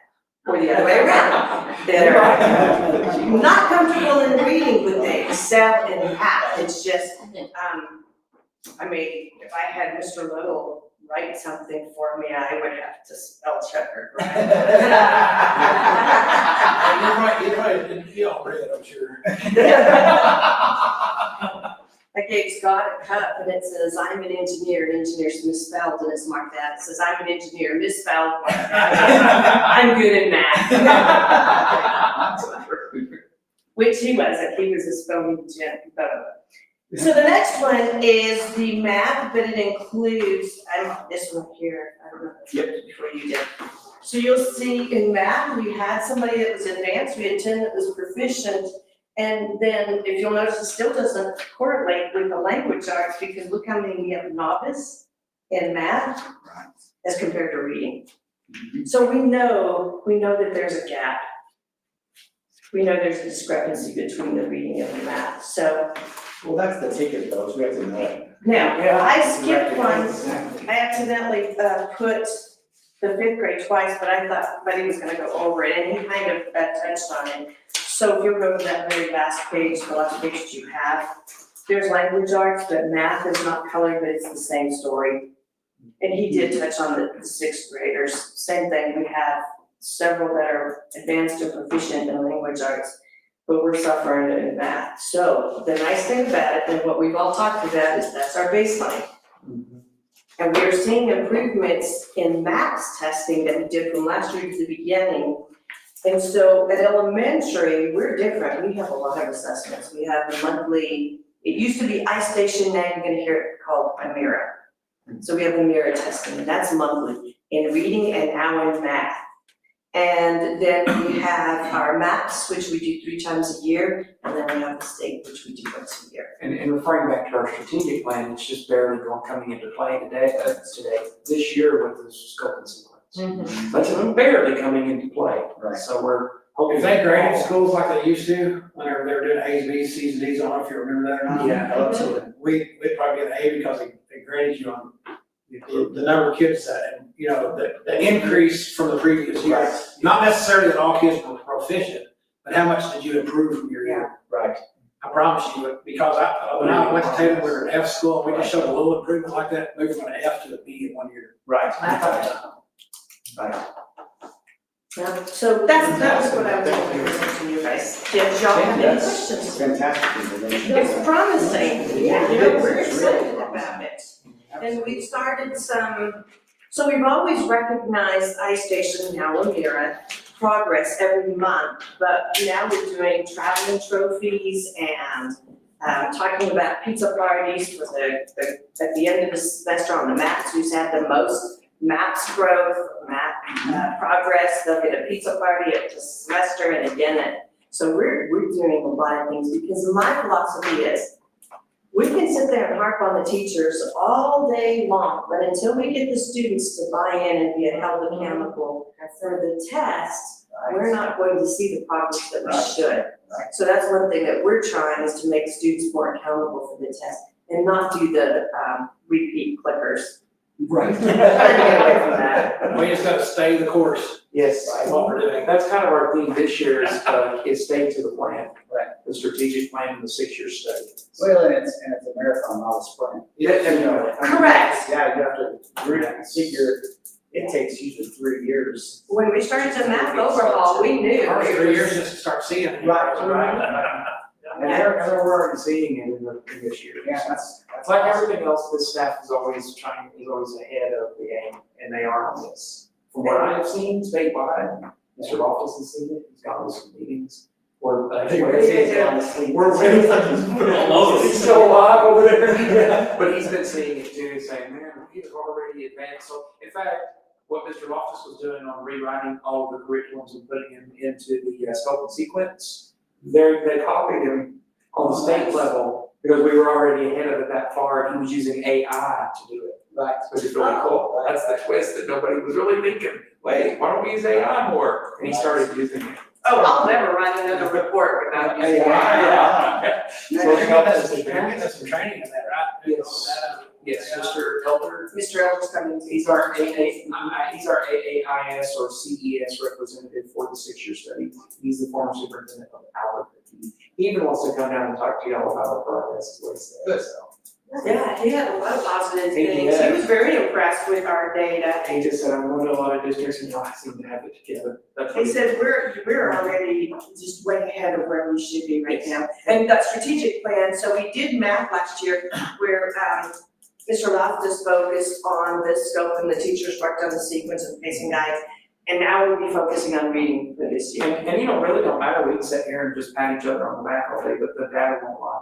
No, right, and that's what yeah, you know, that was the hardest thing is having the amount of time I've been on the school board, we get all kinds of information, but so honestly, some of it just doesn't make sense. You know, when we're on our level, trying to put it together, and this is straightforward. I mean, you're either advanced or proficient or close to proficient or you're novice. It's obvious. And that's why I did it this way, is, you know, this is, we know how to see it, we know how to read it, interpret it, and you sit there and study it and look at it, but then when you just got it, okay, this was breaking down.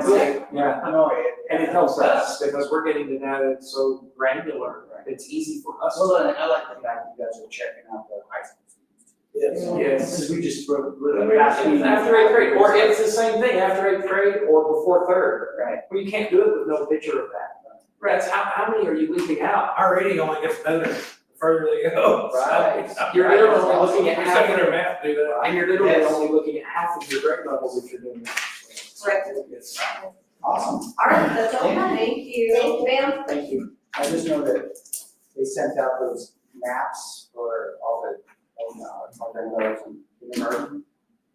And she was looking at her scores and trying to figure it out. She asks tons of questions all the time. Yeah, she does. She does, she's very inquisitive. Yeah, and Samantha was telling her, well, you did really good because you're 95%, 96, everything. She was like, oh, 95 or 96%. So now, if you ask her, she thinks she's smarter than 96% of the people. Wow. In general. In general. No. You know, That with means. these last couple weeks of getting to know Maddie, I can see that. Yeah. She's probably at Walmart, I think, smarter than anybody. That's. She probably You don't understand, she is the best in her way in everything. Okay. Yeah, she'll play soccer, she can't. If you ask her, she's like, mass, she's like that, I was passing, I could have scored. She ain't even one of each other. Oh, Oh, Gracie, you look like, Gracie, you look so pretty today, that's Avery, Maddie. Gracie, you look like a flower, a princess flower. Miss Jamie, I love you more, Miss Jamie. Yes. You know, what's funny is the other day, Thursday, I think it was, we were in the lobby, everybody's coming in. Yeah. And I said, Miss Jamie, I was talking to Miss Jamie Hammonds. I Oh. said, hey, Miss Jamie, blah, blah, blah. And she had already walked, Maddie had already walked by me, and Maddie came back around, just looked at me, she goes, Are you talking about my Mrs. Jamie? Yeah. No, honey, this is Jamie Ham. Yeah. It's a different Miss Jamie. Well, she doesn't love Miss Jamie Hammonds as much as she loves me. I like the fact that our I thought that was cute. Are you talking about my Miss Jamie? My Miss Jamie. Samantha had to get straightened out because Samantha would literally just give her little Maddie sign and go pick her up to anybody that was gonna go pick her up. Yeah. And it's come on, you never do that. That's not how it works. That's not how that works. That's not how Samantha it was like, works. I gotta call out of the office. I was like, well, yeah, you can't just pass your kid off. Oh, yes, I did. I totally did. Like, what are you doing? You can't just say, I didn't know. That's a rule there, you can't do that. All right, Mr. Snyder. So, Looks like I'm we already gonna, know. I'm gonna have a very short report. I'm gonna do the short We're report. done. If y'all are okay with the short one. Yes, Talk for a long time. Okay. So here's the regional NSBA meeting is November the 22nd. I won't be here, so you guys are gonna have to carry the torch and represent us well, please. Anyway, so the Jow Junior High and High School are at 277, enrollment's at 288 at the elementary. That puts a total of 565. That's crazy. So you guys will know. Isn't that cool? So it's holding, it's even growing. Yeah. But 565, like I said, we don't have housing, we won't get much of that, because think about it, there's not many empty houses, everybody's got kids. You know, so if we can ever get housing going, it's gonna help everybody, our school district grow, our, you know, our, yeah. Current district projects are listed, paving projects are also listed. Like I said, we're on a holding pattern on both of our paving, because the area next to the church is gonna be developed. But we can't develop it without something else finished to get those buses off of it. So that's why you guys will know. And we just wanna make sure that land, LGR. thank you, yes. We just wanna make sure that doesn't, that we don't lose that because it's. Yeah, that's exactly right. Are you guys familiar, are you familiar with that? Like 75% they pay. So Yeah. we gotta make sure we capture that, and they get at least to if they're at 60%, we should be good, because if they get to 100% planning, that'll mean it started. No, yeah, we That's just. because we have the final elevation for the road. That's all we need is, how high is that road gonna be, and are you gonna put that water line that you have to turn matches about? Don't know either thing for them. So That's that's an interesting, topic for about. Okay. And that's really all I have now. There's been a development as of today that is not on here, and I'm not gonna overpromise anything. But next year's Woolworth tournament, I noticed what a community event it was this year. There were people everywhere that loved it. It was a great thing, good community. A lot of Jow people there, like 80% probably were Jow people, either with grandkids or kids in our school currently. They were all about the first tee, and the proceeds were going to the first tee this year from the tournament.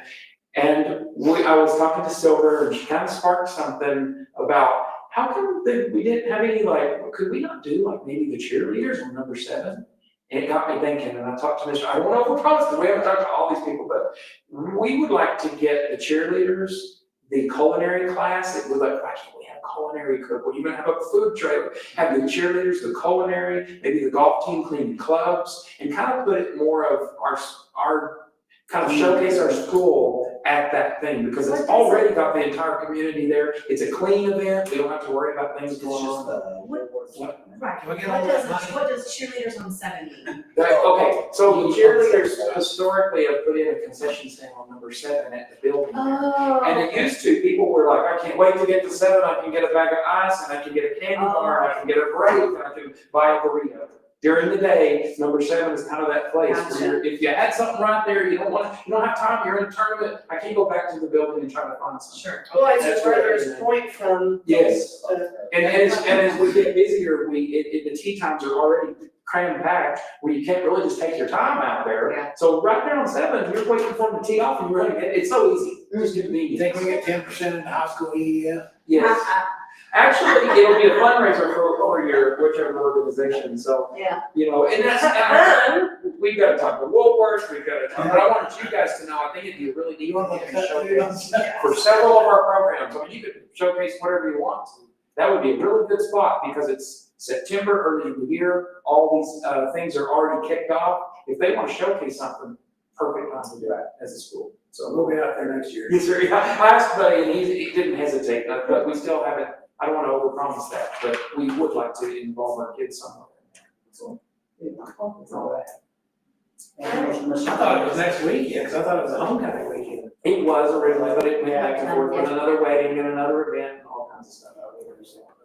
We'd like to time it that way, maybe next year. I'd like to make a motion to adjourn at 9:22. Okay, I'll second. all in favor?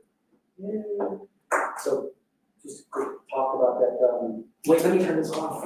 Where's the mouse? It's gone. Where's my mouse? That's what